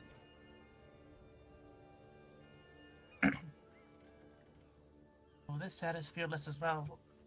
Probably want to time that coming out when you play a pretty significant engine as well, so it gives Katagi a choice of what to kill. I'm not sure what the best Shiru number is in this sort of matchup. Probably... okay. It depends on how you're mapping out your control tools. Are you heat waving the Sigvald probably? Versus corruptioning the Draco Turtle, I guess? You probably want the Shiru to answer all the bears that the Swalblood is going to spawn. Although that is a little difficult because naturally the Swalblood bears are all going to be mismatched power due to damage occurring on the whole board.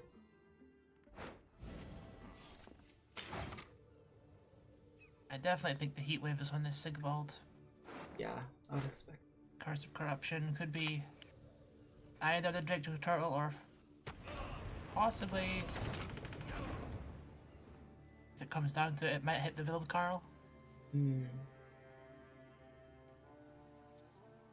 We did see the offering onto that Berserker. It feels potentially premature because it is a very nice answer for this Armored Drakar, which now Klinitza can play quite safely knowing that that one-off offering has been used. I believe there's only one offering in this deck. Yeah, there is. Gods are blowing fair winds today. And that just allows you to be I do like it as well that... Oh, sorry. Wait, you go. I was just saying, I like it that I was just saying, I like the interaction that even if you're hitting armor off your own units, it still counts for Ceres.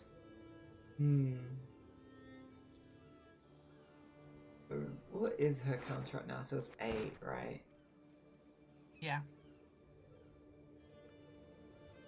Yeah.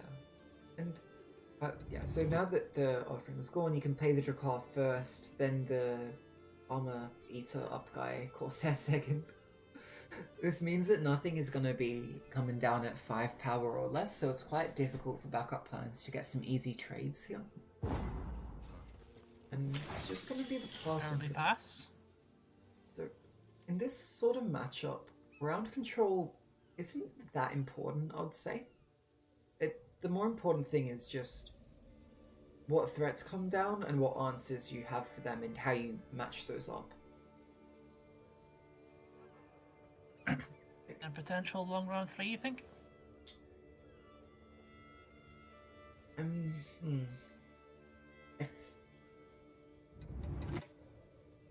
think you might want to bleed to try to minimize the Shiru value. We do see them harder coming out. That having to use Neomancy there is a little bit unfortunate for the self wound, but you need to because these bronze specials in hand just wouldn't have been enough. Yeah, I feel like we will see a bit of a bleed coming. At the very least, you'd want to set up the Chaos Trolled, but already using one in Neomancy, do you want to use the second just for access to that Chaos Trolled? That means you could be giving up that Svalblood or Sigdrifa's Right if you miss him. That's fine. Also, I was not paying enough attention to the square draws, but not seeing the Frenzy down means I assume we did see a shuffle on the Maxi.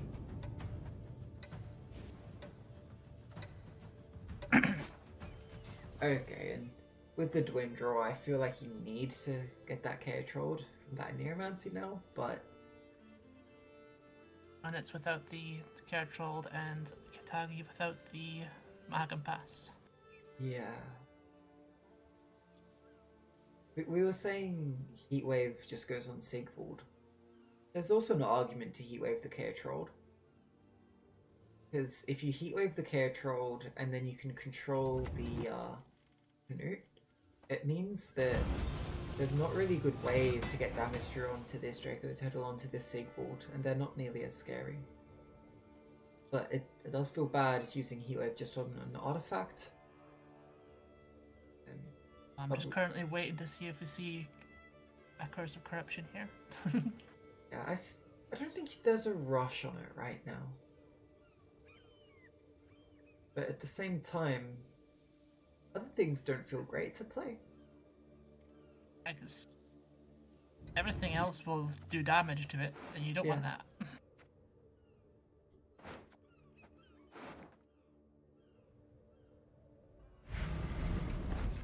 Okay. You call it? We do just see the Curse of Corruption. I'm not sure how Draco Turtle of all things can be considered corrupt. Like, a greedy townsperson, sure, but just a Draco Turtle, it's just a random beast. How can that get corrupt? Not close to the Heatwave. At least not yet.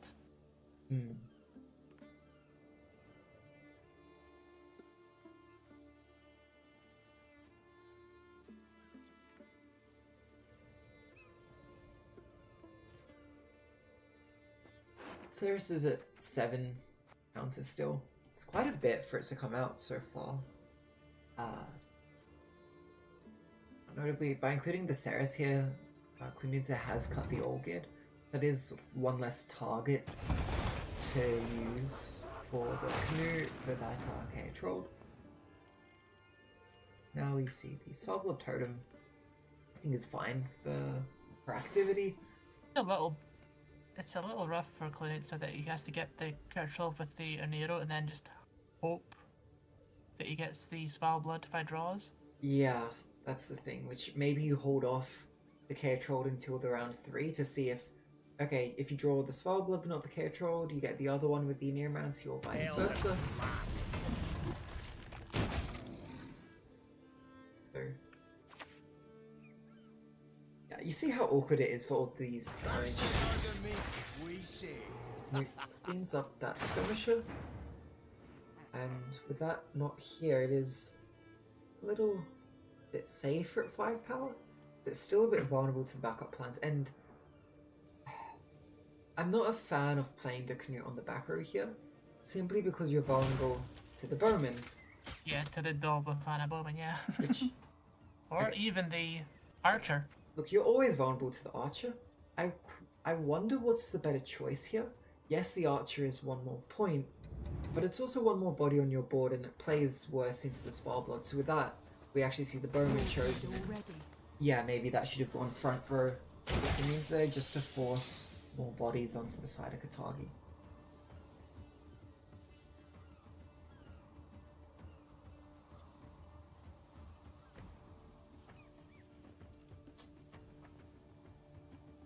So, Lucas in chat is saying that it might have been Shuru time a little before. Could have been an argument around 6 to kill the Sigvald and the bears, but might be a little bit difficult to do so now.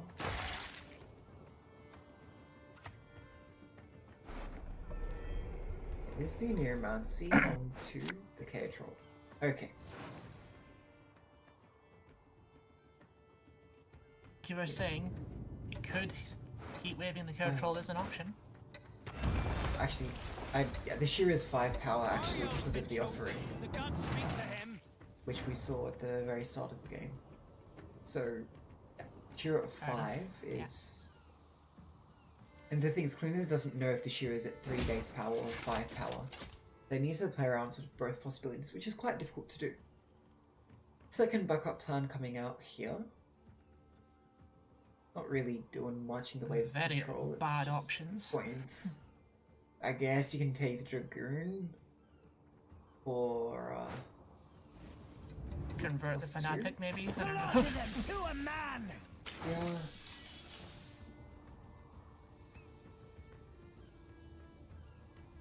But generally with these backup plans in this matchup, you want to be doing more offensive damage, because if you were to see a Spellblood, basically all the points on your board right now just disappear instantly. So dealing with the opponent's taller things is generally a slightly better play. But we know there's no Spellblood, so these points are kinda here to stay. I'm wondering what Katagi's holding the heat wave for. Is it just for the Spellblood?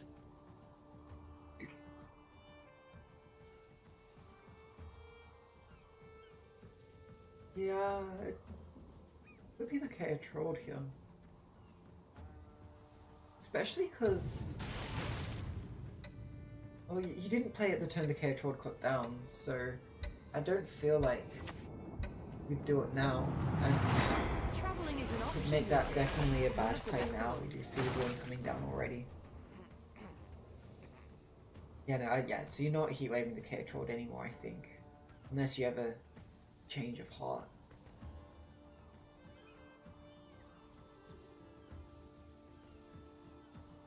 Even with the Sigvald, it's not looking like it's doing awfully much right now, is it?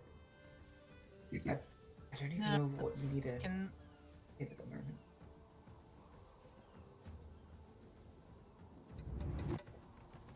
And also, you don't want the Sigvald to have armor either, because that's less bleeding you're going to get when you hit it with the totem next turn, for example. So now, probably just wanting to keep up, catch up. We see the Mahakam pass.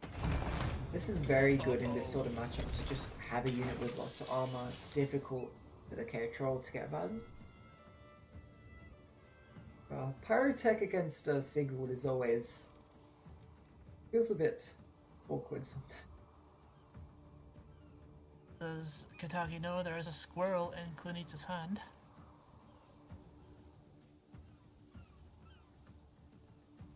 But it is slow tempo, so does he play it? Yeah.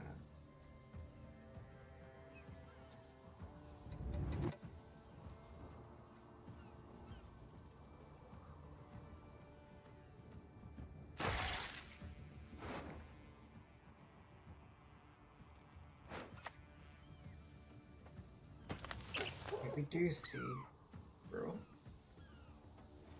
Sigvald just fading away still. Yeah, the Katagi's units are all like below 6 power, so what that means is that this Hair Troll isn't able to get any additional value, giving lots of bleed onto the Sigvald. So you see the Sigvald here playing for really not much. Like, I don't know if it even played for like 10 points this round even.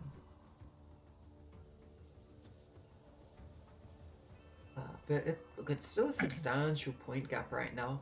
Maybe the Sigvald could play for a bit more if this Pyrotech decides to misfire. It finds true. And to be fair to the Sigvald, Clunas didn't have a Mardrum in hand, so it's kind of dicey. Yeah. And this Knut was instantly deleted. Lady Ayler will be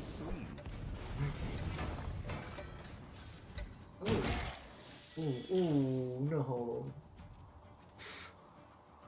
That ping is the difference. Oh no, okay, no, the bleed is still gonna go through. It doesn't matter. Yeah, it's still gonna go through. Yeah, I'm trying to think if it happens the next turn. It could have been a problem, but it's fine, it's fine. So, Katagi's still ahead. Now...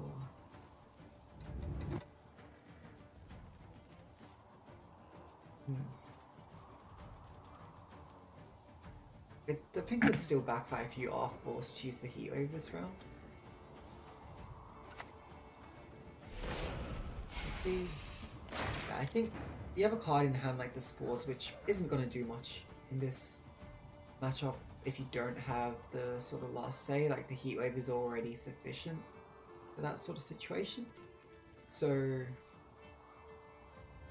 just play it, hope to trade. You get a heat wave, but the heat wave on the Sigvald does kind of screw over the Sigdrief is right, although Draco Turtle might have been a better choice to pull back anyways. Whichever right is still good. You have the Draco Turtle, you also have the Note as well. Yeah.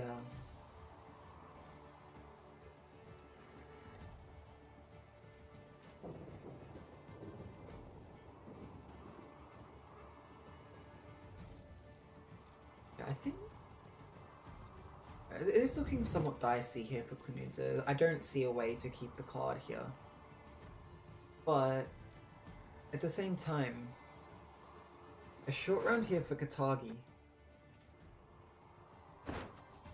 It is very possible for Klemidze to just kill any units that Katagi tries to play before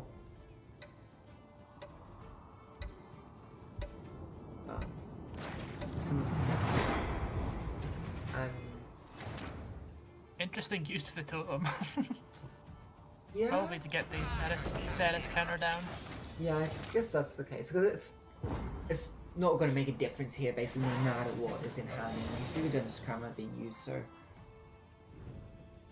I think that's honestly fine. Trading the Heatwave for the Dennis, you're happy there to get it out, because the Heatwave would have basically just been nullifying Dennis Crown value anyways. Made more sense to use leader charges instead of the Spell Blood, because you're only really needing maybe currently not a lot of, oh, I suppose you can use leader charges on the Draco Turtle, never mind. Yeah, and if you're not killing something super huge, Draco Turtle is going to get quite a bit of armor from this KO Troll click anyways.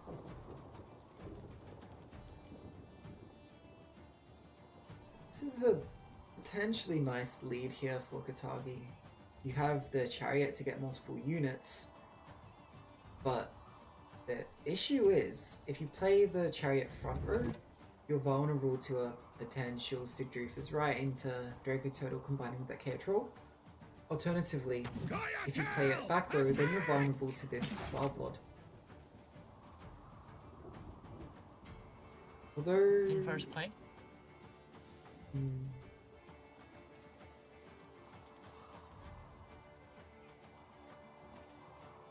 But if you're able to minimize the amount of damage, the swap lord wouldn't spawn a bear on deploy. It would have to be a full leader being used.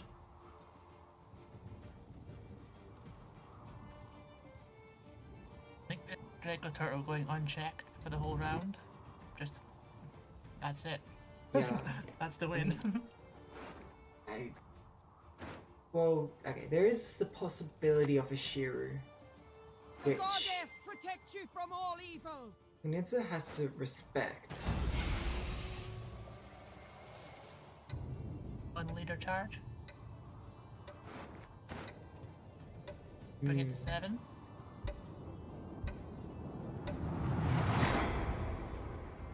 So it's not too. Yeah, it just leaves it. Look, maybe That's questionable. If Knidza is confident the offering did go onto the Shiru, which I think is a fair prediction, because if you're targeting bears, that's a good power level. Then you don't have much reason to buff it up further.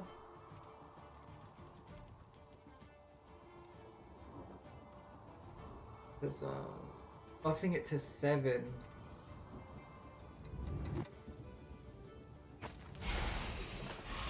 But then you play the Shuru at 5, boost it to 8, and then ping the Draco Turtle twice. Yeah. 8 or, and 8. or just once, because the Milva, right? Yeah. Oh yeah, the Milba. I forgot about the Milba. Look, that's all moot, because instead of Shiru, we have Rock Barrage in hand. Yeah, true. Just hypotheticals. Yeah. Okay. You see the Spell Blood? The issue is there is a lot of armor right now. So you're not getting a... Okay, the armor cuts anyways. I don't know, it's helpful in a hot minute.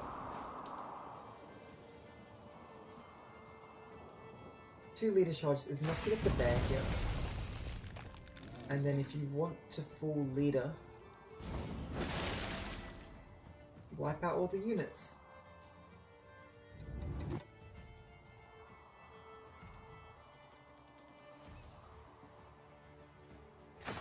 I thought that might be not enough units on board to make this a little bit more awkward for Knidza, but as far as the board wipes, Square not able to get enough units onto the board. Telvrund takes the game and takes the series 3-0 for Knidza. Sorry, Rabbit. It was a Yeah, 3-0. but 3-0. But in saying that, it still did go for a full hour. So on the plus side, that should be fine. The timing.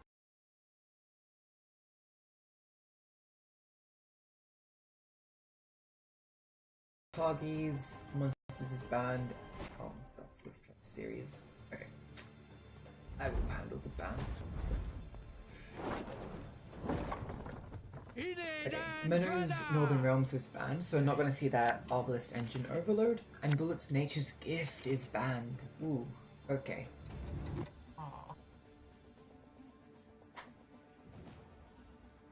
Feels like I've been sent to the Shadow Realm. Everything's black again. Oh. So it is Bullet here on the Skellige Patch Shadow Fury on the red coin. Whereas Miner has the Mahagam Forge Squirtel on the blue coin.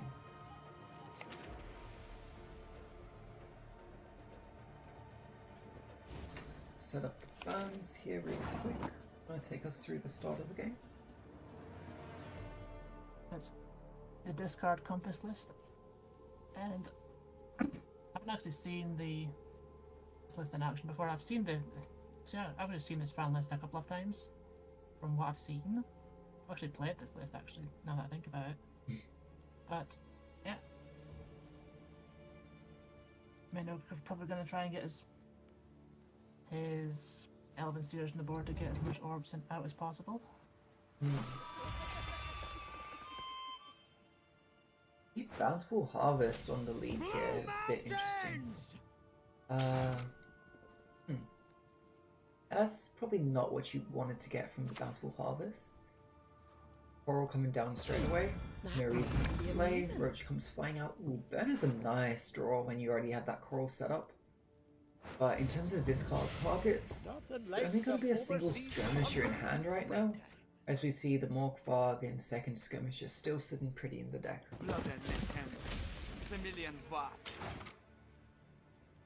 Very slow plays from Menno here. Opted not to try and set up a Johnny yet. Yeah, if you played the Johnny, you'd think it would be instantly protected with the stratagem, otherwise that's a nice juicy Vigo. Yeah. Vigo's muzzle.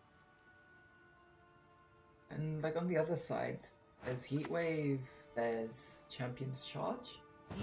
But like, it's a bit limited on how Bullet's able to deal with this Johnny early.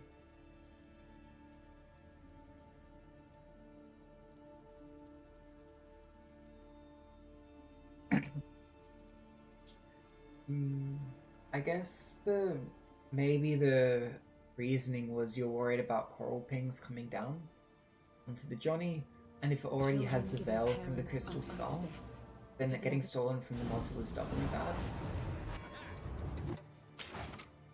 But I'm not sure. I guess, okay, slash into muzzles. So. Yeah. We shall do it my way.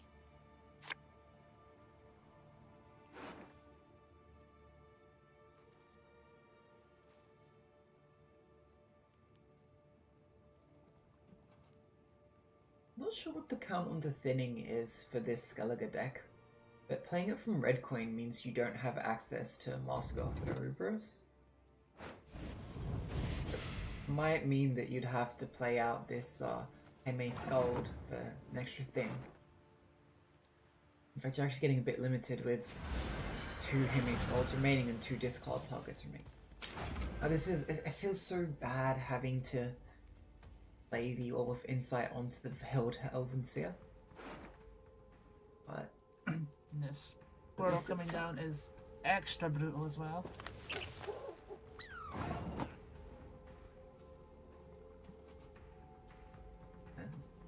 This was not great discard timing, like not a great discard time for Bullet here, but it's still enough to be very ahead on even. I don't know how you catch up here for Menno.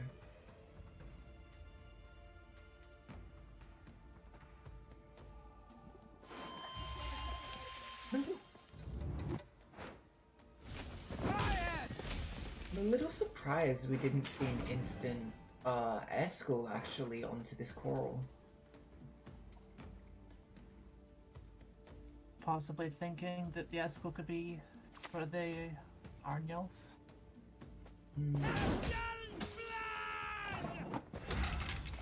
Yeah. That makes sense, I guess. Assuming.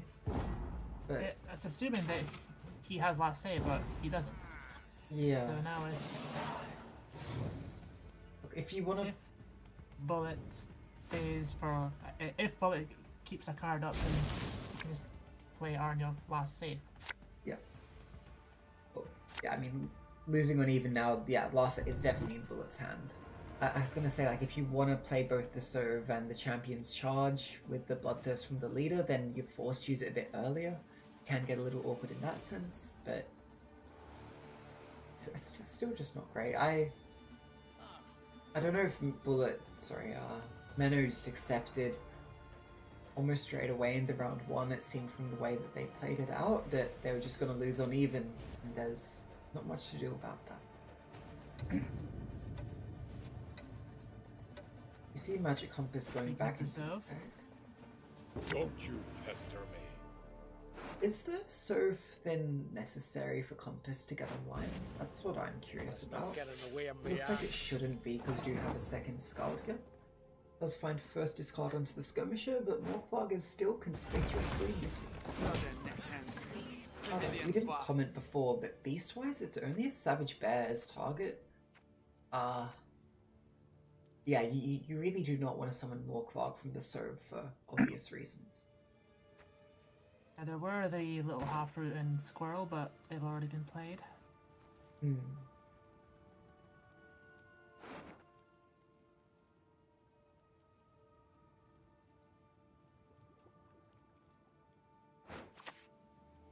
This is what I find crazy.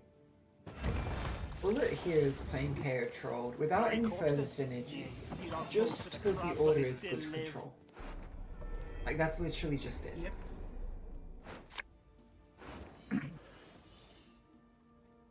Even with how heavily it's been nerfed division-wise. But, look, maybe Mena was fine even after losing uneven, because sure, you can do it, but I'm just going to set up my locations, get all this carryover set up. Get more orbs of insight in the graveyard. Mahak and Pass is only played simply to activate the Alza, basically. Yeah. Although there's no Alza in this deck. Oh wait, I thought this was the Alza deck, sorry. We must punish. I think you can play Alza in this, but wrong player. maybe cut it for a Fran, perhaps. The wrong lists mixed up. Yeah, so you see the Necromancy onto Seer to get the orbs recycled.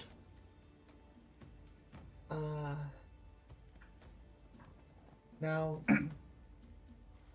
Vigo's Muzzle is a very good answer for Whisper of Dolglathana because it triggers it immediately on the turn it gets seized. Not only do you steal a 4-power unit, but you get an additional 4-power unit spawn. Good grief! You're worse than children. Now we see Johnny coming onto the board. Is Johnny gonna stick?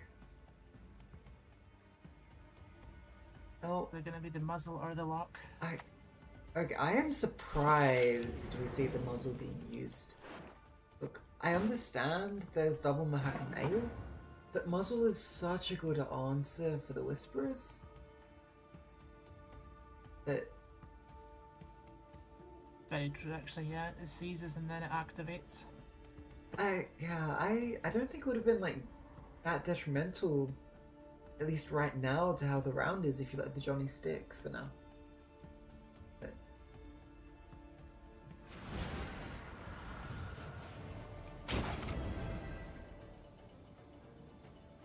Bullet does get out here.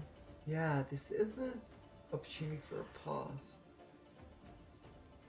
And now the question is really, how is the round short enough to where Minnow can't get enough value? Grow, my beauties. Reach high. Having to use Whisper here doesn't feel great, especially when that Vigo's Muzzle's already used. But hey, it would still be vulnerable to a Guiding Slash or Champ's Charge in this round 3 anyways. But it should still be able to get immediate value with it, orbs in the graveyard, which if we quickly check, there's counters 2 and 3 right now.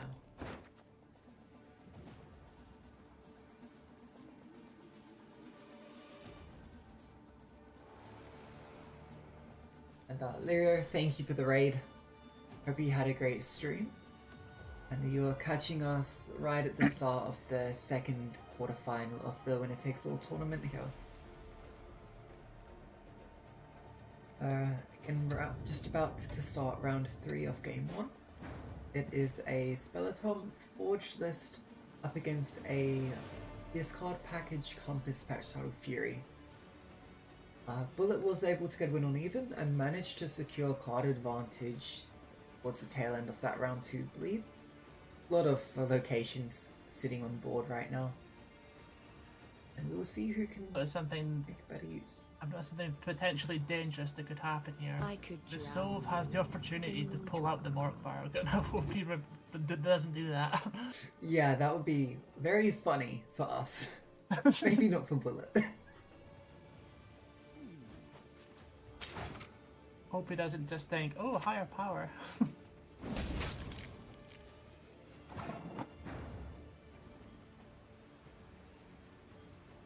So, see the Sorceress immediately answered by Guiding Slash. Not much you can do about that, Menno. Yeah, you could have buffed it, but I think you want to keep these specials for triggering the Whisper, and you don't want to play too heavily into a Heat Wave as well. Because there's potentially 3 Toll Punishes from Bullet here. You have the Heat Wave, you have the Champ's Charge with 3 Bloodthirst, and then a possible Tear or Morkvarg coming out of that Compass.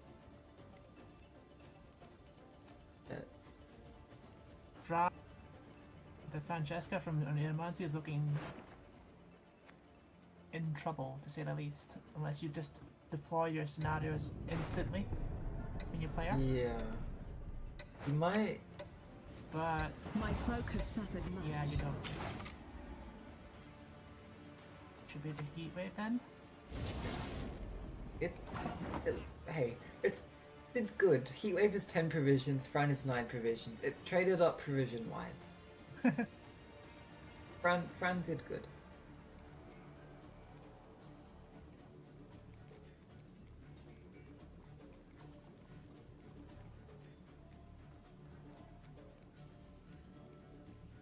Novigrad's a real deal, excluding the Falcon. And without the loss, say, okay, yeah, this gold only boosted by 10, but you expect that to go get killed by a Tall Punish anyways, so playing it now isn't Well, really a downside.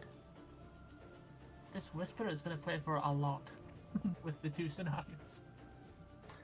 Other thing I'm worried about is Lit can also just Cambi. The Minnow kinda needs to get this huge Whisper play going this turn. What's it going to be? I don't think you can be right now. Oh no, play connection. Uh-oh. Uh-oh.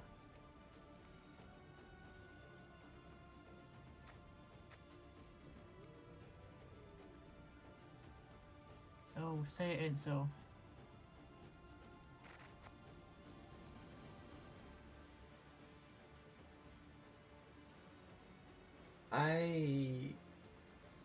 If Bullet disconnected here from such a great position, that would be heartbreaking. I really hope that is not the case here. All we can do is just hang tight and hope.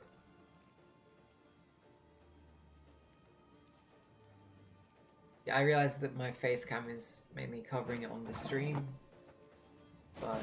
Oh my god, it is. that is Bullet's connection being lost. So from a bad position, what looks like a bad position, the Square may have taken a win in this game 1. Now that is heartbreaking. Yeah. I'll see if anything is being said in the Discord. In the game? Right.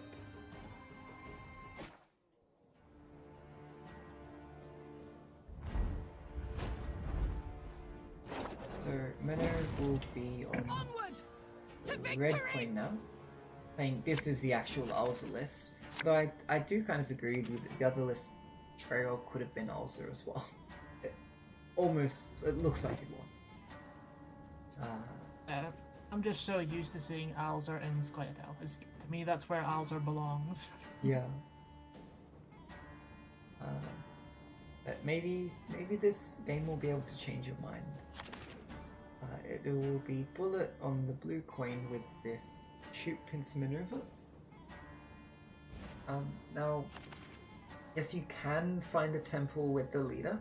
You'd rather not, because it allows you to play temple earlier if it's already in hand, and obviously if you don't need to use leaders, you'd rather not use leaders.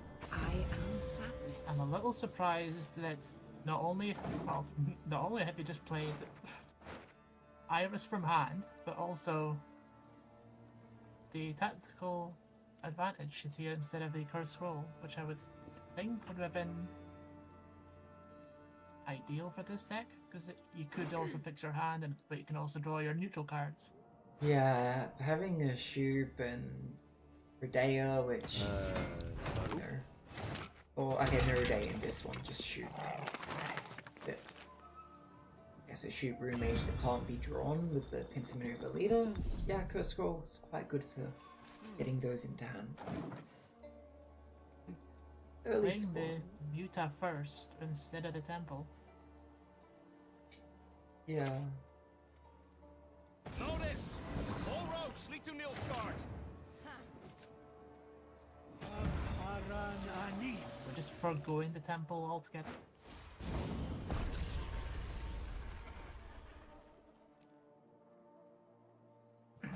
I understand wanting to play the rune word Above and the sabotage, temple, but you'll find yourself below what ground. the 7 cards? Full Yeah, to 6. it might just be giving up the like aiming to lose round 1 and play temple round 2, which feels a little strange to me. So full punish wise, is it just the Yen invocation for meta? Like there's no Vilgefortz, I think. Might be a wild suggestion, but using Invo on the Iris to deny the carryover. Yeah, that's what I was just going to suggest. Because, yeah, you might want to save it for the big Ansays, but it's actually quite good on this Iris, I think. So now we see probably a Dijkstra maybe from that first one. Not Devotion, Serenity Judgment. Not very good in this sort of deck. Despite playing the Rune Mage, these are just worse pulls than we saw in the first series. So we see the Siggy, the Adalia, and the Dandelion? Yeah.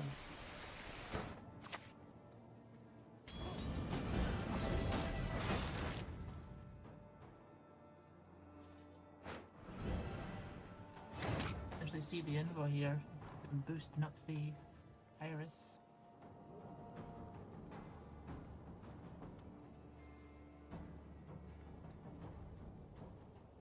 And it's looking like another loss uneven here. This time it's Bullet who is doing the losing uneven. But they can just slow play and still not clicking the temple either. Look, not clicking the temple here makes sense if you're aiming to pass in the next turn or two, because it does get more boost when used at the start of the next round.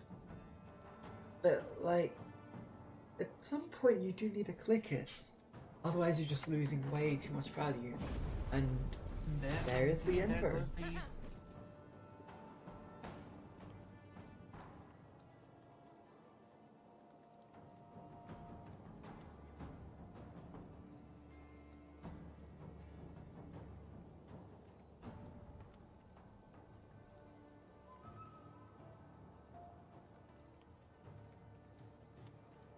Uh-oh. Trouble approaches. That's a very bold play. Yeah, I mean, it seems like Bullet is here. Fine going down like this. I mean, Meno in a short round Lynch should just win. Even without the Iris, this Muse Generator has played for a lot of carryover.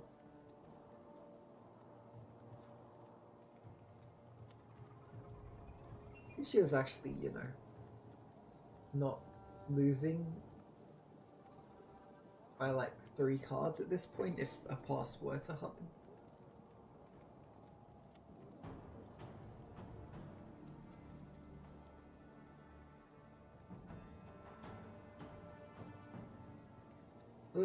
It's got to be said that it is starting to get awkward for Menno as well.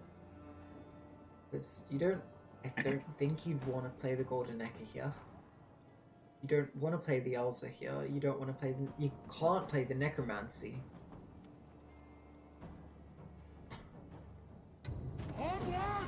Shadkirk leads the way! Bullet goes, this temple's getting awkward as well. Yeah. 3 cards now. Obviously it'll go to 6, but even at 6 we're going down. That's the answers come out as a 9, I think.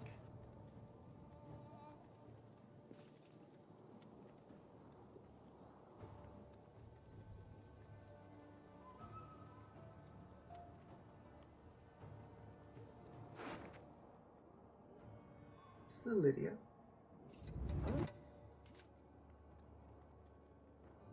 Is the Rune Mage just better than spawning Revenant? I will see dawn for you. And it says no. Tomorrow we suffer Even all. without finding a death blow, Revenant here is still, 2 damage, 4 body, and then 1 offensive damage. Still does play for 7, which is solid.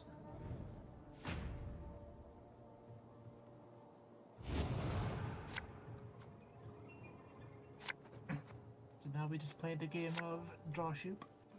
Yep. Oh, that's could be shoot, but it's now it's very risky.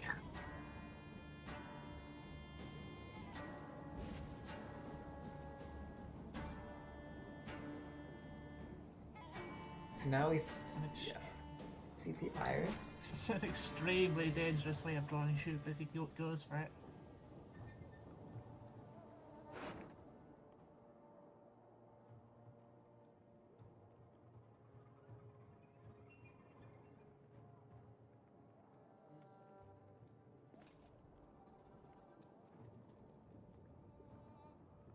It's a Fisher King.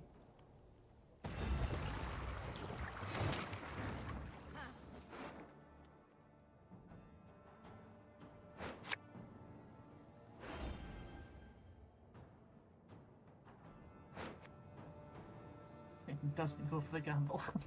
Yeah. Maybe wise, but honestly, with how bronze heavy this hand is, I wouldn't have hated it.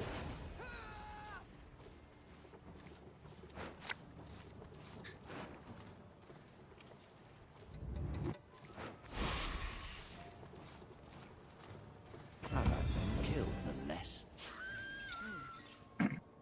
To see the Radovid, which you do need to use the leader to find the Radovid, but if it goes through, then it will pay off with a net +1. We saw the Fish King putting Nova on top, which probably just to get her in hand now in the round 2 after playing this leader. Because I think we're going to set up the Golden Necker and play it out here immediately. Top unit Alza. Top special is a spell in the Becca's Rock Slide. 8 provisions, 8 damage. With Fire Radovid. Hello, Yaro. Get hard. Oh, that seems oddly good.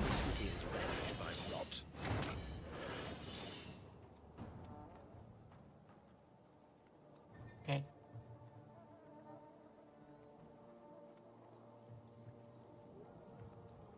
Yeah, and by the way, Summoning Circle is a Show spell. yourself out.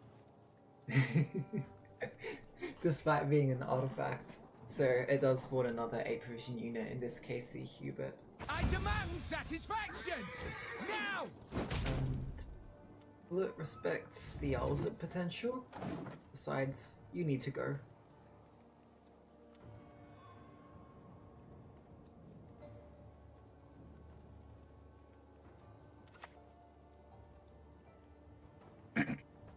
Yield and save me some time.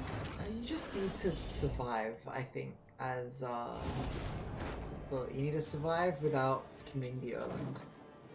Ideally, without using this leader charge, because you want to you'll not have to use leader hope charge to draw the because Erland, but yes, I think you need to find something.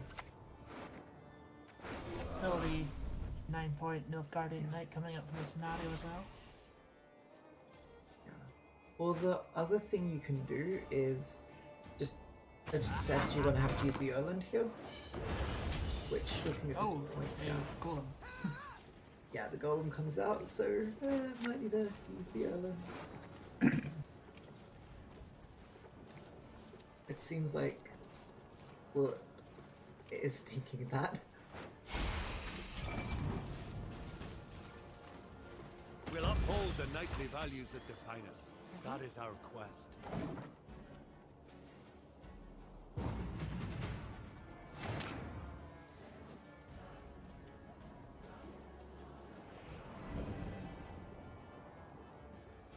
Let's see what it is you don't want me Do you really hope you get good draws for round 3? 15 cards in deck.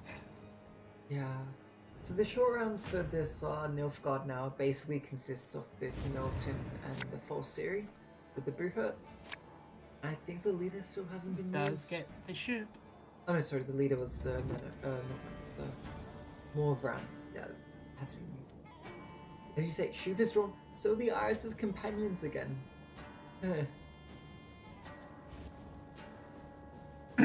Oh. And for those who haven't played Iris's companions before, I could be wrong here, but if memory serves right, it's possible to discard the card you just drew. So you can't just use it with like only one other card left in hand, because it's like a 50-50 chance whether you'll actually discard the card you wanted to draw.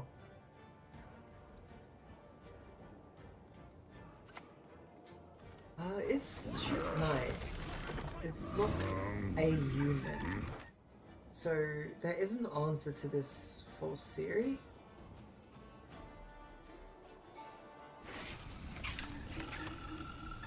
Doesn't go for it though. It goes for the 15 point. 15 point Shoop Hunter. Good Gwent card. It's not bad. 8 points. The issue is the rest here.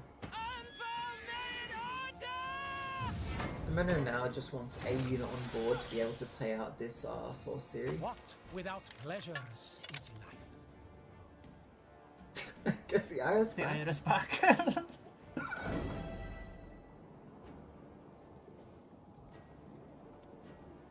That seems As a little well, that bit even late. without the Iris boost, the Erlen was still plus 30.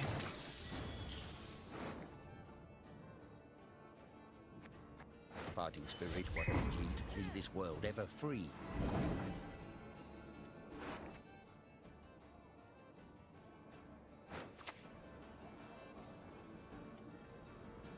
We all make sacrifices. The Empire. I'm not sure what the Thunder killed, but it doesn't matter really. At least maybe with double loss say just didn't want anything to happen to the full series potentially. So just played it safe here, but those two cards alone is enough to give Manor the win.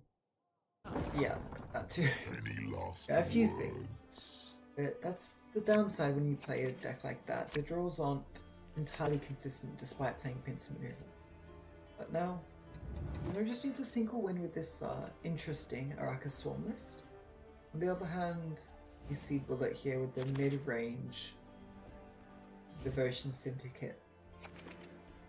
So this matchup is considered basically unwinnable for the Triple Idir variant of Araka Swarm. The Syndicate playing into the Triple Idir version.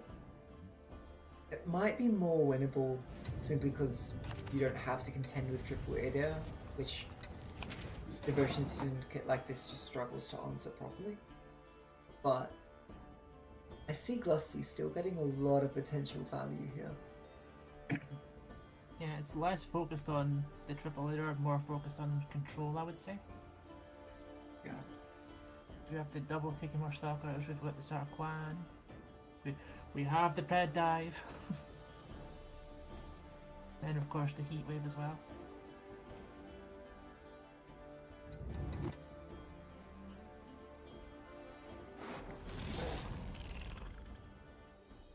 Agreement 2-1 is quite a commitment, but I suppose without any other stalkers, because there are two main deck stalkers here, but missing both of them means that maybe you need to use a Hive Mind earlier to gain access to one of these stalkers.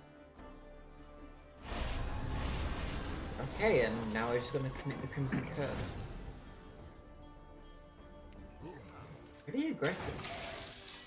I think we might be seeing a Timber Pass come out though.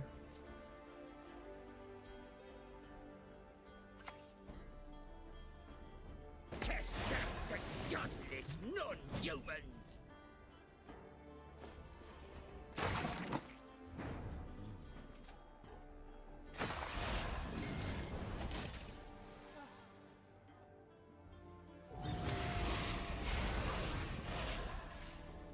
If it was a Timber Pass, surely you would have taken the Worker instead here.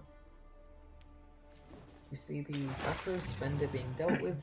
Leaves the front row spender alive because there's not quite enough charges. You don't use leaders, especially because it's spawning into a row that already has this Crimson Curse.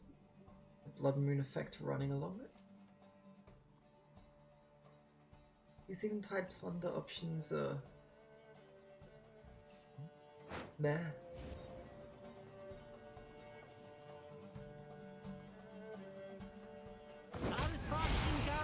Not sure what you were hoping for, but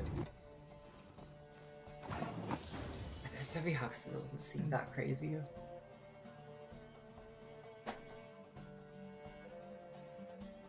So now, is it going to be the Tempo Pass? Or Minnow play on just to keep the round control.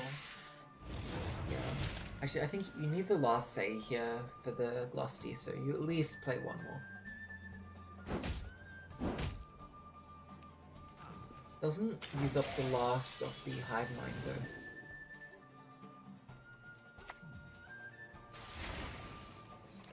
Okay, and that's potentially a pass. Very slow. You are worthy neither of mercy nor forgiveness. Even if the poison goes through here, like that's only an 8-point play as of current. Blood Moon is still ticking. Here it is. I don't know how Bullet catches up. He has to at least play 2 cards here. We are going to a long round 3 for sure. You might need to even commit Siggy or Gregory. I guess looking that dire to me.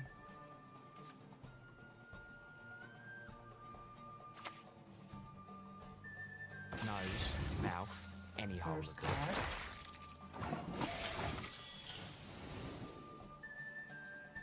You're losing 2 points here due to the bleeding already, so you need, what, like 22 points?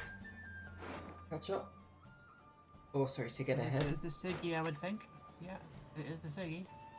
Siggy, not even being on the same number of cards now is rough.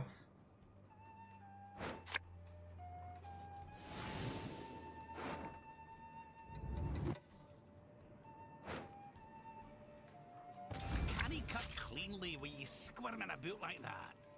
Shite. Maps upside down I think this should do it then. Yeah, that's it.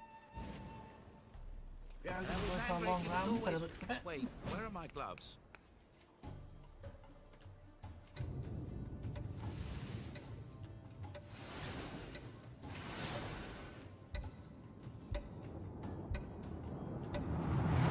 One more quick. I did see the second one.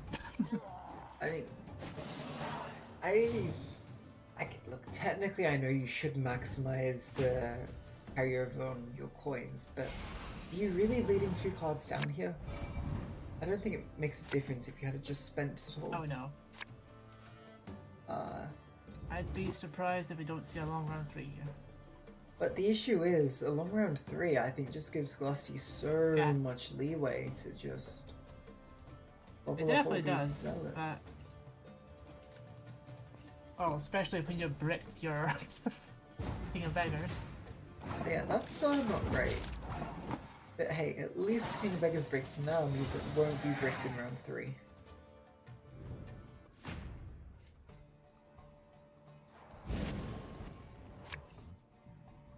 I definitely had to bleed, but you can't bleed 2 cards down. You just can't. You have to just take your chances, I'm afraid.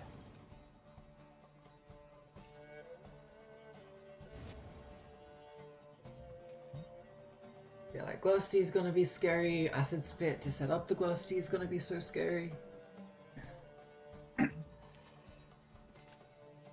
Guess in theory you can try and block the Acid Spit by using the excommunication on the affected unit, perhaps? That's assuming it doesn't split straight away, which you'd expect to be the case. But yeah, I like your thinking though. If Minnow doesn't see that, then we could see a bit of a catch out with that excommunication.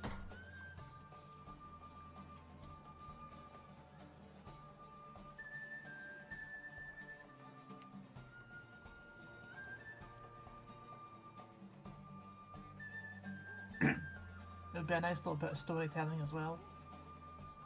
One of the syndicate guards has been affected by poison, so they've been excommunicated. Yeah. No worries. I want it to Sins scream. of the flesh are my speciality. I find this a bit interesting. I think there's only one Brown Warrior in this list, but we see it coming back. Yeah. We see it being forced to come back here on Incubus.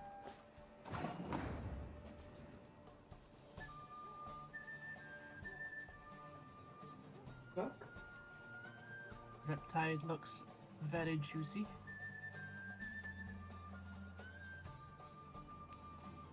Yeah. Look, I guess it was always going to be the tallest unit, and you don't want to boost it high because then you just play into this heat wave, this Wolfsbane, unnecessarily, this also Escal Pathfinder. Infernal gout. Remove his cowl, then his ears! The eternal fire guides! The eternal fire protects!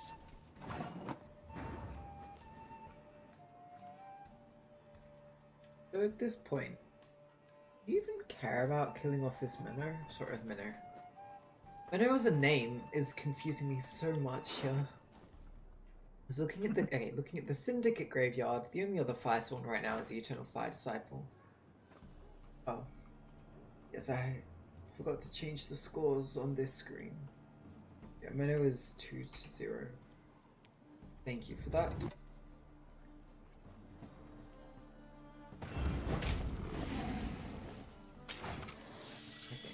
It still decides to get the kill.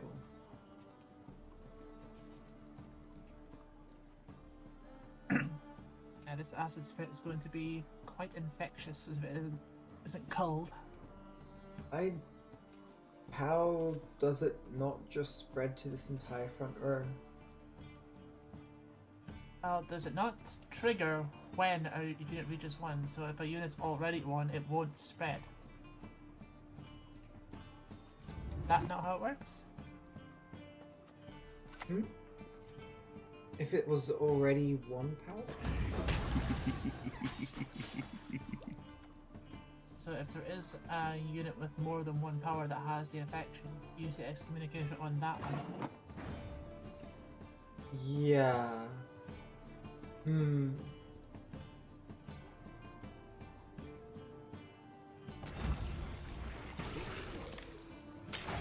I think... I'm trying to think, like, do you target the Spender here, or just the Zealots? Also, actually, keep in mind, the Cleric of the Flaming Rose can transform any of the Zealots with their status as well. You shall But be I renounced reduce by the kin, excommunication. condemned by your children!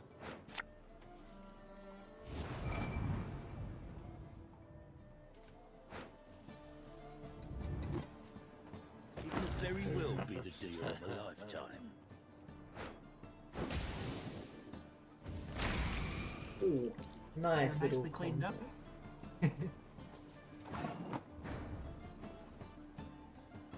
So yep, that roll into the payday on the vendor combines nicely with the fee on the horse and junior.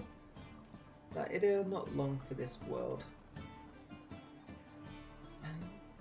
Okay, here's where it gets interesting. Menno has missed the Stalkers, right?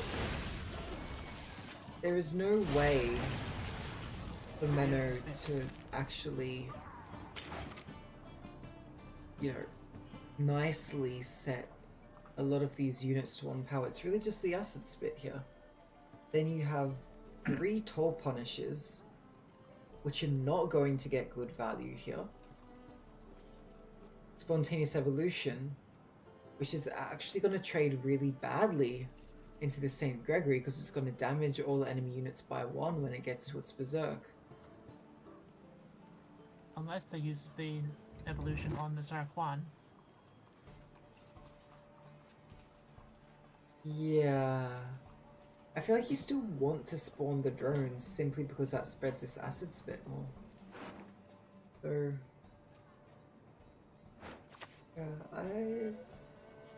This Gregory might just carry the entire match here for Bullet. And there's the transform to cure the...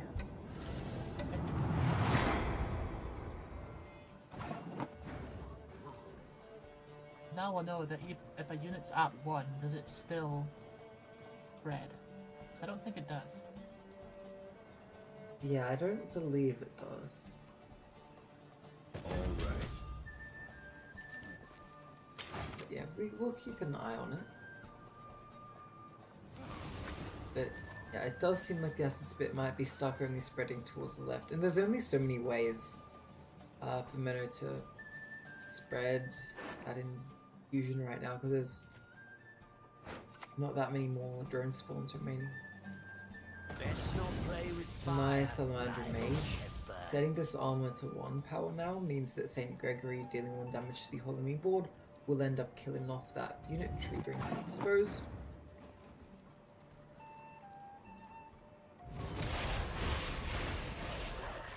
Technically, we'll gain 1 armor if Glusty gets played. Technically. And yeah, the infusion did not go to the right, so yeah, if a unit's at 1, it stays where it is.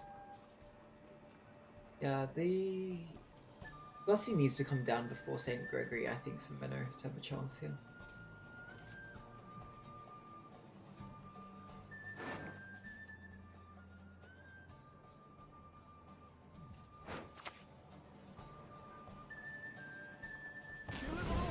Oh, that might trigger the evolution though.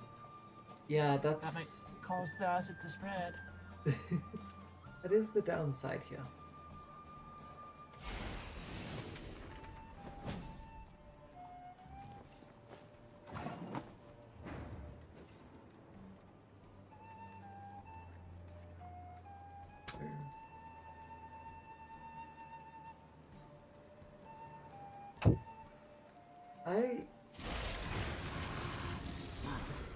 There's the first spread. I was really expecting Acid Spit to pop off a lot more in this round, but it's just, without the Stalker support, it's a lot worse. You use the Wolfsbane here almost purely just to spread the Acid Spit even more.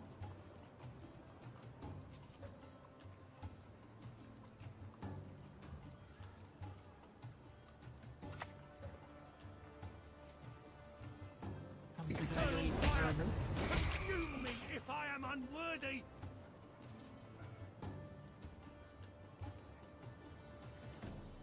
Oh, even the Glusty isn't going to do anything here because he just dies to the Morels.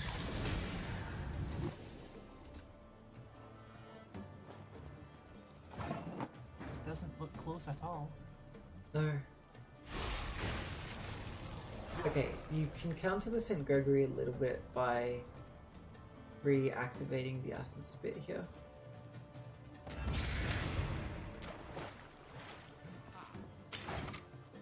Oh man, the Glusty just dies to this Menno.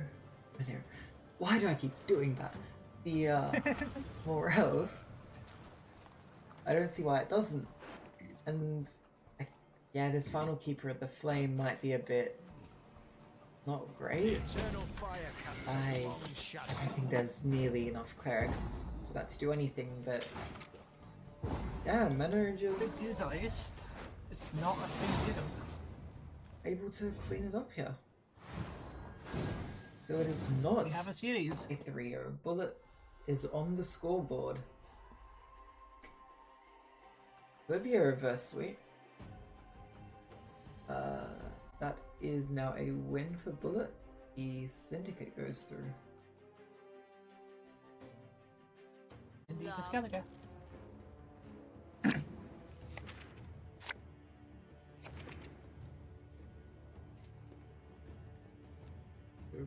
AQ Swarm versus Skellige Discard with Magic Compass.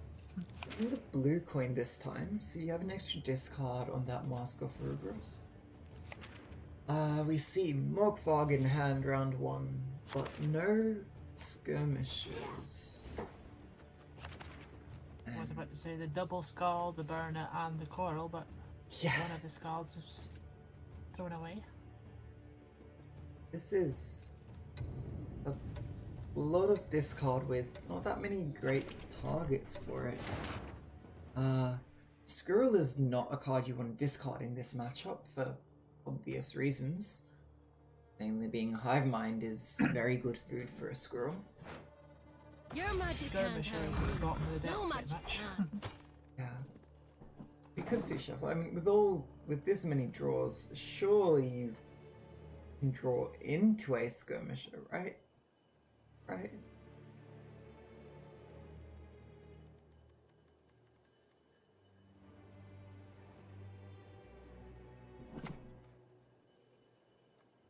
I remember the magic compass was the second draw. So don't know if we shuffled or not. I suppose. And the end. You Okay, there shuffled. we go. Nothing like some overseas plunder in springtime. Decides to take the mask straight away this turn. That was one of the skulls getting discarded. So now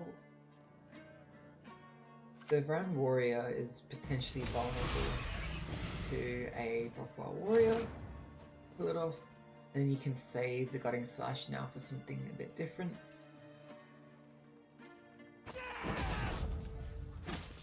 There it goes.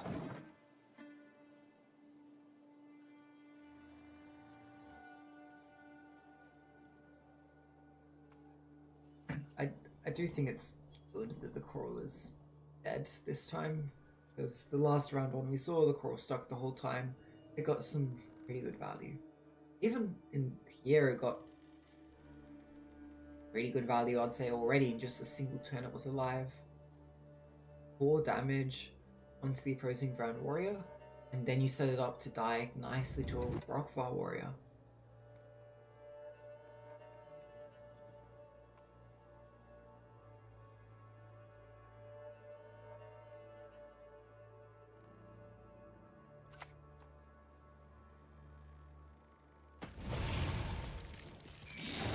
Mero just signaling he might just be passing at 7. Yeah. I find it interesting in this list. Meta only plays 1 Grand Warrior, but 2 of these Drago Warriors, despite there not being AQ, not being any Death Wishes to actually eat up. I think it might just be because these are able to store roam charges in them and then make your Stalkers get more charges themselves the turns that they come down. Yeah, this is a bit of an interesting mix of 4Ps to me. But Skellige takes the round quite easily here. We're gonna see a bleed come through. They're so good for Skellige to have this care troll. Bad dive, danger. Oh. Oh. And it's immediately mulligan.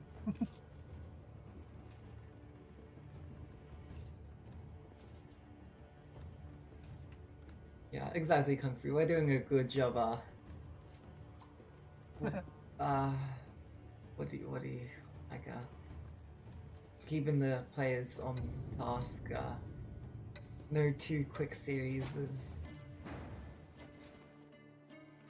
And no more, there is but us. Yep, still have half an hour to fill, so a couple more games, please, guys. Get a 3-2.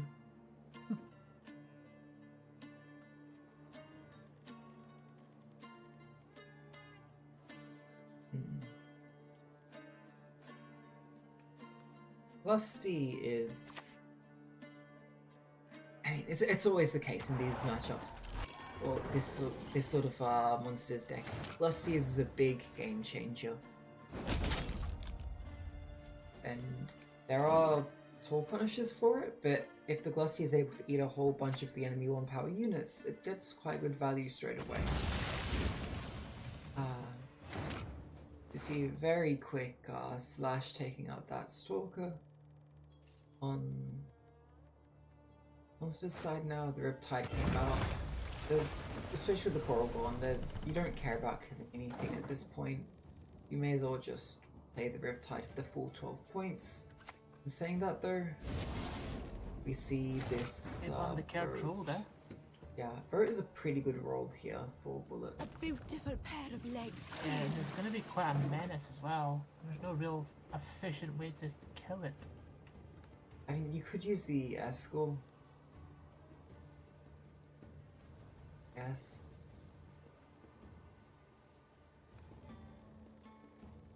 It's got Hermit's fine to not speedrun.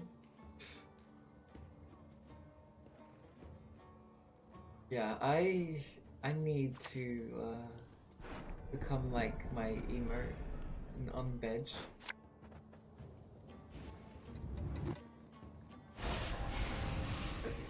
So yeah, Crimson Curse is one of these nice tempered plays that you have in this deck that they just keep you up.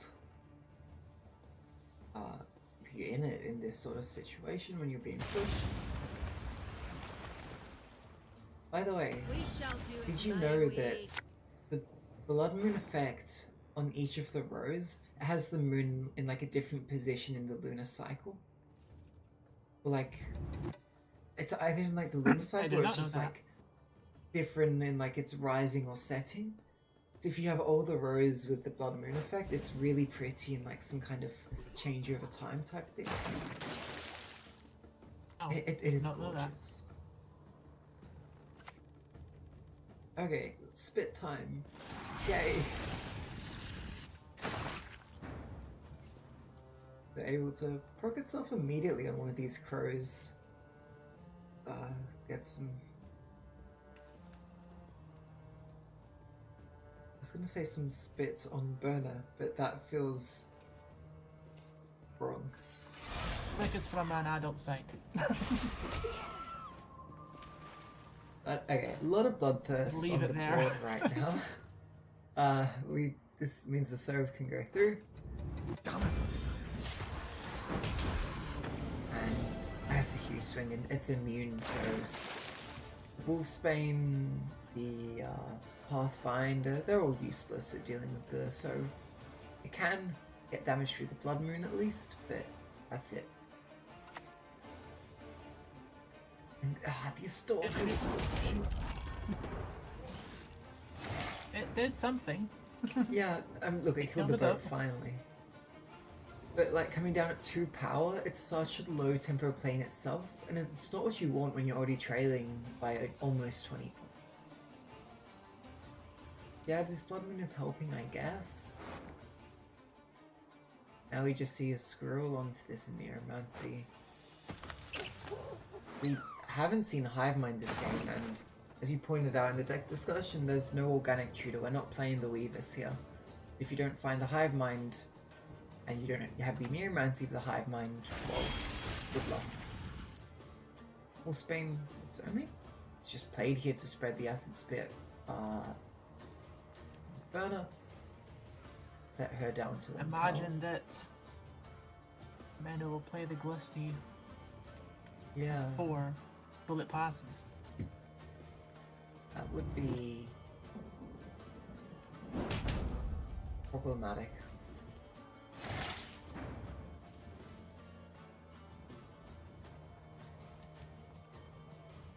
Yeah, so right now Menno Bullets base. pass anyway.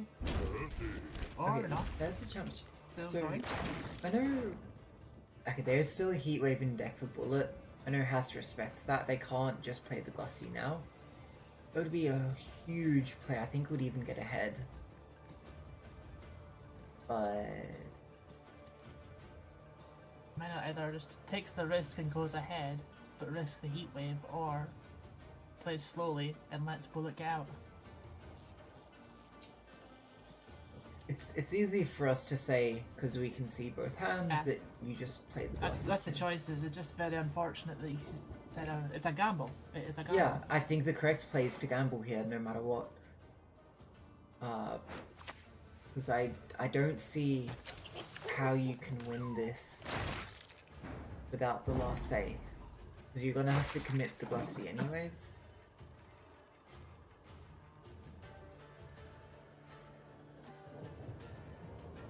Eskel doesn't have a target more than 1 power here. Because obviously Minnow is running a screw themselves, so the Eskel cannot kill a beast. Potentially thinking to use Eskel and then some leader charges.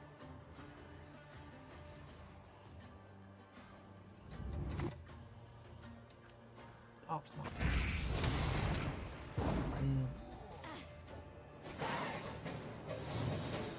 So you play the Glusty anyways. Respecting the heat wave means you give up a potential card advantage. Okay, there's the Hive Mind finally.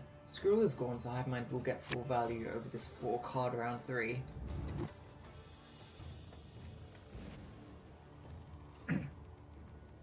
But I don't even know if this Eskel is going to be any good.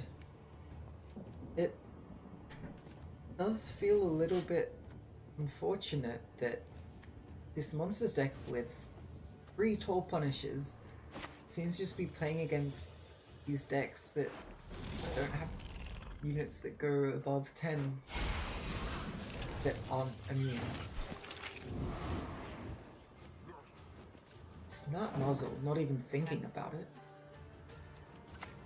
Again, Minnow has to be very aware of intention for it. They can be.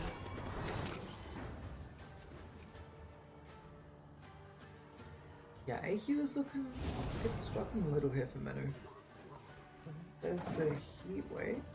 That is now gone. Stalker does get to live for a turn here.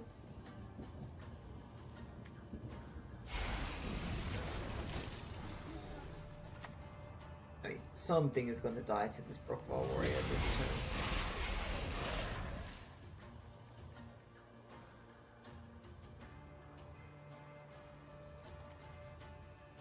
Get really far ahead here though, because the leader plus the Kambi could end it.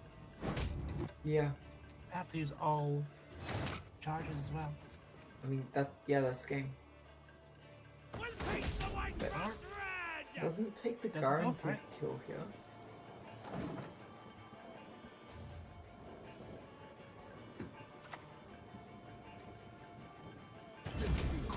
I expect you...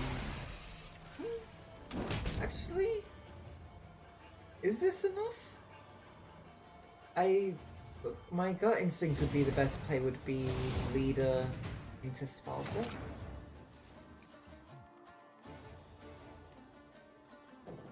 Leader is 11, right? Yeah. And then a Svalbard is quite good here.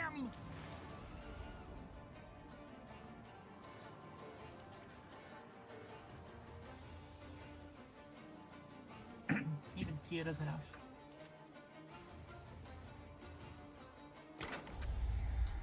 Okay, if tier's enough, then you just play the tier, no questions asked. By 1. Yeah. Again, looks like Lucas did the maths for Svalbard being enough as well.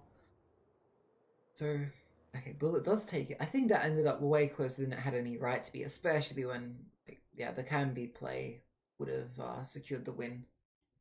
But it is Menor with the Insectoids and Bullet back on the Northern Realm. So, Bullet very almost won with this deck in the first game of the series before that very unfortunate disconnect.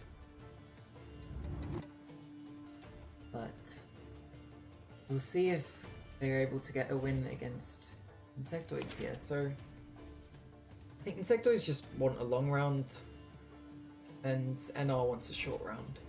For round 3 at least. And it's going to be a similar thing to last game where we're going to have this Erland, it's going to be immune. You're not going to be able to kill it with these Tall Punishers in Menor. The thing for Bullet this time is he's got Tempo and he has Iris as companions. So, and he's on red coin, so no fear of losing on even. So, I think he's in a good spot.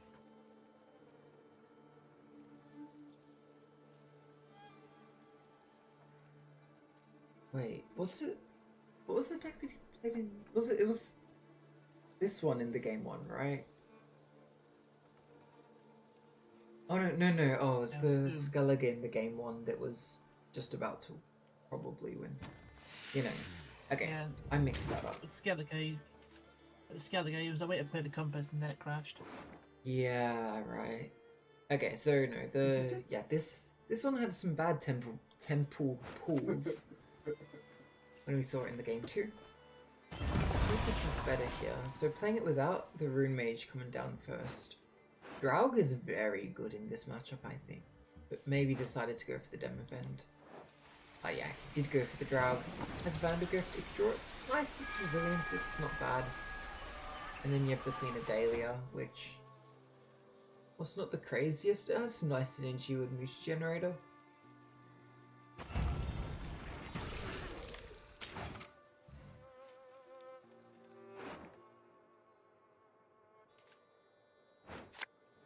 Get the turn to click on the temple this time, as per.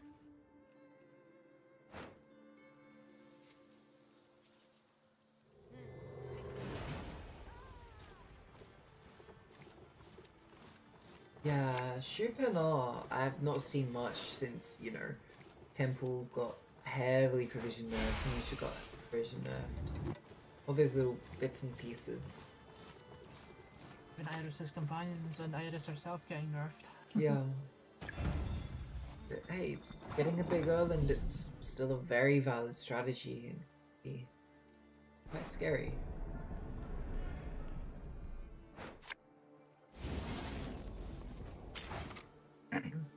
Meadow says, nope, not having any of that. Yeah, Moose Generator, not allowed to stick. Too much heat warps metal or something like that. The boost is going to come solely from the companions. And Yeah. Iris. Yeah, now the Erland is much less of a threat. Like it'll still effectively get like 2 boosts for each unit in the deck. There's 1 on each from the Iris' companions and 1 from the Erland deploy.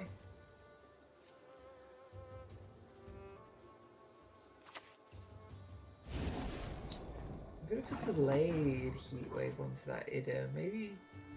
Wonder why you don't take that earlier. Hit Squire for that. Interesting.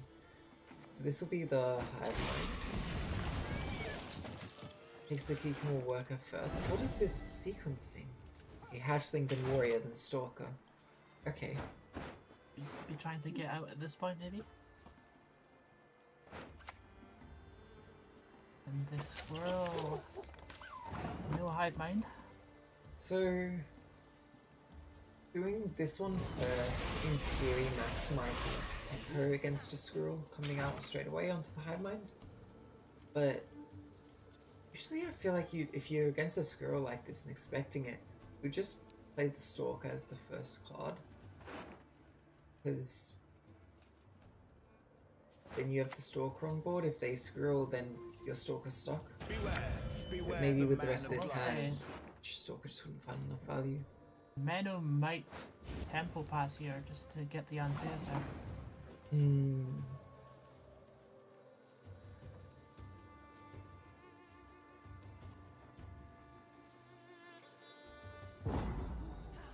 He does. Can you get around this without... Okay. Yeah, just... Have you no honor? Stand and fight!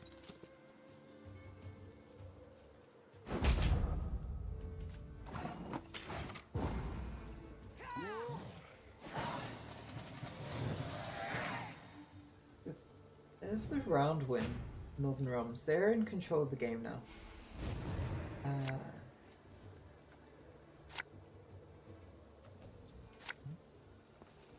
Again, I feel like you just bleed, right?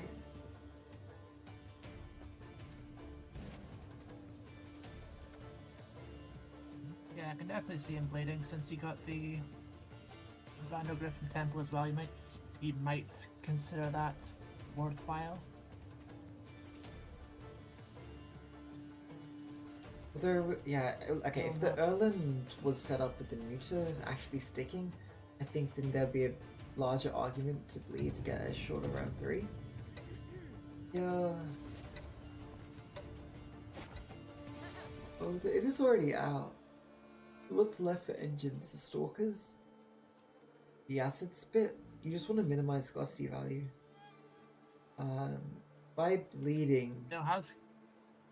Minnow has kept the bread dive.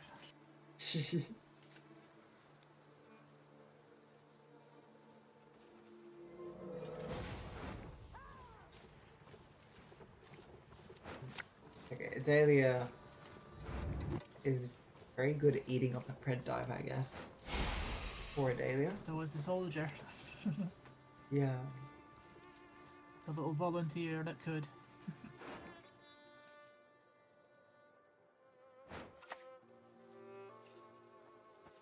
My great-granddaughter will do great things. Salutations.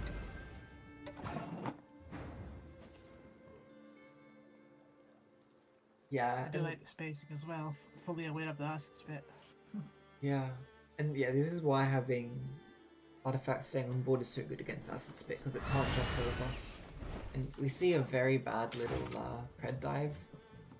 Granted, the Siege Master boosting the Volunteer by 1 did make the pred dive 1 point bigger. It is how I punish So, those who irritate me. Could be worse.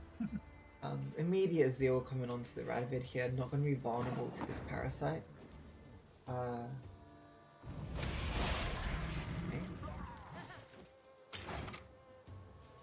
I think Bullet wants to get some more units all on, some humans all on one row for this drag to transform.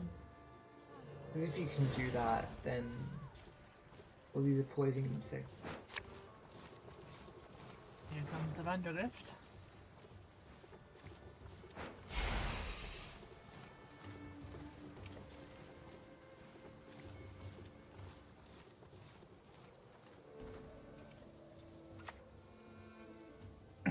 What has that witch done?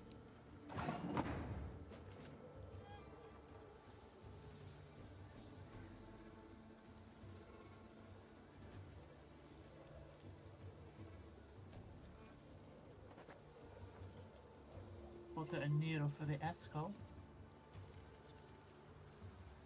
Yeah, that'll be fine. Vandergrift is just a human.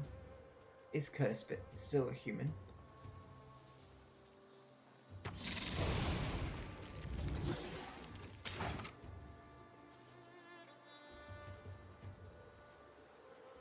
You can store up some charges in this warrior, so you're down 12. Escol is 4 body right now. 7, that's 11. Okay, so you'd get out with the spawn with Hell Warriors. Yeah. Yeah. I was half expecting a bit of a more aggressive push here with the Draug and just shut Minnow out of the round.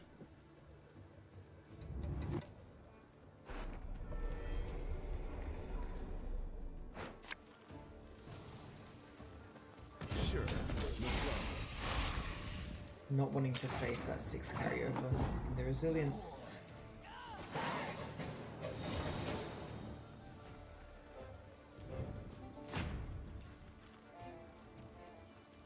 AQ has the first say now.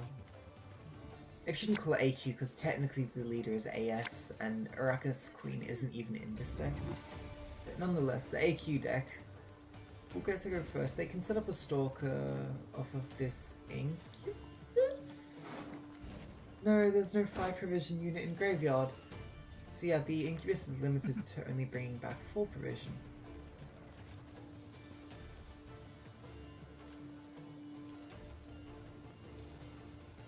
But at the same time, you need to respect this shoot. Well, there are only 4 provision cards in the graveyard for Coke and Meno as well, so it's okay. Oh. What happened? I could have sworn a Stalker got played once, but maybe not. Okay. We see Shoop as the instant kill here.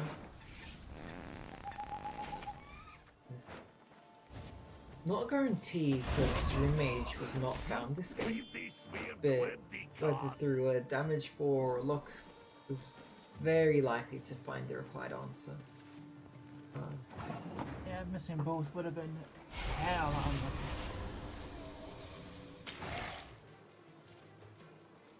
Here's the Crimson Curse. Feels like it's a bit late, but not too bad. Redanian agent that failed. Absolutely cut.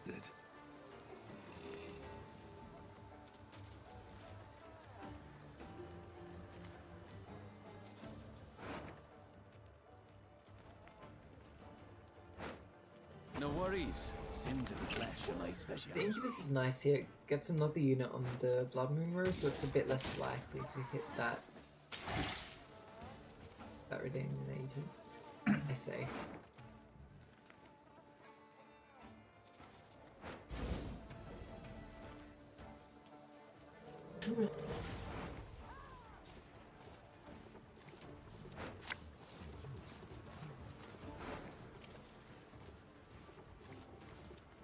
Giving up on here, gives up on the Centurion Envoy, keeping the spores. No audiences. Which tower today.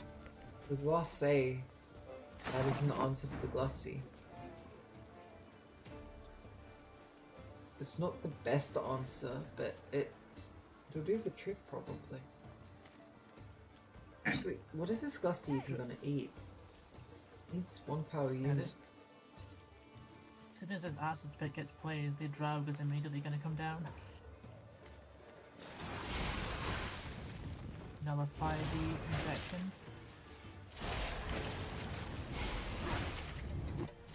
The acid spit at least gets immediate value here. With no more stalkers, there's no real reason to delay. The squirrel won't get purified by a Drow transform here. Only 3 of those units transform, and the 1 power one is still going to be vulnerable. The Glusty eat coming out this turn.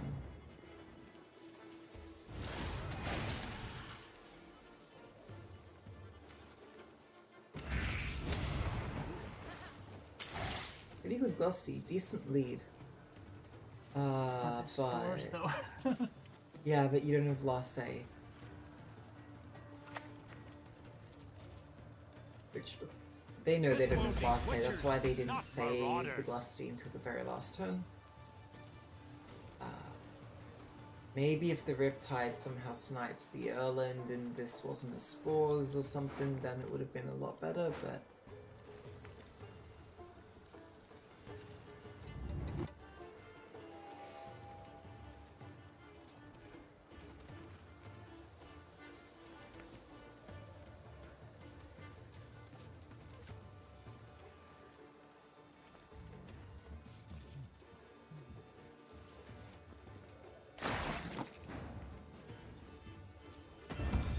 to consider here from there. You just lay out your 12-point card.